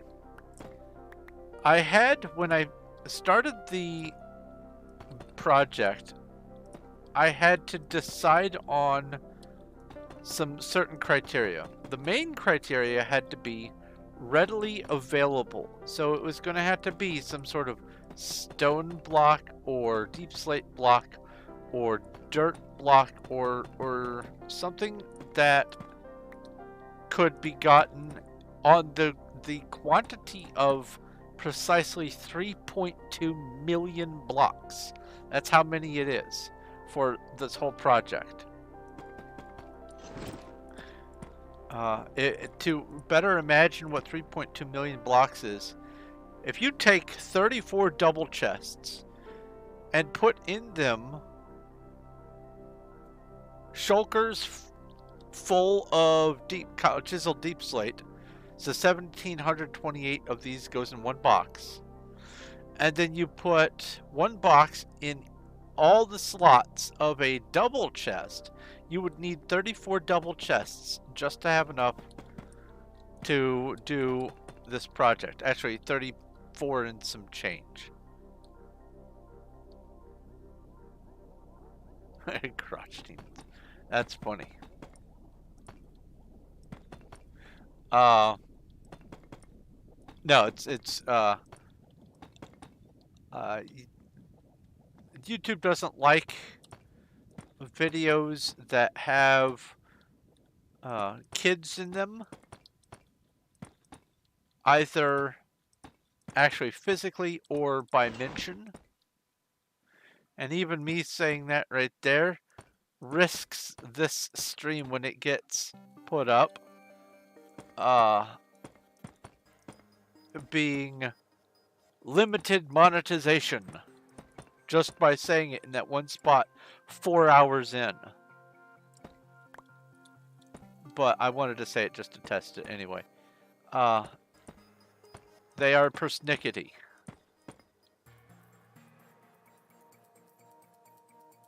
But why do I go through the extra step to make it chiseled?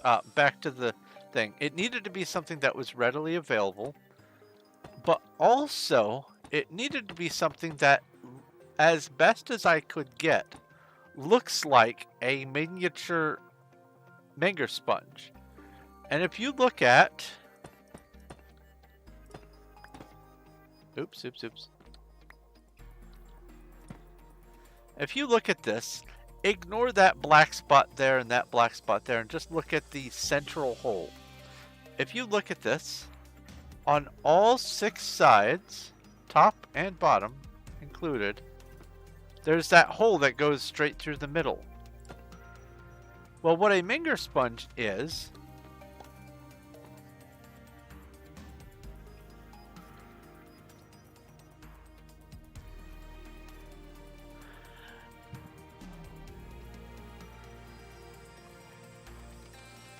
A single block counts as a iteration 0 Menger Sponge. If you take 20 of those, you make an iteration 1 Menger Sponge. But then if you take 20 of these with all the holes through all 6 sides, you make a tier 2, an iteration 2 Menger Sponge. And there again, it's got a hole all the way through all 6 sides. And so, because of this, this is the one block that I had access to that I could get 3.2 million of reasonably, that looked as close to a smaller Menger Sponge as I could possibly get.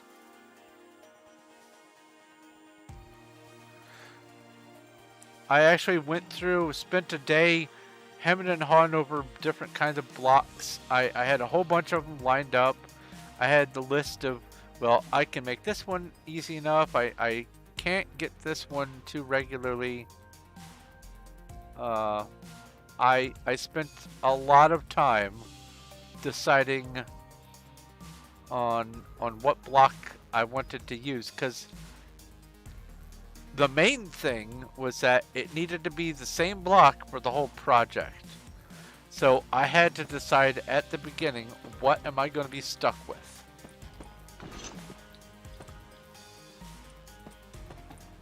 And so this is it.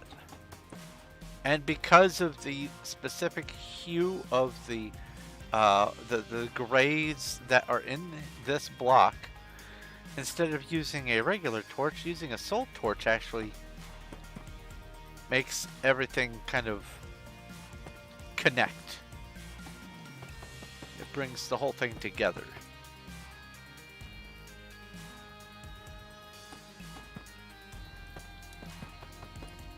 Like if I were to use a glass with this block, I would probably use cyan glass because the color it seems to fit.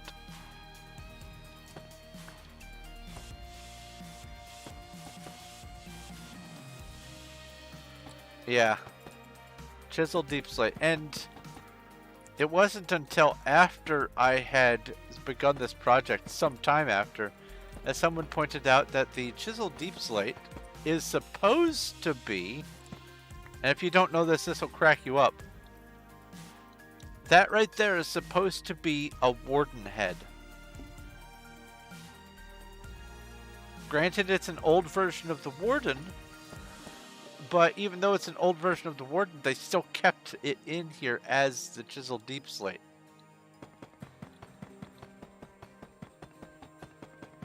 Oh, overshot. For some reason, I thought I was here.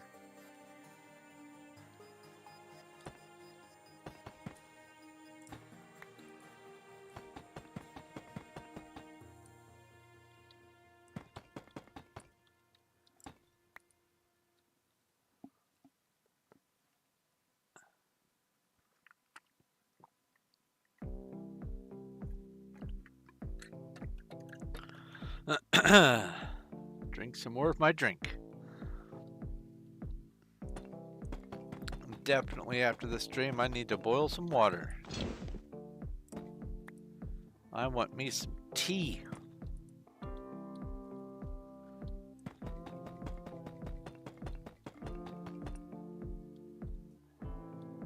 Speaking of tea, I am so gladdened to see that the Spiffing Brit is finally, at least occasionally, getting sponsored by Yorkshire Gold Tea. That gives me the warm feelings inside. He's been going so full on, please sponsor me, please sponsor me, please sponsor me. And they finally said, you know what? Let's do it. And that is a success story right there. I love that.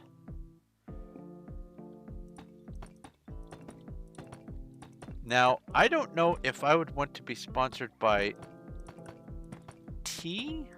If it is, it would be Bigelow Tea.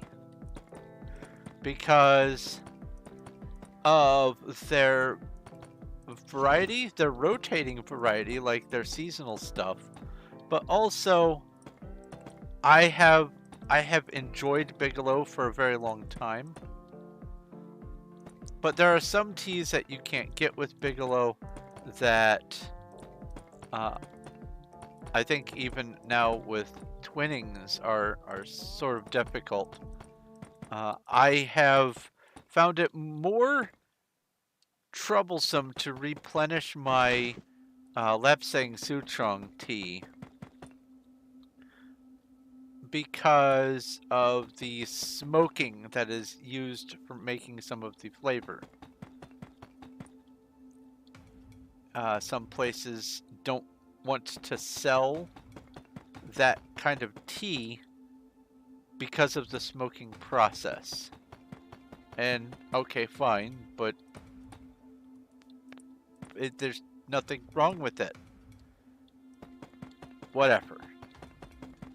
So Bigelow would be my choice for tea if I were to get a tea sponsorship. But if I were to really get a sponsorship beverage-wise, I think it would be Ball's Energy Drink.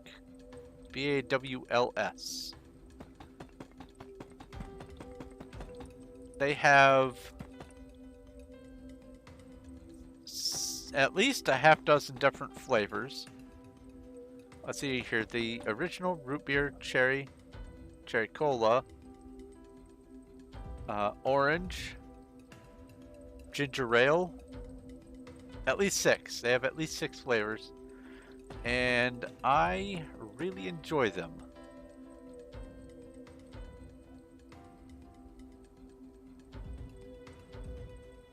How am I flying in survival mode? Aha! That's a great question. You have not asked.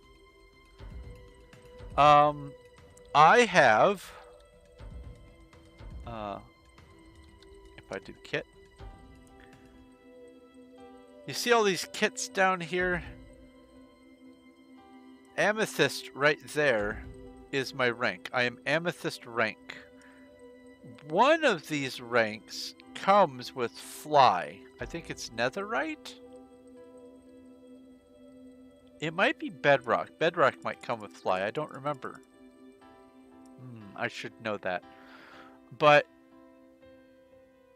by having a higher rank, which I just got from spending gems on the gem store, you get ranks and upgrades. You can spend gems. It doesn't say the price because I already own them all, but the price goes up as the rank goes up. You get gems from like 7 different things. But primarily, the best way to get gems if you don't want to spend money is to, on Saturday, watch RGA Minecraft do his Twitch stream.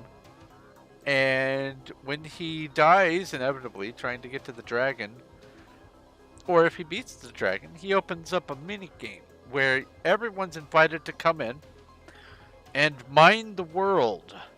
And every block you break turns into gems, different kinds of gems. So if you start mining a dirt, it will transform into some sort of ore block. So like a diamond ore, or an iron, an actual block of iron, or say an amethyst or something like that. It'll turn into something different. And then you mine that, and that thing that you mine has a certain gem value. And like amethyst will give you 100 gems, coal ore will give you 1 or 2 gems. And you just mine and mine and mine and mine and mine until you are until the pot of gems is exhausted and everyone gets kicked off the server. So that's how I got my rank, but that's not how I got fly. I just wanted to share that to let you know that fly is, you can get it from just having a high enough rank. But also in the same interface, global commands. Right here, fly. It doesn't say what the price is. I think it's 1,500 or 2,500 or something like that. But you could just buy fly, and it's available for the whole server. I could go to any of the servers on Performium, and I have fly. Now, would I still be working on this gigantic monolithic project if I did not have fly? You bet your bottom dollar I would. It would just take a lot more. A lot more time, a lot more stress. Every hostile mob that spawned would make me cry because I might fall off. Oh, okay. So 15 bucks. 1 gem is the equivalent of 1 penny in the real world. 1 penny American. You can just outright buy gems on their site if you don't want to earn them by doing mini games and stuff, but 100% possible to get everything with gems.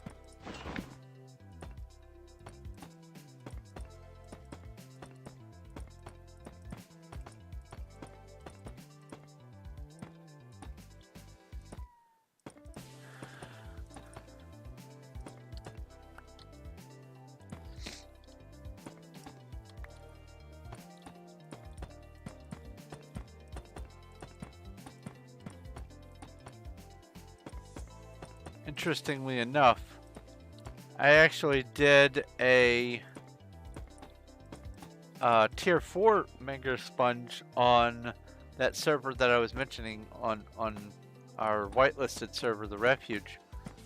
uh, out of diorite. Such a lovely eyesore of a block. A lot of people don't like it. But I did that without fly because I was using the drops that I would have to deal with, the falling. I was using that to level my acrobatics skill. On here, I'm not as concerned about that. What is my acrobatics? 70. I'm close enough to 100. You don't get any more benefit by going above 100 as per their settings. So 100 is the effective cap, but you can get more levels if you keep jumping off of more things. But I'm not hugely interested in working on that at the moment.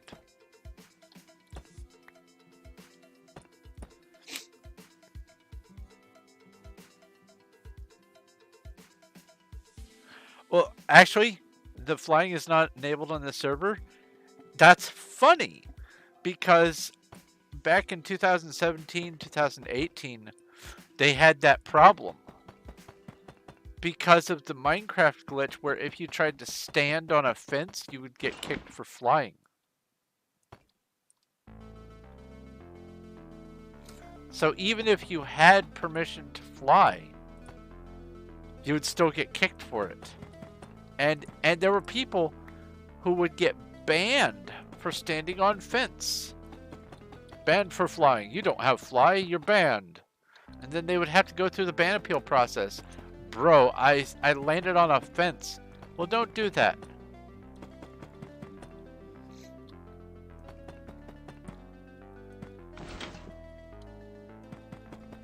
I don't think they ever fixed that. I think they waited for Minecraft to update to make that just be patched, because that doesn't feel like anything that they would back then or now have wanted to spend the time or effort to try to fix.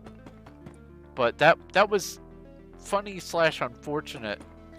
The whole you get banned for standing on a fence because you are flying.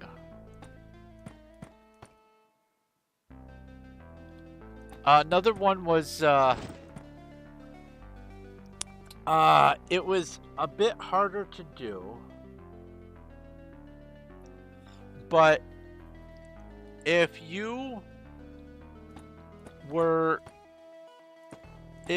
in a minecart, I think this also might have worked on boats, but if you were in a minecart and you ejected, but you landed inside the same three-dimensional space as where the minecart was, it would flag you as flying as well. And so people would get kicked off the server for getting out of their minecarts.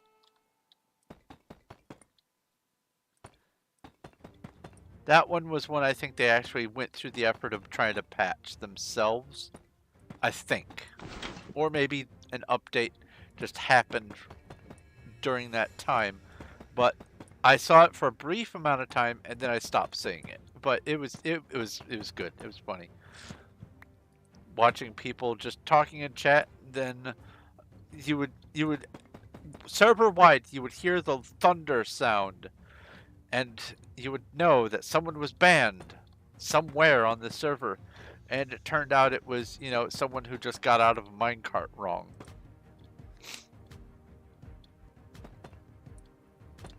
It was a different world back then.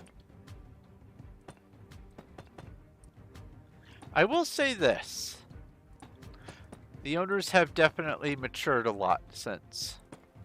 Well, I do not include Donnie Bobes as an owner. He's an owner by proxy. I don't think Donnie Bobes is capable of maturing.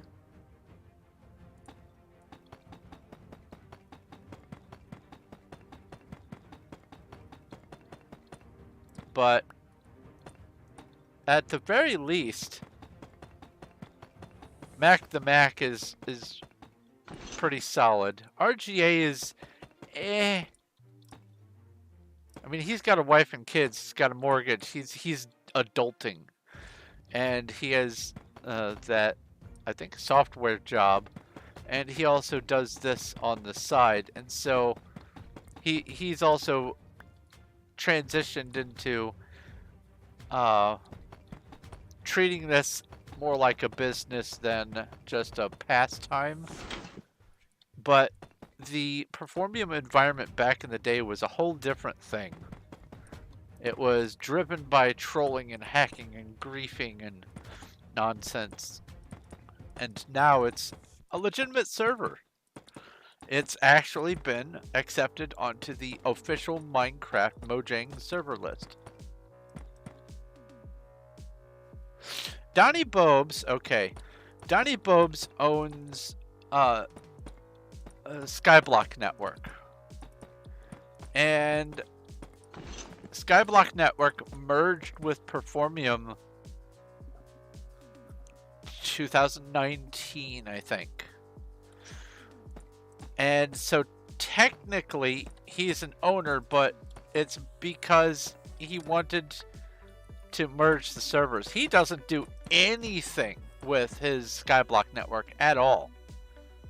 All Donnie Bobes does is he runs his own private server for his own in real life friends, and he trolls them for videos. That's all Donnie Bobes does. That's all he has done since 2020. He pops in from time to time, now and again, but it's just to hey, I exist, and then leaves for another 5 months, 6 months. He doesn't do anything. He doesn't record a video. They have been working on a project recently where he's going to be doing like a troll server. They're adding a troll server on here, but largely Donnie Bobes is just an owner in title, but not in practice. But when you go to Hub, this is the Performium Hub. PN, Performium Network. And you've got RGA over there and a troll to indicate, you know, hardy har trolling. But there's also a secret SBN hub. There's a second hub. This has remained unchanged since the dawn of time. Well, actually, when they merged, they added this NPC to go and get access to Performium Network, and they added this little thing here.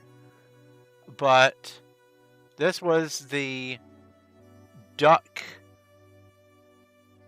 or the Skyblock Network SMP. And there used to be a lot more servers between both of them. But after the merger, they deleted a whole bunch. And recently, again, this year, at the beginning of the year, they deleted 7 more servers combined between the different networks. And so, oh yeah, this is the one with that volcano. I've been meaning to see what this combination of rocks is. Ah, that's why. It's powdered concrete. That's why it has that granular look. And then we've got coal blocks and obsidian. Okay. Totally not filling my head with plans for block palettes for my builds. Not at all. But from here, you can gain access to all of the servers that are connected onto the network.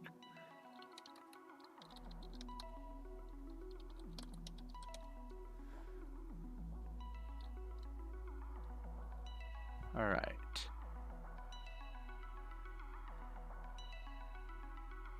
So I've done that one. And now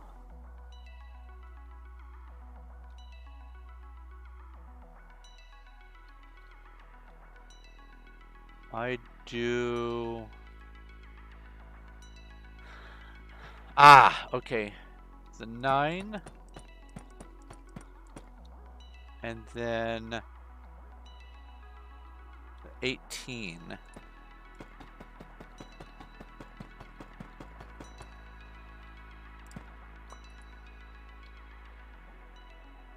And I skip this and come over here.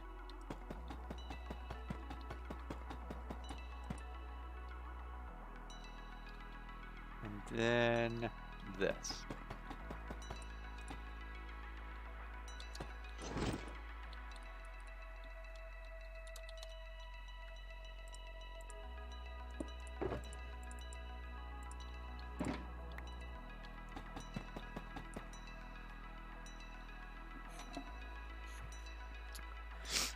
What Donnie Bobes did on the Skyblock network before the merger was he used some of it for his trolling. He would troll players. He would just pick a server that had a reasonable amount of player base, and he would troll them. And that's largely why people would join, is because they wanted to be trolled. They wanted to be part of the experience. That was their fantasy was, aha, Donnie Bobes trolled me. Same thing with RTA. And happiness is happiness. But once the merger happened, and I think this is actually part of why the merger happened, Donnie Bobes kind of just started to do his own thing with just his own friends. Because in one of the things that I watched, he was talking about how it wasn't always fun trolling random people because some of the people didn't take it right. Some of the people, let's see here. Some of the people would make a huge fuss about it, but also on the reverse side, some people were just like, I'm being trolled, so what? It just wouldn't be fun. And so what he wanted was content that was everyone having fun. So he had to create a space where that could happen. And so he got his friends together and made his own little private server, and he just trolls them on his private server. And I bet you it's basically impossible to get onto that list of friends. I bet it's all people he knows in real life.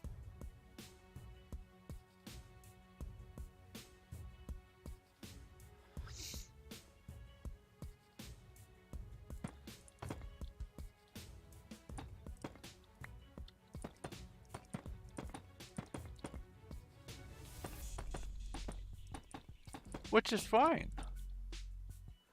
There's nothing wrong with trying to make the content that you want to produce be on brand. If that's your brand, go for it. Don't capitulate just because you have been doing something different elsewhere. Make it happen.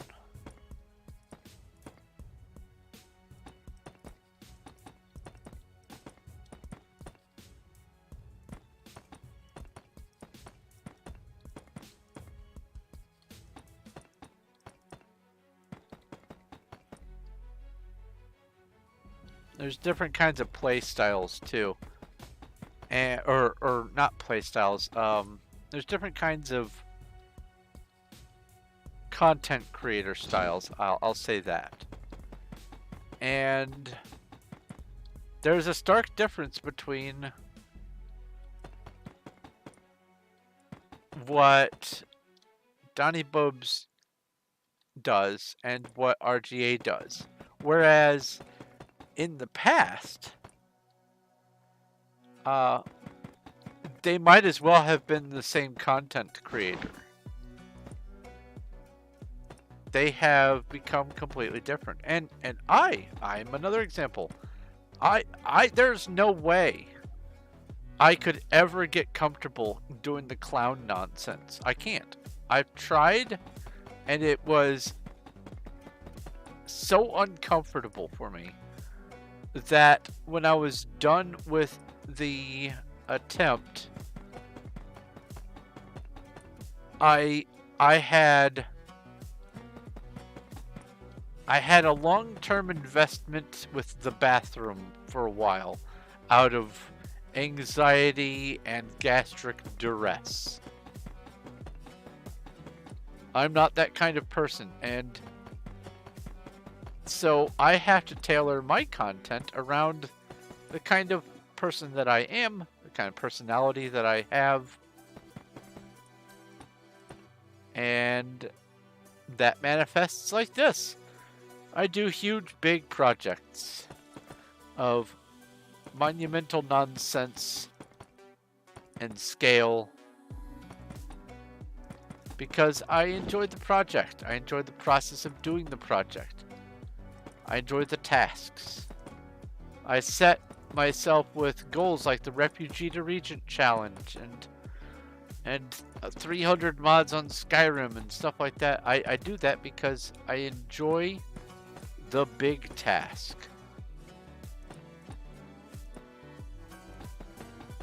And while that means that instead of having 1,000 viewers from me clowning around and being overtly social, I am at least not being physically unwell by the time I'm done with my streams and videos.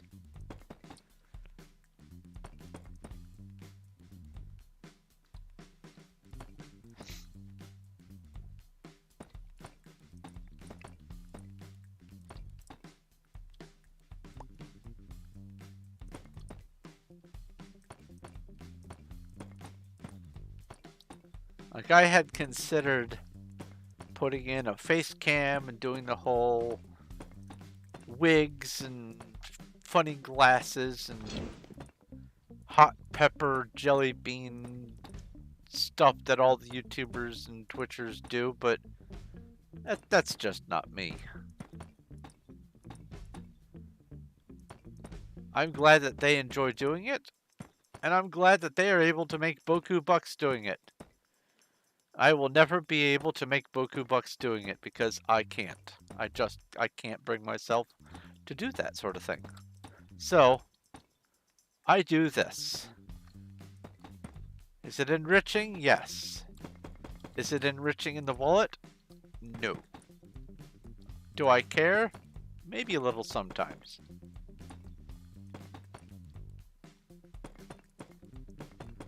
But not really. I would be doing this even if I had no patrons and no people on my Discord. I would still be doing this because I'd be doing the project anyway. Might as well stream it. Might as well record it. If I'm doing stuff, I might as well stream it.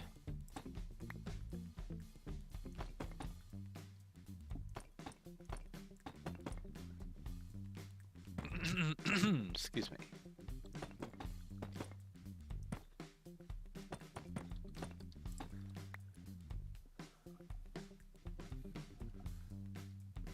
I think at the end of this layer, I'm going to wrap up for the day.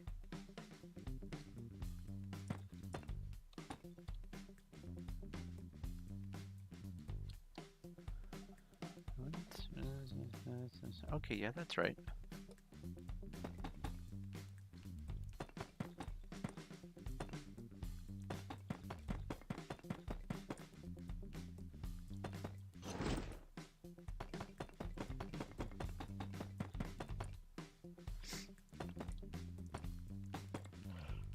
And honestly, the way I look at doing my streams is when I was growing up, I would, if I wanted to go over to a friend's house, typically or have a friend come over to my house, typically what would happen is we would be playing a video game, and one of us would be playing, the other would be sitting on the couch watching, and we would just be hanging out. And that's the way I look at this, is I am playing the video game, and you guys are just sitting on the couch next to me, hanging out with me, as I talk about whatever comes up. That's the way I enjoy it. This is my socializing, so to speak.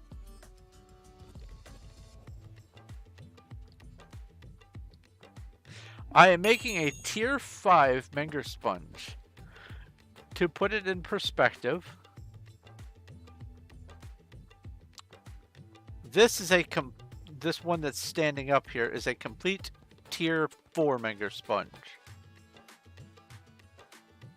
And then if I come into this block right here, that's a tier 3. This is a tier 2. This is a tier 1. And that's a tier 0. A tier 5 is the tallest Menger Sponge that you can make in modern vanilla Minecraft and have it fit in the world. It is 243 blocks by 243 blocks by, you guessed it, 243 blocks. The next tier up is 729 blocks by 729 by 729. And the Minecraft world is not 729 blocks tall. So a tier 3 or tier 5 is as good as it gets in vanilla Minecraft.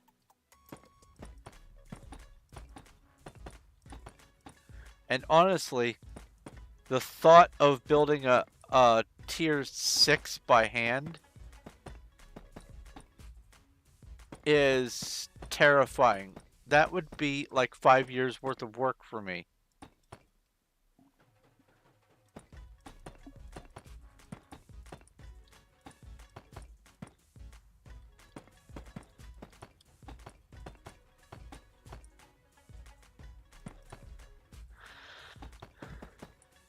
And it would be, well, 20 times 3.2 million blocks, so that's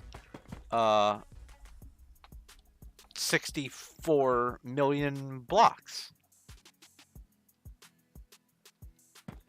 It's a lot.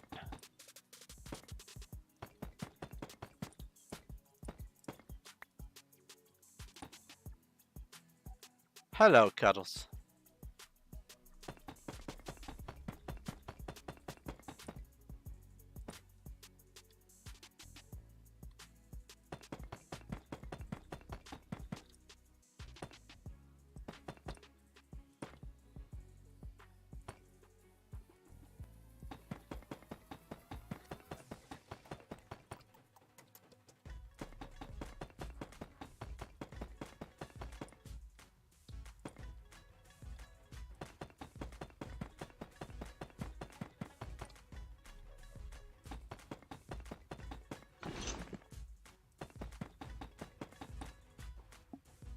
Oh, completely, absolutely unrelated news.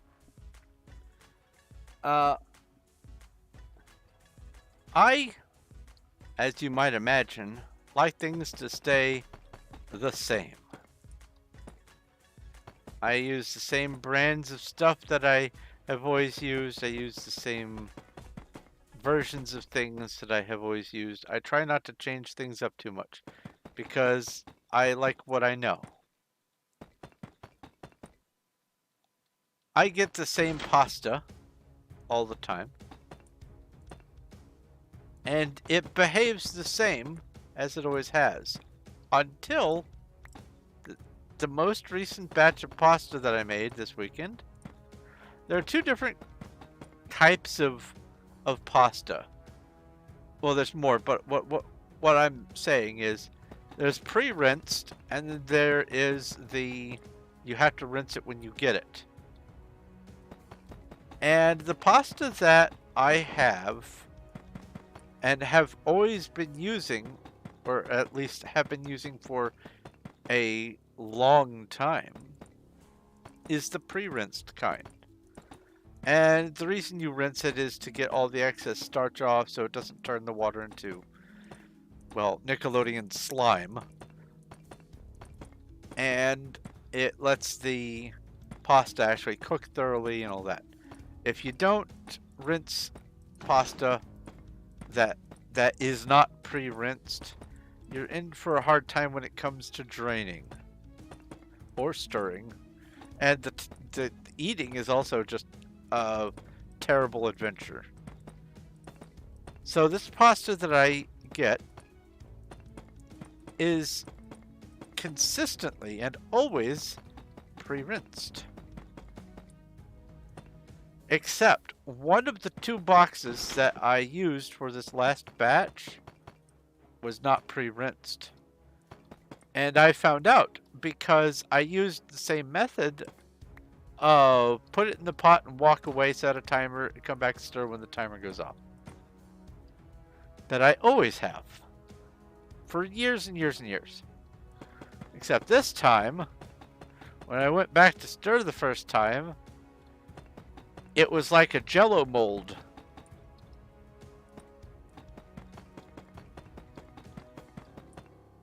I was not prepared. Like I said, completely unrelated to anything else that we've been talking about. But that was a little mini adventure that I had this weekend. Oops.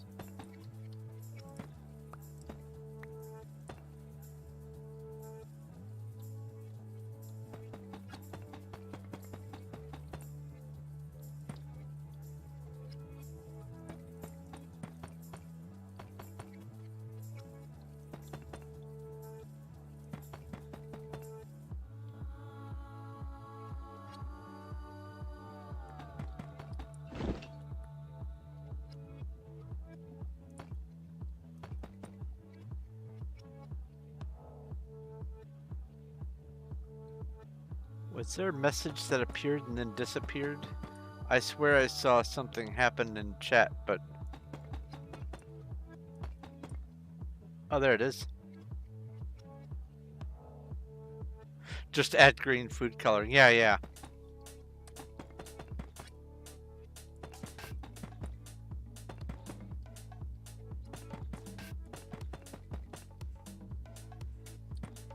Except this Nickelodeon slime had in it little globs of texture of undercooked pasta. Ugh. That just gave me shivers. Wow. Great.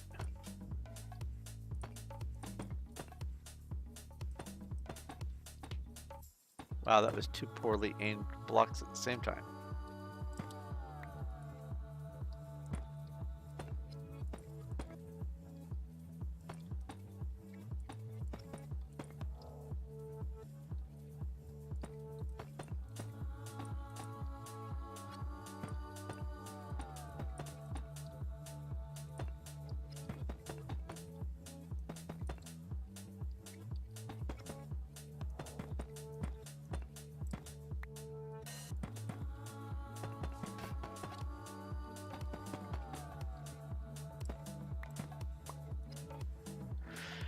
So I doubt if that F person is still watching, but usually when someone wants to see the F3 stats, they then, when they see the stats, they then go, why aren't you using shaders?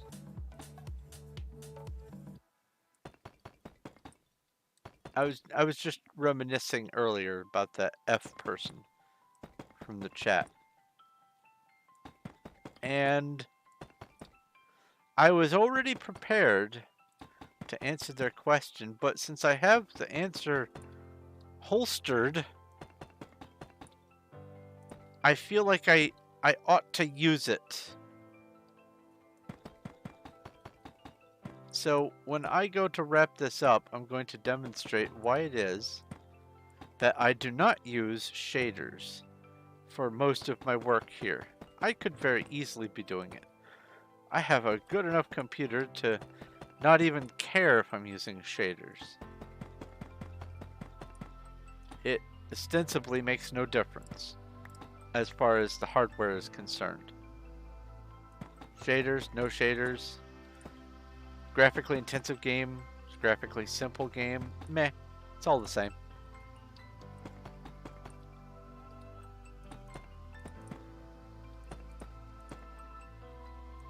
So 2 more rings and I will wrap this up.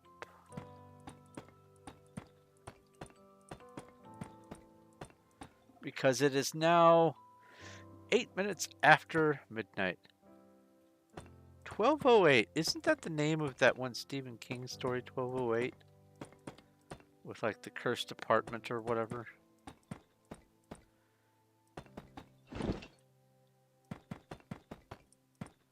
Sounds right.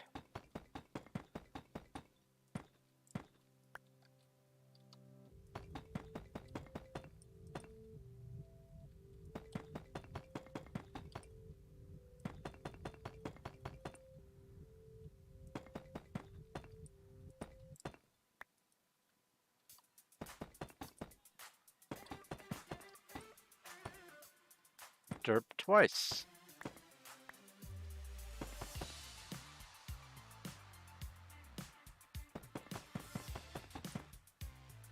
There we go.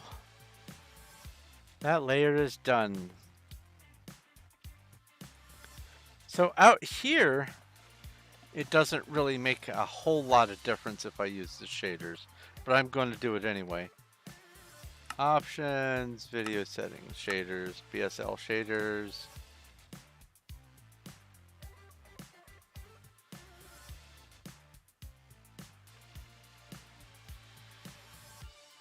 Yeah, I get the distance fog, which is annoying. Like I can understand having some distance fog, but if I'm this close in real life and there's that much fog between me, that means that the air should be unbreathable because it's polluted. That much distance fog is annoying. But BSL shaders is superior in one aspect, and that is all the lighting is, instead of being yellow light, it's white light.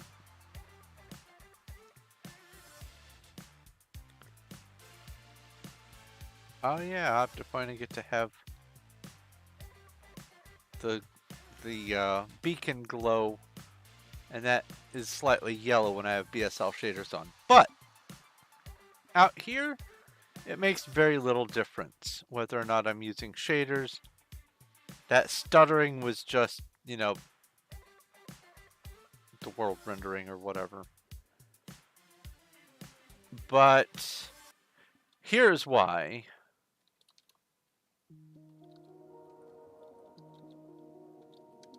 I don't use shaders. All the time anyway.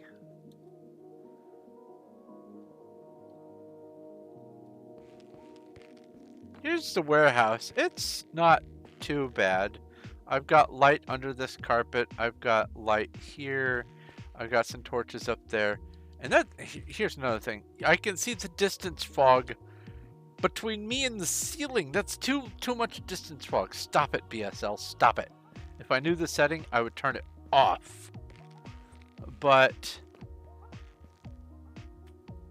then you come out here, and then there's all this unnecessary glow. But then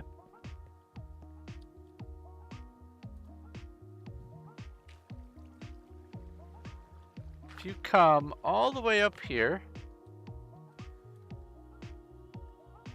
lighting is just a pain in the butt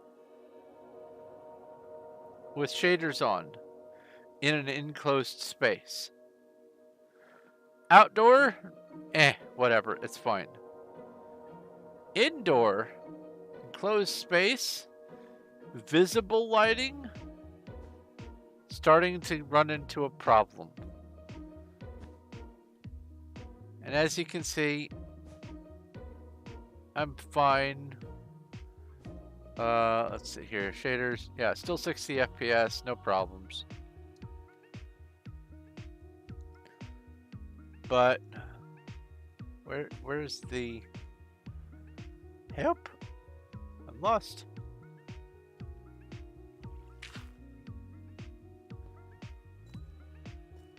The difference is this. Options, video settings, shaders off.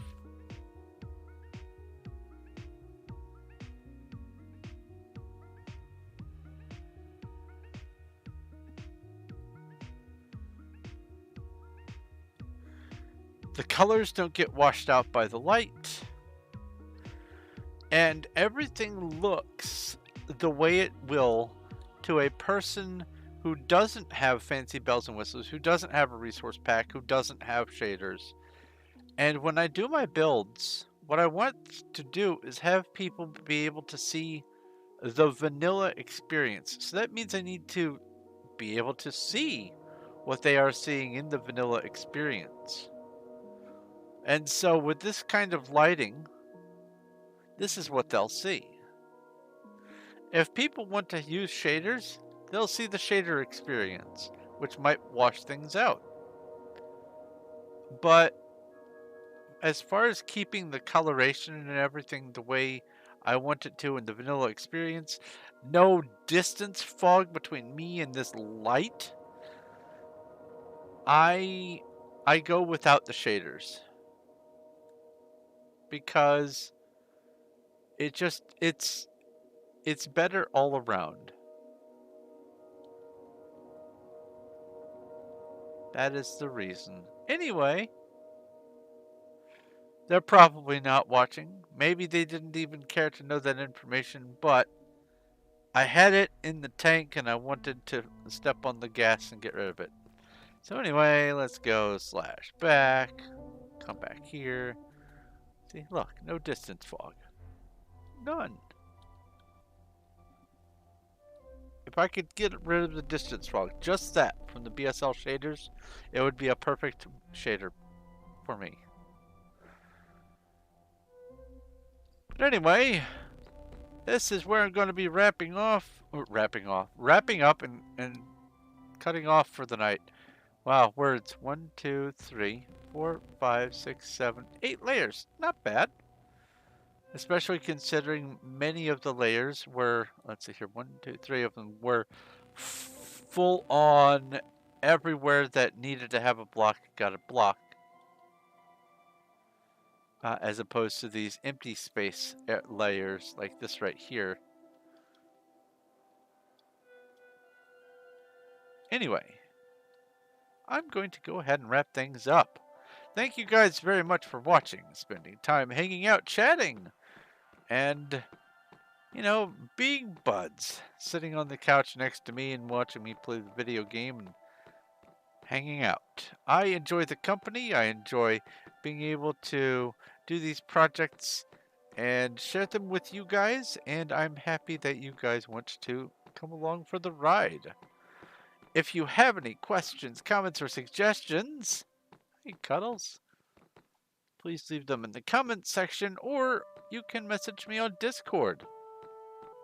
I have a link to my channel down in the description. Remember to pick a role. Also, if you like this video and you like what I'm doing here, please leave a like. It does help and I appreciate it.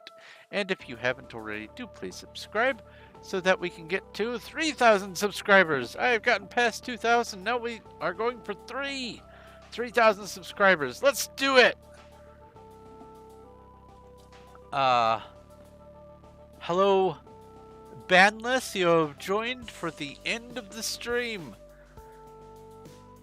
Anyway, if you also, down in the description next to the Discord and all that, if you would be interested in helping to support the channel, I have links to both my Streamlab and my Patreon if you do choose to support on Streamlabs, you get a nice little fanfare like that.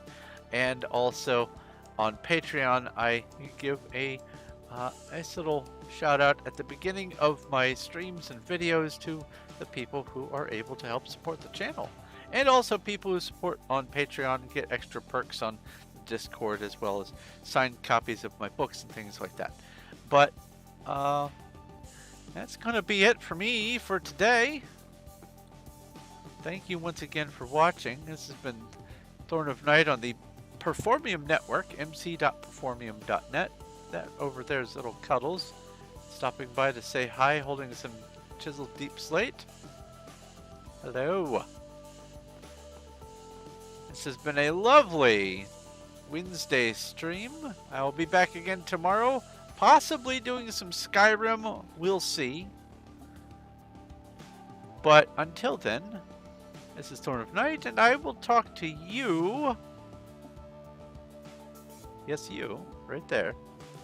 I will talk to you later.